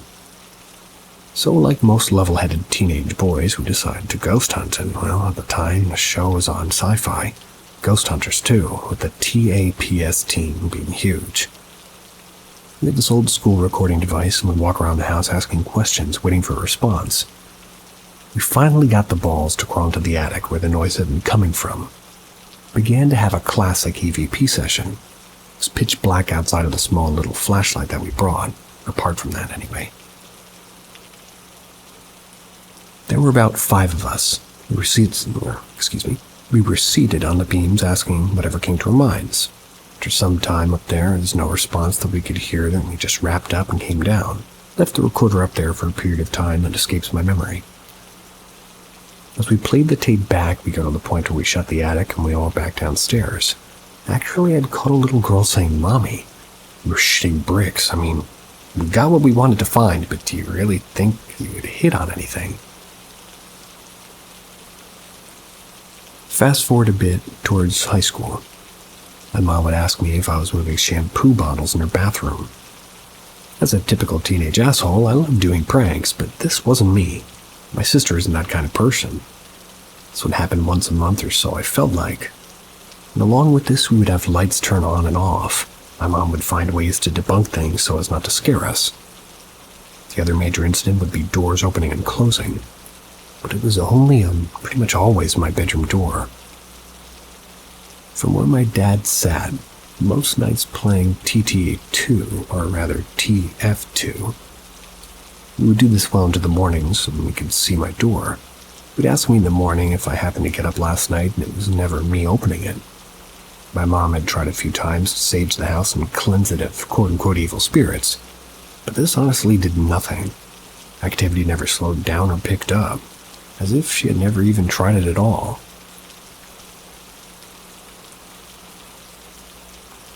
In high school, I decided to follow in the family footsteps, start a career in the fire/EMS. Took a high school course for EMT and graduated with my EMT certification. I joined a volunteer fire department shortly after graduating to get some experience with the hopes to go career eventually. About 3 years after high school, my Nana passed away. I was very close with her, and this was a sudden death. She had always been a big advocate for me pushing myself and achieving my dreams. Well, I had landed a job at a large ambulance company and was eager to start. I had everything laid out the night before, like the first day of school, ready for my first day. Around 4 a.m. while I was asleep in my room, I remember waking up to my door opening and a short figure standing in the doorway. No discernible features. As I stared at it, it wasn't scared or nervous and felt no malice. The door shut after 15 seconds or so, and I had just sat there for a bit processing everything. This was the first time I'd personally seen the shadow figures my family was talking about. The morning I told my mom what happened, she said that it wasn't her opening it. She suggested the thought that it could have been my Nana checking in on me my first day. She's about 5'2" on a good day, so my head and that added up that could be what I saw, and I went about life. Fast forward a few years, and now I'm a firefighter paramedic in the career department. I proposed to my high school sweetheart. We just got our own apartment in the neighboring city, have our first pup, a wiener dog named Rocky. My fiancé was aware of some of the things that happened to me and my family growing up, but we had no idea that things were going to continue once I moved out. Our lives in this apartment consisted of me working my rotation of 24 hours on a 48-hour off shift, which is pretty standard firefighter schedule. Erica was going to school to become a dental hygienist. This apartment is when I began to start connecting some dots that maybe it wasn't just the house that had been haunting. Small things would happen here, and it was never when my fiancé was home. The apartment's about 900 square feet, so if there's a noise, I would definitely hear it. The things I would experience were lights turning on and off, but they wouldn't be in the room I'm in. For instance, the bathroom would turn on and I'd be in the kitchen. The toilet would flush on its own, and we had motion sensor rope lights in her small walk-in closet in her bedroom that would turn on in the middle of the night. I remember feeling like somebody was just with me, but it never felt like it was harmful, just like I was in a crowded room in a sense. I remember hearing female whispers. I would often chalk it up to being in an apartment, even though most of the places would be vacant during the day with my neighbors, being at work. During this time, I began to have a very traumatic call at work. The biggest event being one where 2 toddlers were hit head-on by a train, killed one on impact. This caused my mental health to decline, and there was a strong correlation with this and the activity that surrounded me. I began to go through therapy to help with coping through the work issues. Outside of these small events, nothing drastic happened in the short time we were in this apartment. We had set our sights on purchasing a home and starting a family. By this time, Erica had graduated and began working on her desired field, and all was well. We'd gone home shopping, found the perfect house for us in a neighboring city that was close to our jobs, family, and friends. Picking up from the apartment that we had moved into, the new house and everything was perfect. We'd finally made it. 2 kids from a trailer park with successful lives and a beautiful home. Things with work, however, continued to be difficult. I would go on several calls that involved juvenile suicide, and working in healthcare during COVID was one of the most miserable and draining things I've ever done. My mental health was at an all-time low, and I was going to therapy on a weekly basis. Throughout all of this, I never experienced anything at work, even though I spent so much time there. I feel like this was a catalyst for events that followed. Once I was at my lowest was when things escalated to new heights. One of the earliest signs something was still going on involved an artsy bathroom sign and a wall-mounted toilet paper holder. My wife had the sign positioned right over her shoulder, and in theory, a normal household shouldn't have any issues. We heard a loud bang one day. Went to that small bathroom and saw the sign on the floor. Thinking it was odd since no door was closed, no wind was coming through, but we put it back up, shut the door. About 2 minutes later it fell again, landed directly on the holder. Then it hit me. Holy fuck, this thing is still here. It was still fucking with me. This proceeded to happen over and over again in the next several weeks at completely random times, and each time striking the holder. Happened so much that it finally knocked the holder off the wall, and once it was removed, that sign hasn't moved in years. Things began to happen more in the open and during the day. The first instance that was in front of my wife was on her side living room area, and my wife was cleaning the floors. We had a power surge in the kitchen. Her jacket flew off the back of a chair and in the dining room. That's next to the kitchen. The table was directly between my wife and I, and we both saw this. Walking to the kitchen, and all the appliances had their times reset like a big power surge. Nothing else in the house had any issues. Happened at around 10 a.m. She was very freaked out at this point, and it was then that I couldn't really continue to hide it. I had found various reasons to play things off and cover for excuses, but this was unexplainable. At this point, I was still in monthly therapy sessions to deal with work-related issues. Mental health had improved quite a bit. Things seemed to come in waves, as if it was building up strength and feeding on my weaknesses. Looking back, it felt like it would have built up over several months and get progressively more constant and severe, and then dissipate for random amounts of time. It would ramp up with events like 3 times a month, and once a week, then a few times a week to daily. It would usually build up in severity and then back to nothing. I would go downstairs in our 2-story home, gaming late at night, and have lights turned on where I can see them. I would begin to jokingly just talk into the open and say things like, "If you're going to turn the lights on, you can pay some of the bill," trying to make light of what was happening. My wife had asked questions on the history of it, and I explained since I was a young child I had had issues. She began to ask if we could look into getting rid of this quote-unquote thing. Well, I told her unless it's causing harm, I'm not fucking with it. The absolute terror of the unknown was enough for me to just deal with it. I was a decent horror buff at this point, even though my daily life was basically one as well. When thinking about things escalating, I always thought of Paranormal Activity in the scene where they put down flour, and now you know the footsteps were goat hooves. You can't unsee that shit. I functioned heavily on the ignorance is bliss approach when it came to all this. Probably not the best approach, but it worked at the time.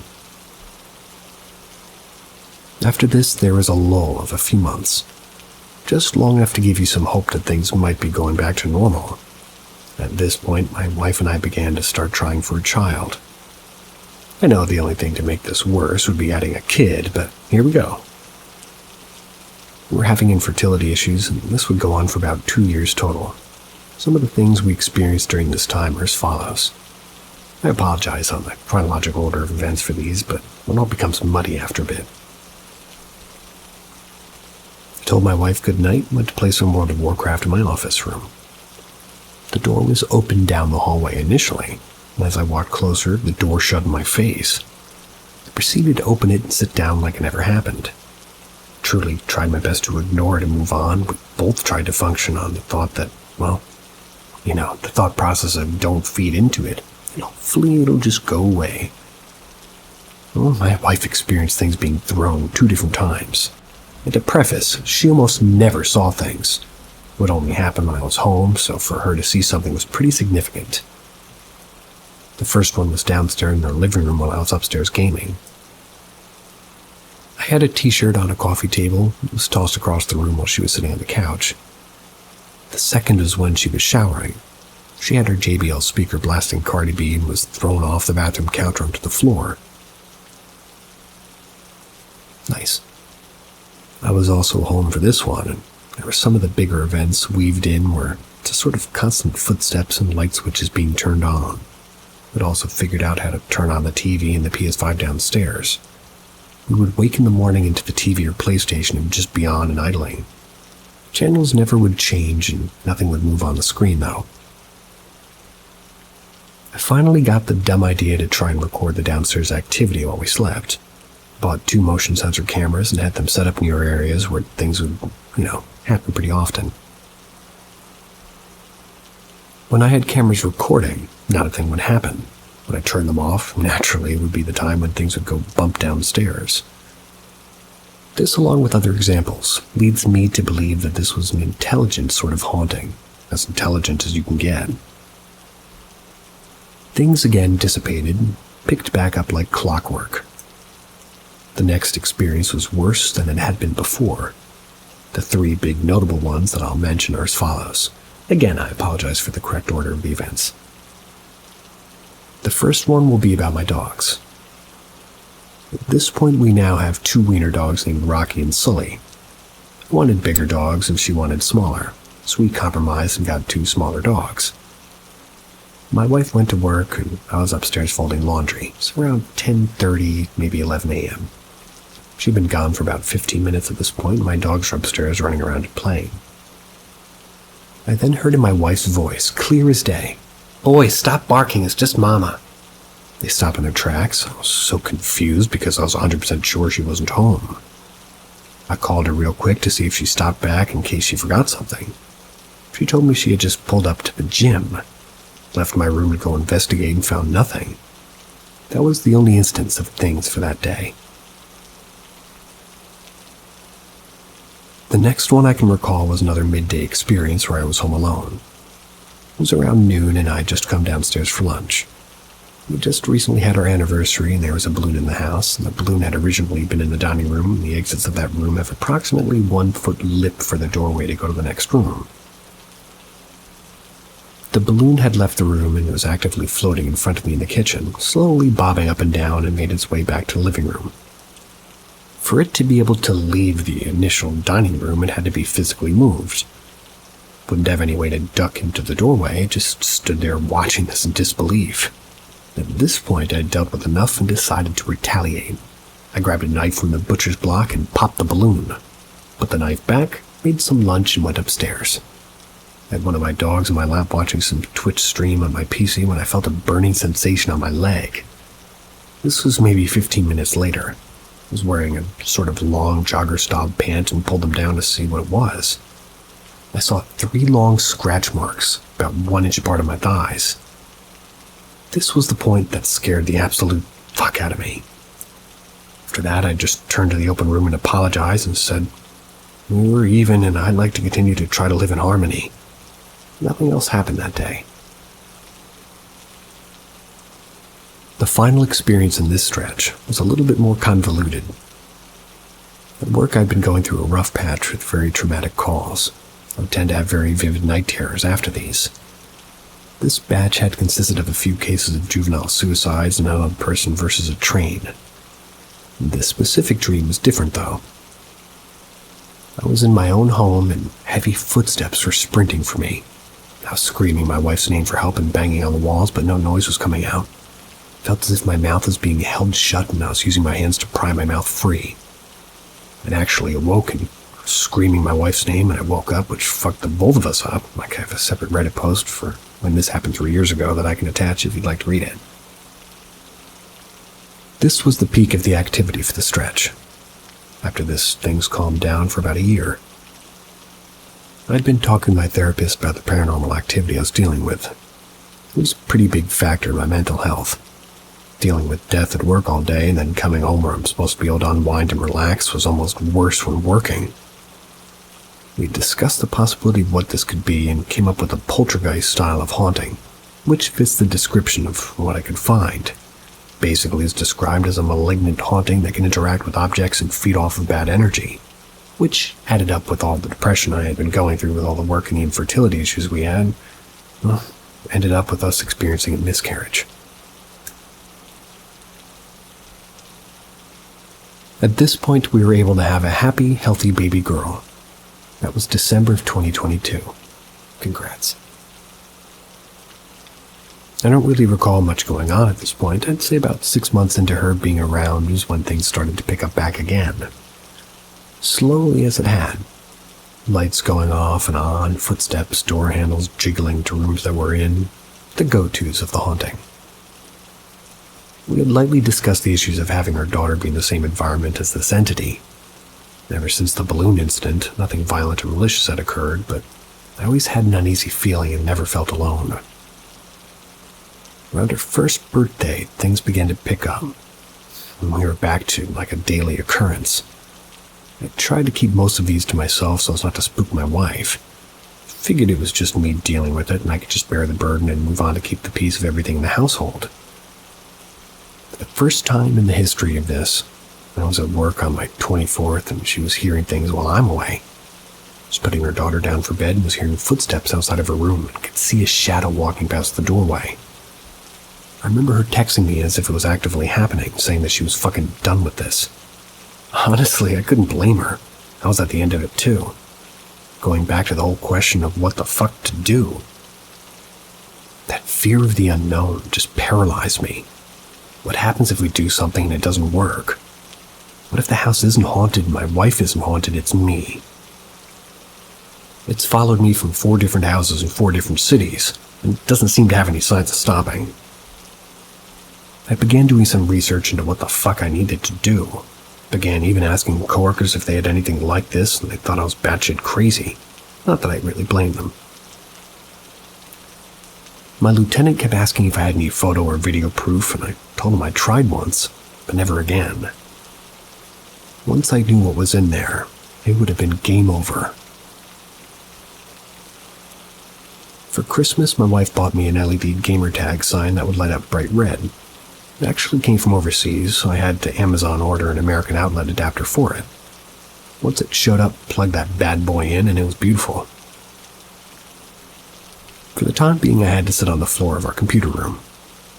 This specific night, I had told my wife goodnight, went to go game up for a bit, turned on the PC, shut the door, went downstairs to get some G Fuel and snacks. As I was walking up the stairs, I could see a red glow from underneath the door. The neon sign had been turned on while I was out of the room. I immediately unplugged it and went about my night. Before I left, I plugged it back in and turned the remote upside down on the table. This was my own little fucked up experiment to see if it was moving the remote and turning it on or not. In hindsight, this was dumb, but here we are. That morning when I woke up, it was on. I had it then unplugged, went back to work. A few days had gone by with nothing. I started to use that LED sign as a ghost gauge, basically. One night while I was at work, I got a text from my wife asking if I'd left the sign on. I believe I lied, and I told her yes for ease of mind, but I knew damn well I didn't. After this, there was a stretch of a few nights my wife would work long hours, I'd be home with her daughter. During these days, I would hear footsteps upstairs while we were downstairs. I began to smell perfume. It's the same perfume my Nana would wear, and I haven't smelled that since she passed away many years ago.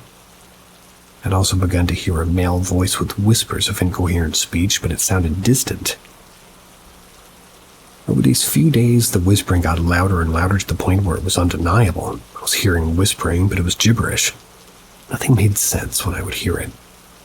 Most notably, when I'd be putting our daughter to bed, I'd be lying on the floor of her dark room till she dozed off. I would just hear it constantly, not knowing if it was just my nerves being absolutely fucking shot or if it was real at this point. I didn't tell my wife about this yet because I felt like I should be the one to just bear the burden. But this was my breaking point. For context, it's the beginning of February at this point, and out of shot of desperation, I tracked down my pastor from church growing up. My kid was at my parents' house for the day while I got caught up in some yard work. Drove down to a local gas station so I didn't have the conversation in the home. We limited as much recognition of the entity in the home as much as possible. This was my way of escaping to sort of call for help. I remember calling him and asking if he had some time to speak. He did remember me from when I would go as a kid, and I told him I felt that I had something paranormal going on in my life, and I asked if he could listen and hopefully help. I was a little bit taken aback, but obliged and let me tell my entire story. He had said, "Well, knowing you and the profession that you're in, I'm leaning towards the fact that this is real, and you aren't having a psychiatric issue," like he offered to come out a few days later. He told me that he was going to contact a specific group of people that he knew in the Catholic Church whose job was to deal with exorcisms and get some advice on how to approach this. He gave me the confidence that he would solve it, or at least we would, and I began to cry. I had mixed emotions of terror and joy, hoping this would be the end, but having no clue how this would actually go. I spoke with my wife about the ordeal, and the pastor was going to come help us. He asked that we all be present in the house during the ceremony. Once he showed up to the house, he greeted us with a smile and said he's going to bless the house, and us inside of it too. We walked with him to each room as he was saying prayers and tossing holy water throughout it. The entire time I was waiting for the absolute worst to occur. Like every horror movie you see at this point goes absolute shit and somebody dies. Once he had walked through the house, blessed each room, we went to the living room and locked hands and prayed. This process took about 45 minutes to an hour. I'm honestly not the biggest religious guy around and mainly went to the church because of family, but I was all in on this because we had no other choice. Father Doug then gave me the number to what I can describe as the exorcist hotline. He said if things persist and get worse, call that number immediately. It had been about 6 months now at the time of writing this, and as I lay in my bed at work, things have stopped completely since that day. this is all 100% true, and I have 100% zero proof of this writing besides the accounts of my family and myself. Some people are skeptical of ghost stories, and I'm just glad mine's over for now. I was inspired to put this down on paper so as not to forget it. I have this chapter of my life logged.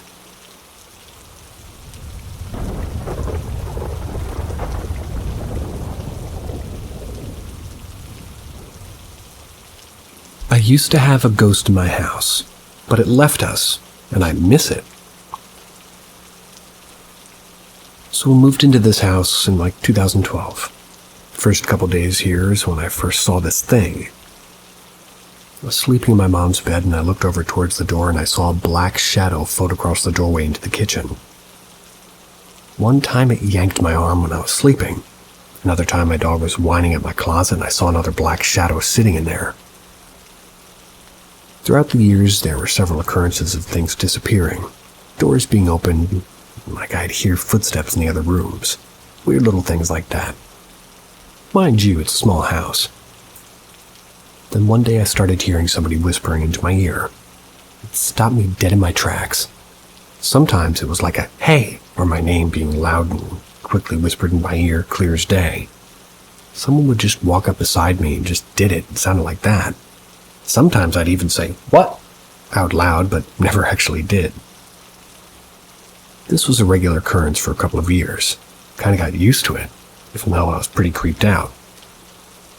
Eventually I started feeling like the spirit was trying to communicate with me. I think it was trying to get me to notice and felt like it really was trying to scare me. Probably wasn't. But one day I was getting ready to go out with my friends, maybe 3 or 4 years back. My friend started walking out the front door while I was back by the dark laundry room throwing something in the trash. As soon as my friends walked out the door, it said my name into my ear in the most clear and loudest way I'd ever heard it. I physically jumped and immediately ran as fast as I could out the front door to my friends. I don't know why it scared me so much that time, but ever since then I feel like its presence has left my house.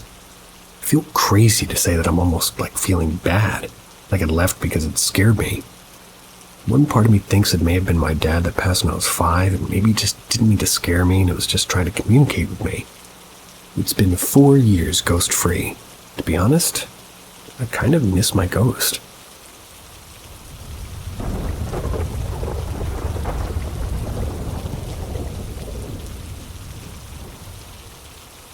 There's a specific spot I keep experiencing paranormal encounters, but I think I'm just being paranoid. I find myself walking down the same road relatively late at night more often than I probably should be. Paint a picture, this is roughly 200 yards of straight road. One side of the road is an assisted living home and a big 3-story building that's probably not been worked on while I've been alive. I've seen people inside of it, and I know for a fact it's an operation, but it's just one of those places that give you the spooks. The other side is just a wall of trees that stand between the main road, about 10 minutes walking through it. No way of lighting, it'd be very easy to get lost in the dark if we got in there. Looking into the woods, seems pretty hopeless. The only thing on that side of the road is a bus stop with a small bin next to it, not large enough to hide behind. I'm a paranoid person. Sometimes I convince myself I see or hear things that I probably didn't, but more times than I can count on my hands have I heard things coming from those woods. Voices, cracks, once or twice a sort of yelp. Never have I believed or seen anything in those woods, but not that I haven't thought I've seen something. But the other night I walked down that road and I was putting a song on my phone. Looking up, I see a small figure run behind the bins by the bus. Looked about 4 feet tall, but it was hunched over. As I approached the bin, it was covered mostly by the darkness. I don't really see anything, but noted that there's a bush directly next to it. I know nothing about paranormal activity. If this sounds like something I'd be curious to know, I'm willing to give more details on things I've seen or heard before, or even give more details on the thing I saw. But no more details from me. See ya.